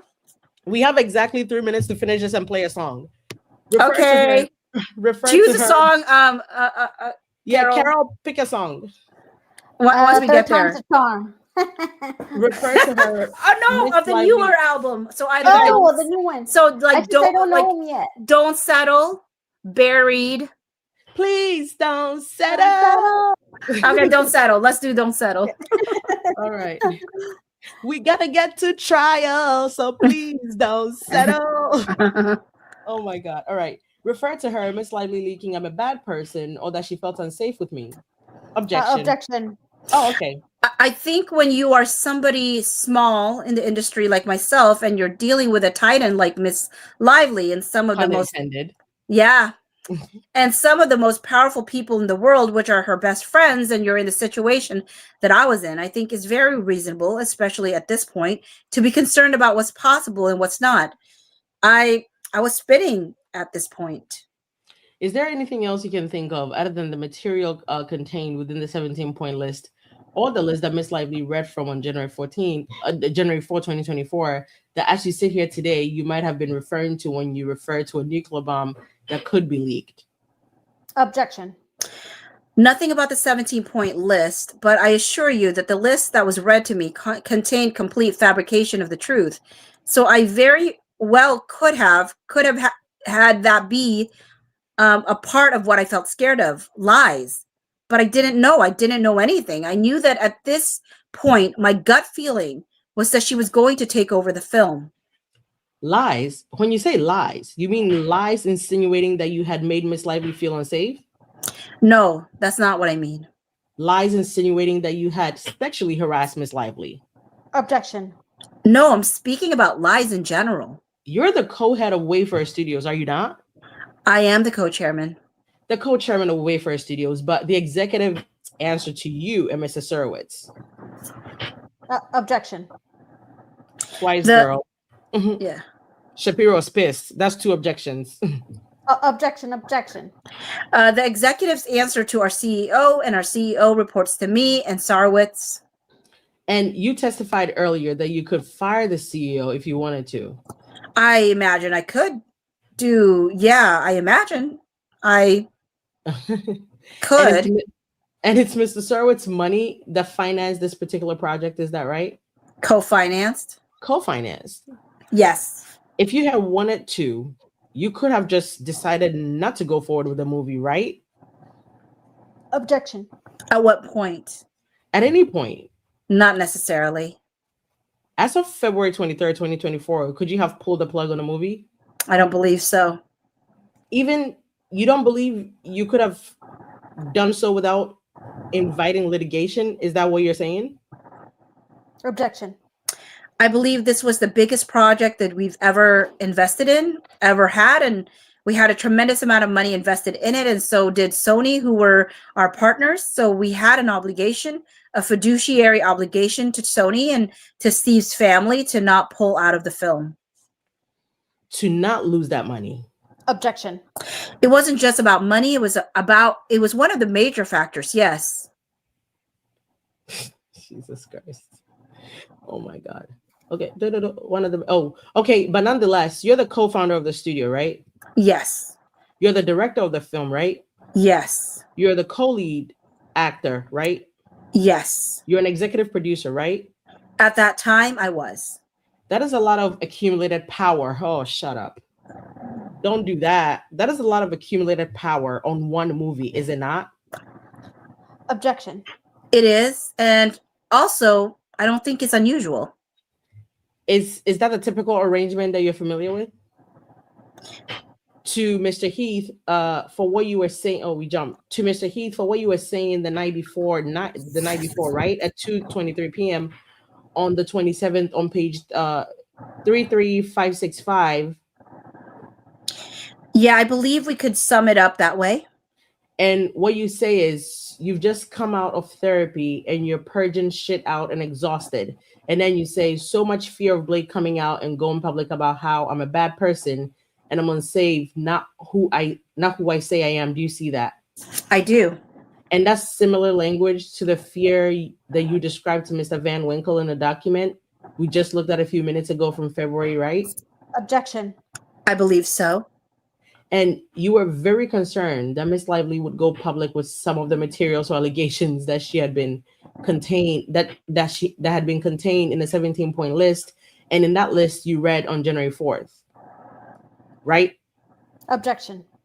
Again, I disagree with anything to do with the 17-point list. But you think it might have referred to items that were in the January 4th list. Objection. I'm sure I had feelings about the lies that I felt were in the January 4th meeting, but I think is a very reasonable feeling that I'm expressing here. Mr. Baldoni, Was the thought of someone saying publicly that you were not who you say you are one of your biggest fears? I think based on where I was emotionally in my healing journey, therapy at that time, and going through this film, I would imagine that was a fear, yes. And that's what you were referencing here to Mr. Heath, isn't it? With your reference to the little boy that you're so intertwined with. Objection. I'm just out of therapy and clearly not very sober in terms of my emotional state. So I was extremely sensitive and vulnerable and clearly in a very dark place at that moment. Where did the thing go? Oh, I understand. And I'm sorry to press on. Oh, really? I understand. And I'm like, you're not sorry. Come on. He is not sorry. Are we going to finish reading it all the way to the end? Or? I mean, we're on page 98. So I figured it is page 98 of 104. I figured. So did we hit the Taylor Swift thing already? Yeah, no, that's when he said Blake is doing the Taylor Swift tactic. It's just I'm fading. That's it? You skipped it? You missed it? Like I heard it. I thought there was going to be more. No, that was it. He literally said Blake is going to like deploy the Taylor Swift tactic of like, if you don't, I'm not going to promote the movie. I'm going to just come out and tell people you're bad, blah, blah, blah. Okay, so you're saying basically we read all the new pages? No, we didn't read all the new pages. These are still all new pages, but I was just saying because we were already at the end, we were only 2-3 pages to get to the end. We might as well just. Okay, that's fine with me. We might as well just finish the last 3. I mean, like I said drunken stupor, but now I'm not drunken, but like my sleepy. Yeah, we had 98 at 104. We almost done. Okay. Let me see. Dang, where was I right now? Oh, I understand, and I'm sorry to press on it. But you're saying to Mr. Heath, I think particularly in this carryover message at 2:33 p.m. on the 27th, that your personality is being overrun by this little boy who, Jesus Christ, who feels scared and threatened. Is that what you're conveying to Mr. Heath in this message? Objection. No. That's not what you meant by as read. He's been running the show when he feels scared and threatened, and that's what you get so frustrated with. Objection. What I meant by that is in moments of intense emotion, in moments where I'm short or can get angry very quickly, in those moments, I believe that is the little boy in me that doesn't feel safe. And it's in those moments, like with me, I had no idea. Wait, is it just, it leaps? It jumps from freaking 291 all the way to 307. Okay, did you ask her why? Objection. I think it was very clear that when a person publicly unfollows you and also through channels tells you that they don't want you at the premiere or they won't attend, I think I took that hint that I shouldn't reach out to anybody and ask. But you didn't reach out and ask, right? I did not believe that anything that I had to say could compete with any influence that Miss Lively had. Even though, in your view, all of this was based on lies. Objection.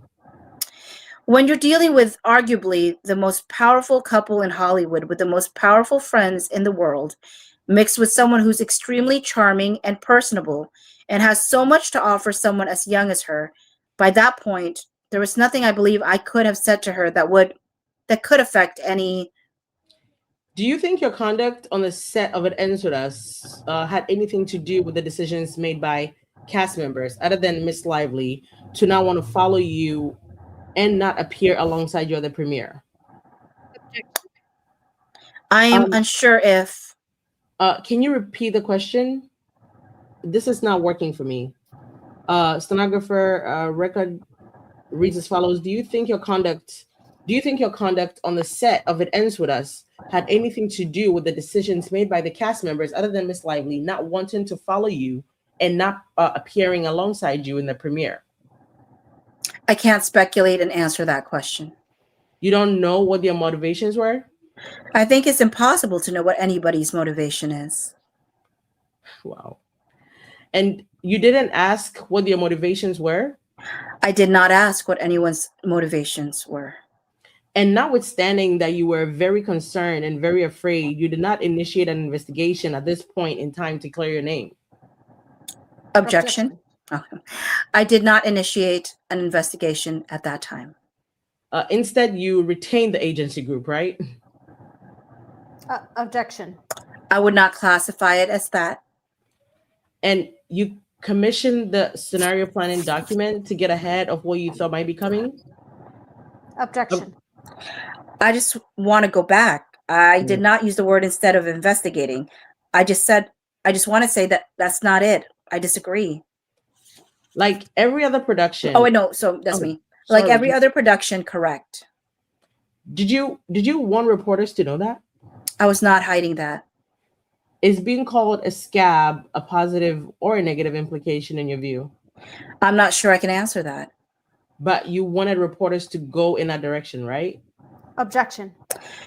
What I believe I was doing was passing on a message from my partner, Steve, who relayed to me after reading a story that appeared to be in response from something Miss Lively said on her own. She was not even asked about whether or not her husband wrote a scene, and then because of that, received a lot of negative backlash, as did Mr. Reynolds, because why would Mr. Reynolds be a WGA writer writing a scene in someone's movie that he's not credited for? And so Steve, seeing Mr. Reynolds' apparent leak that the script was a disaster, which seemed like he was trying to save his own image in that moment, asked me to pass on to Melissa and Jen that an idea could be presented, which would be flipping this narrative that our movie was a disaster to begin with. And this still you. Oh, and this again was a purely defensive conversation. There was an offensive move done to say that our script was originally a disaster, and we were implying that this could happen. We did not say, go do it. I don't, unless you have something where I did. Do you have you characterize these as offensive and defensive, yet you have admitted that you have absolutely no idea whether Mr. Reynolds ever said that the movie was a disaster that he saved? Objection. Untrue. I do know he said it. You know that he said that the movie was a disaster that he saved it? Yes. And you know that how? He said it at the January 4th meeting in person to my face. Wow. And did he say that in public any time that you ever heard him say that? I found it odd that something he said to... Okay, yeah, okay. So he was the leak. I mean, yep. So Ryan did leak that out to the press. Yes. Let me make sure I didn't miss any super chats. Bocce, you didn't see any more, right? I did not see any more. Yeah, I think the last one that came was from Life with Carrie. He's an Aquarius, so like it tracks. You guys, we thank you for hanging out. This was a good. It was an annoying deposition. It was annoying, but it needed to be done. We needed to see the lies unfold. And it would have been horrible to do this as a pre-recorded video, only because it would have been like it would have been bad, because then I would have to worry about taking pauses and editing in between. So it was great. Bocce needed to do this live for you. It was perfect. Thanks for letting me tag along here. Thanks for coming, Karol. We're gonna play the song, but you guys think you want to meet tomorrow to do the rest of Jamie, because Jamie got new pages. We have like 110 new pages for Jamie. Dang. And then 14 new pages for Jamie, and then this 104 for Justin, which I believe we've just done about 20 of. Maybe 20 is a lot. Tell us in the comments how he lied. Wait, we lied? Brandon Sklenar. Oh, what? Timu Thor. But thank you. He lied about something that JB said. Read it in full tomorrow. Ooh. You guys said, yeah, guys, I'm sorry, I have to go because I got stuff to do. Oh, go ahead, Karol. Thank you so much for coming. I know you were on E. Thanks for pushing through for us. Yeah. Thank you for having me, everyone. Thanks so much for being nice in the comments. Thanks, Karol. You guys go hang out on docketupdates.com. Go hang out with Karol. Karol was on E. I'm below E. Somebody said Elf is pushing through. She needs sleep. You guys have no idea. Mm-hmm. Let's go with Don't Settle and let's close this out. My light literally turned itself off because it had been on for 4 hours. I have it on the timer in case sometimes I get up and I leave it. Yeah. But you guys, so Bocce's gonna go get dinner. We're gonna play a song. We're gonna dip. Karol, you're still here, just so you know. Yeah. Oh, I thought you were dipping out when you were saying bye. All right, we're gonna play Please Don't Settle. And if you guys are wondering where these songs are coming from, we're not just Hold the pulling feet to the fire. We're not like just pulling the songs out of from our butt. These are songs that Bocce wrote for like pretty much surrounding this case. She also has some songs that are not necessarily about. I always go to docket updates when I want to play the songs. Just take it forever. Let me see. Don't settle. Don't settle. Settle's not on there. It's not on there yet. I haven't put her earnings. Do you still have my Suno? Yes, I have it. Okay, look for it. It should be still up there. Go to my like playlist, and then go to BL versus Wayfarer. I mean BL versus WF. It should be near the bottom of that. Guys, if you're still here, please remember to subscribe to Bocce. Remember to subscribe to me. Leave a comment. Like the videos. The replay crew, if you're watching this, we appreciate you guys. You guys are the bestest. Bocce is gonna have a lot for you guys because she's still trying to upload a video from. I don't know if it's gonna. It's refusing. You said go to your library or your studio. Go to the playlist. Oh, playlist. Ba ba ba ba ba ba ba ooh la la ga ooh ga ga. All right, don't settle. The lady got songs for days. I know. Oh my god. You sure it's on here? Yeah. Wait, do I have to have a Suno account? Is it not giving you my it's giving me My Father's Daughter, The Truth Always Comes Out, Buried, Sanctions, yeah. Careful Okay. Don't Settle should be above there. It ain't here, girl. Hold on. Here's what I'm gonna do. Send it to me the way you send me this one. Hold on. Let me find it. Spotify. Wait, you said it's on Apple Music? No. Hold on. Let me give.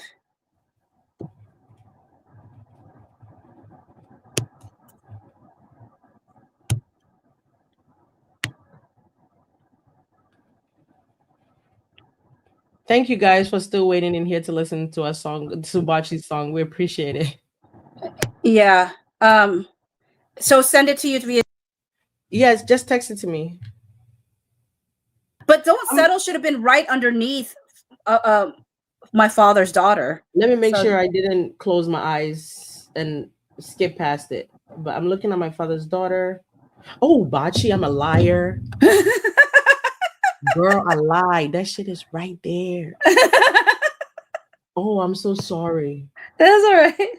I lied like hell. It is right there. Okay, I got it. All right, here it comes. All right.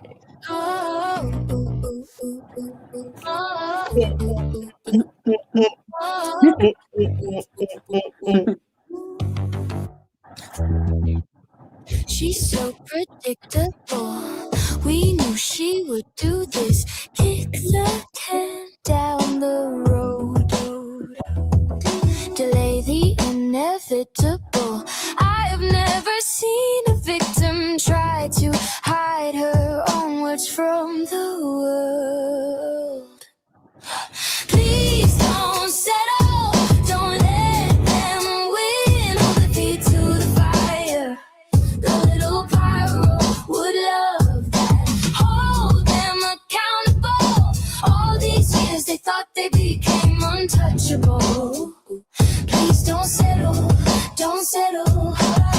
Her husband is so jealous of you. He has been trying to pay Please remember to like the stream. Subscribe to me. Subscribe to Karol. He tells us he's a people pleaser. Newsflash, he is pleased no one. And I mean no one, not even his wife. Please don't settle. Don't let them win. Hold their feet to the fire.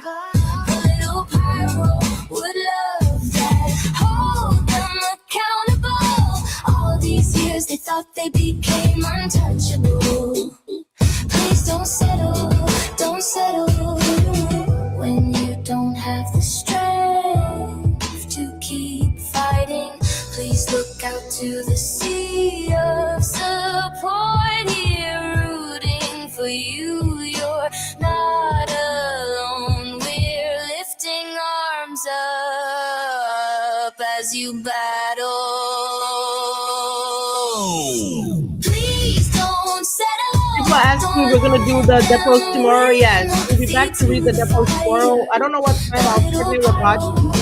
And either way, you get thumbnails from me with the announcement, so you're not gonna miss it. And please like the stream on your way out. We will be back tomorrow to finish the rest. Maybe we'll start a little earlier if Bocce's work schedule allows. I'm saying maybe we might start a little earlier tomorrow if your work schedule allows. I'm gonna be off at 5. Oh, maybe I can. Okay, that's not mine. Whatever that is. Oh, wait, is it? No, that's not mine. Oh, that's Poison. Yeah, that is mine. Hey, Poison. Yeah, I love Poison. We're gonna leave with Poison. I'm glad you like it. I haven't posted it anywhere. I just released it here with you. I like it. This is some first world entitled problem. Yes, guys, just keep your eye out for a thumbnail from me. I'm gonna post it probably around the same time. If Karol is not on E, maybe she'll join and we can talk before, but probably around the same time. I hope I'll be more rested. I won't doze off. Isolate your poison, you're toxic. I can't stand you. You say you're not a bully. Stop telling us what to think about you. We watch what you do. It doesn't match what you say. So why should I trust you? Everything you've twisted. I can't stand you. You triangulate. You isolate. Your poison. You're toxic. I can't stand you. You triangulate. You isolate. Your poison. You're toxic. I can't stand you. I don't wanna ever think about you. I never wanna utter your name again.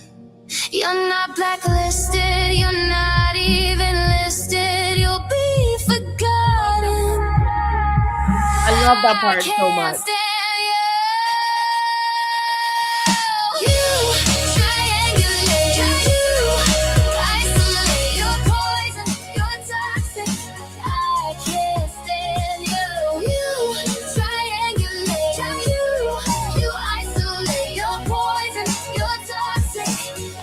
Can't stand you.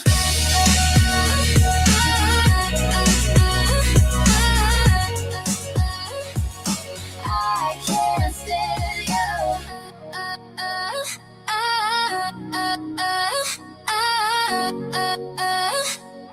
I can't stand you. All right. Well, thank you for tuning in to Bocce, LC, and Karol show. We appreciate you guys for being here on Hot 99.9. I'm gonna put up the song on both my TikTok and my. I wanted to say hot something YouTube. So bad the whole day. Every time, the whole time I was sitting here doing this. I wanted to thank you for tuning into Hot 99.9. This is the FAFO show. Oh my God. Thanks for playing my songs. I really appreciate it. You guys, so Bocce texted me before we did the live and she was like, hey, do you think it's okay? Because Bocce starts all her lives on TikTok with a song. She's like, hey, do you think it's okay if we play a song? And I was about to text her, of course, why the hell not? And to mess with her, I was like, I guess yes. And I was like, ew, absolutely not. And then she sent me sad eyes. I was like, girl, of course you can play one of your songs. Are you kidding? And then we ended up playing about four times. But it was so much fun. I thank you guys so much. I didn't realize how much I missed doing lives because I was telling Bocce, we used to go live every day. And this would be the thing. I would literally be looking at the clock because I have to go pick up my son, and they will be reminding me, "You gotta go," and I'm like, "I have 5 more minutes." You gotta go. I'm like, I have 2 more minutes, and I would always play. So, and then my back started hurting. But I know you guys know I just got some. What, am I lagging? Oh, I'm back now. But I just got some injections. Hop off, guys. Thank you. Oh, bye, Karol. Go get something to eat. But I'm back now. I started getting some injections for my back. I'm starting to feel much better. I can sit for much longer now I still have to stretch every now and again. You guys probably saw me doing that a bunch, but I'm so much healthier now. I feel much better. Bocce has been great. And I love that you guys have been supporting Bocce so much on here. It took a while to drag her butt over here. I should have come sooner, Elstridge, for sure. Did I tell you or did I not tell you? You did. You are wise. You are very wise. We love you guys so much. Behind the scenes, we talk about how much support we get from you guys, how much we appreciate you. And I know whenever I feel like you say thank you, the fans may feel like it's just a thing you say, but like legitimately, we say it all the time. We mean it. The support is immense. The support, is overwhelming. So thank you guys so much. And Bocce, I love the fact that today Bocce actually ditched TikTok for YouTube Live. Because I've been doing all my TikTok, and also the fact that honestly, if I'm gonna move everything to YouTube, like this 6-hour thing, okay, we're still here. Yeah, but it has not moved. So I think I'm giving up. I think I might. Oh, I know what I might need to do. I might need to unhook my internet. And rehook it and see if that clears up whatever might be stalling it. I was gonna say just cancel it and repost it. Somebody just left. Oh no, I've done it a bazillion times already. Oh, somebody left the best comment. Elsie, remember when? So literally, we used to do these lives and I couldn't log off. I felt bad leaving them, so we would just leave it on. I'd be like, "Well, you guys leave," because I would keep looking at the count and there will still be like 900, 700, 500 people in here. And I'm like, dang. Oh. I'm like, I don't want to leave. So you guys That's so many people. Yeah. And we used to do them around 4 p.m., like around pickup time, like dinner, getting ready to go to evening time. Wow. And they will still be in here. And I'm like, guys, get out, leave so I can leave. And wow. So that's amazing. We started doing, okay, I'm going to leave you guys on live and I'm going to go. I would leave them on a computer and I'll just leave. They literally had to kick me out. Oh, thank you, Chris. Yeah, you guys, we still have I actually have some updates to give you guys. Maybe those of you who are still here, I'm gonna give you a sneak peek. How about that? So Bocce, yeah, you're still here. So oh my god, people are gonna be mad at me in the morning, but I'll show you guys. So I told you guys we were doing my grandma, there's like in Ghana, the hospitals, like we don't have like health insurance like here. So if you go to the hospital and you don't have money or whatever, they don't let you go home till you've paid your bill. So a chunk of the change that we've been collecting, when we just recently discharged 15 women from the hospital and their babies. And so some of them, not everybody was okay with their babies getting their picture taken, which was perfectly fine. But the ones that were, we got some pictures in. Oh, Bocce, you went away. Bocce, can you hear me? I can. I was trying to see if I could multitask and upload the song, but I don't think I can. I'm just gonna show them. I was just about to show them some videos. I'm gonna make the video tomorrow to show, because you guys, I love doing the pre-recorded because it's so easier. It's so much easier on me. But since you guys are here now, there's still 9 of you. I'm gonna give you a sneak peek. The money you guys are donating so far, we've done a small bridge. We've done a well for water for a community. We're getting some shoes and school uniforms for some kids. We've bought 40 wheelchairs, about 20 crutches.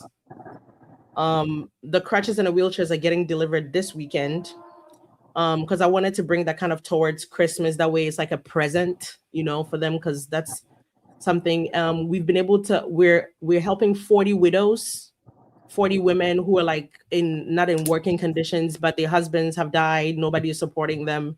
So you guys are pretty much giving them Christmas gifts. And we're doing a Christmas like kind of street party for 2 neighborhoods. And I'm forgetting one thing. Oh, and we are doing like a food, not a food drive necessarily, but like, so say like you get like a grocery bag, it would have like some canned goods, some rice, some oil, some stuff. And we're going to go give it to different neighborhoods, people who can afford to like do stuff like that. So I initially set out just looking for about $4,000 to do a bridge, and I was able to get enough to touch so many lives. I'm like, who am I? I'm like, who do people think I am? I love that though. I'm like, I'm overwhelmed. Like, to me, I'm like, if you guys don't ever want to watch a video, that's fine. Just make sure you donate so I can do what I want to do. If you don't want to watch the videos, that's okay. Just donate so we can keep doing the work. Okay, so the videos have finally uploaded. All right, I'm gonna show you guys. I'm not gonna show you guys everything because I don't want the morning crew to feel left out. So we'll show you 2 videos. Okay, there we go. So you can see some of the moms, and they don't speak English, so they're speaking my language, but you can see them holding our charity drive sign, our Christmas drive sign, saying thank you to the Ellsridge community for everything. And two of the moms took pictures with their kids because the others were like, some of the kids were sick, and I was like, no, okay, we don't need to take pictures of the kids. Like, hopefully they believe me. Hopefully that's enough. Let me see. Okay. All right. Okay. We have here, we have these three moms first. I'm going to show you guys. All right. It's coming up. Let me know if you, I mean, I'm just going to say, let me know if you guys can hear. Unless somebody is in here that speaks my language, there's no way you can hear what they're saying. But here we go.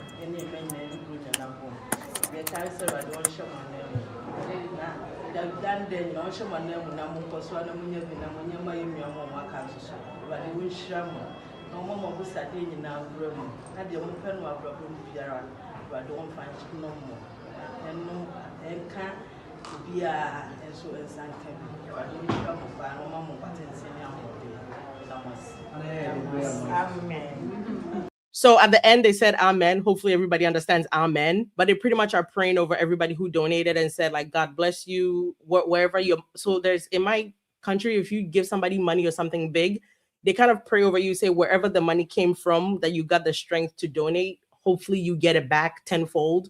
You get it back 1,000-fold. Like wherever you took the money from to give me, it will be replaced. Like God will find it. I don't know if it makes sense to say it in English. It loses something in translation. But pretty much like God will replace the money for you. Wherever you got it from to give me, you will get it back, pretty much. There's this one. Oh.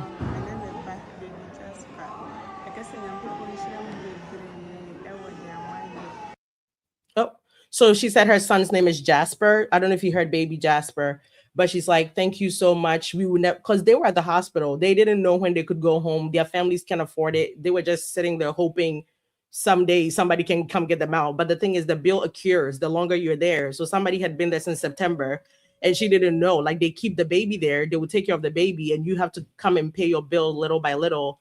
And in one fell swoop, in one day, we were able to get 15 women out of there with their kids. So to me, I feel good right now.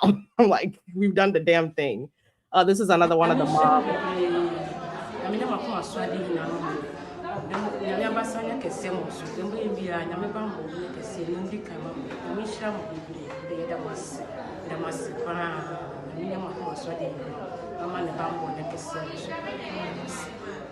So she did this thing at the end where she kind of squatted, which is weird. Like it's like a curtsy. I don't know if you guys saw, like at the end, she kind of curtsied, which we're colonized by the British. Somehow we held on to the curtsy. But she pretty much said a bunch of God bless you. Thank you guys. This is like, she never expected this. And pretty much God bless you. And whatever you have on your heart for God to do for you, you may not know it, but you doing, she had this on her heart for somebody to come help her. You doing this for her, God will also do whatever you have on your heart for you. I know it's weird to translate in English. You have no idea how to understand. So I hope you guys believe me when I say that's what they're saying. This is her daughter. She has, and I think it's I don't know if it's encephaly. I forget the condition, but like an enlarged, whatchamacallit, an enlarged brain. Bocce, you know what I'm talking about?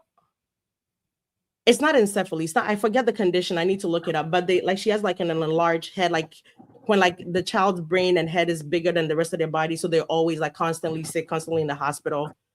So that's that. So we didn't discharge them. This wasn't like a newborn baby. The daughter was sick. So she needed to be able to get out yes, encephalitis, I think. So she needed help. We helped them. They're able to go home. They already left. This is another one of the moms. Let me show you guys right here. She had a newborn baby. Sorry, Ellsridge, I have to leave. Oh, go ahead, go. But thank you for having me. Thanks, I appreciate you for being here. Yeah. This is one of the moms. I told her you can go ahead and cover the baby's face. We can still, I don't need to show your baby's face, but yeah, she's still at the hospital there. And I appreciate you guys. I never thought I would be able to do this much. I've helped people in the past, but it's been like handing out cookies and handing out soaps and little things like that. I didn't know I could do this much. So I appreciate you guys. You have no idea the level at which we've changed lives this past month just from you guys' donations. It's been amazing. I'm overwhelmed. I'm grateful. And you guys, like, my goal when I said the GoFundMe was 20,000, and that was like a shot in the dark. I was like, just throw it on there. If you get 5, great. You know how to disperse that. And then within 2 weeks, I had that. Within 3 weeks, you guys had doubled that. And I think as of last check, I had 16. So every day, you guys, literally every day the money goes up. I'm like, oh yeah, we can do this now. Oh, we can do this now. Oh, we can do this now. And I'm like, that's the most happiest I've ever been in my life. I'm like, oh yes, you get a shoe, you get a shoe, you get a shoe. So I've been very, very grateful for all you guys' help. Oh my God, no, don't fill my garage again. That was crazy. We need to fill the garage in Ghana. We cannot fill my garage in America again. Actually, the only way we're gonna do that, I think, is with medications. That was easier. Like, I think the next time I do this, maybe we can do some Tylenol, some Benadryl, some like antibiotics, some Neosporin, little things over the counter that we don't get. Oh, that's my son screaming. If you hear that, I'm sorry.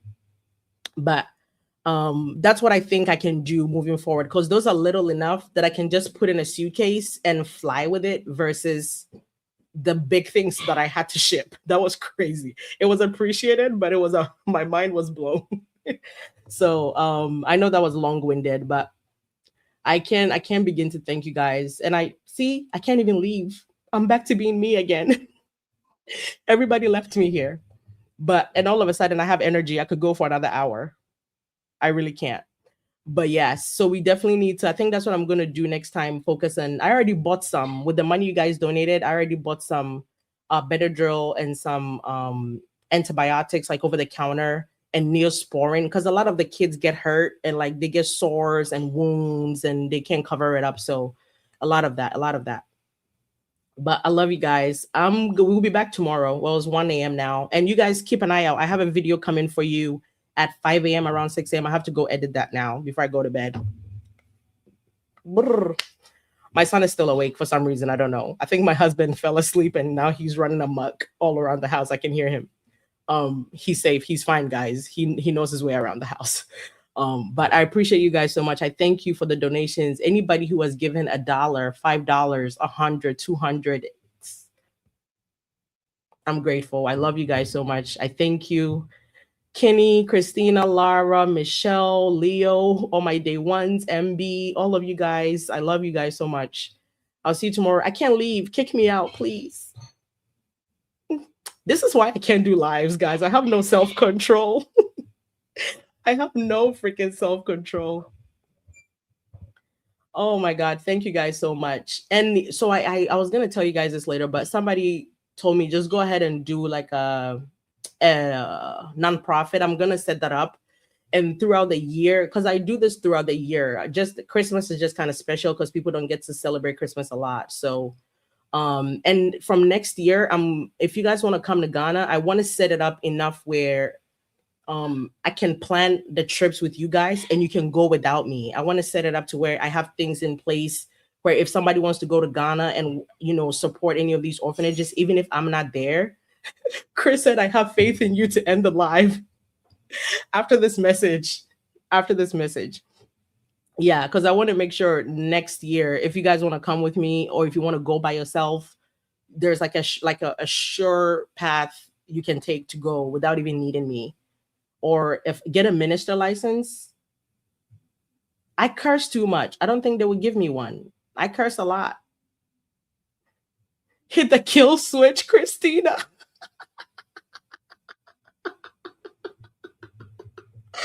Christina, hit the kill switch, please. Okay, you guys, I'm going to be strong. How about this? I'm going to count to 5. It's 4:37. By 4:38, I need all of you to disperse. Get out of here, please. Please, please just leave. Oh, please just leave, guys. If you guys don't leave, I'm going to down this entire can of Red Bull. Nobody wants that.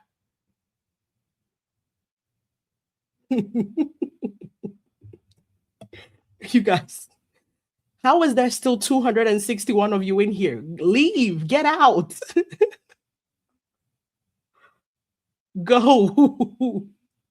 Oh my God, you guys. Shoo, all of you, go. I'm gonna do it. You don't think I'll do it?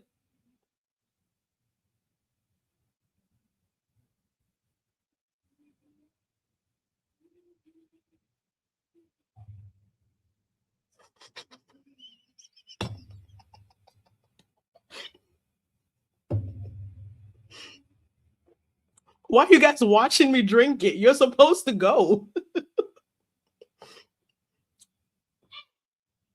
Are you guys really gonna watch me drink this?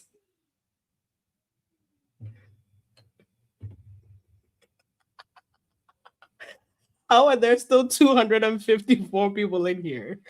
You're supposed to leave, or I'm gonna chug this.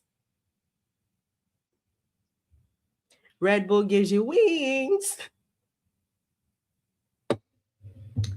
Who said one more song? We can't do one more song.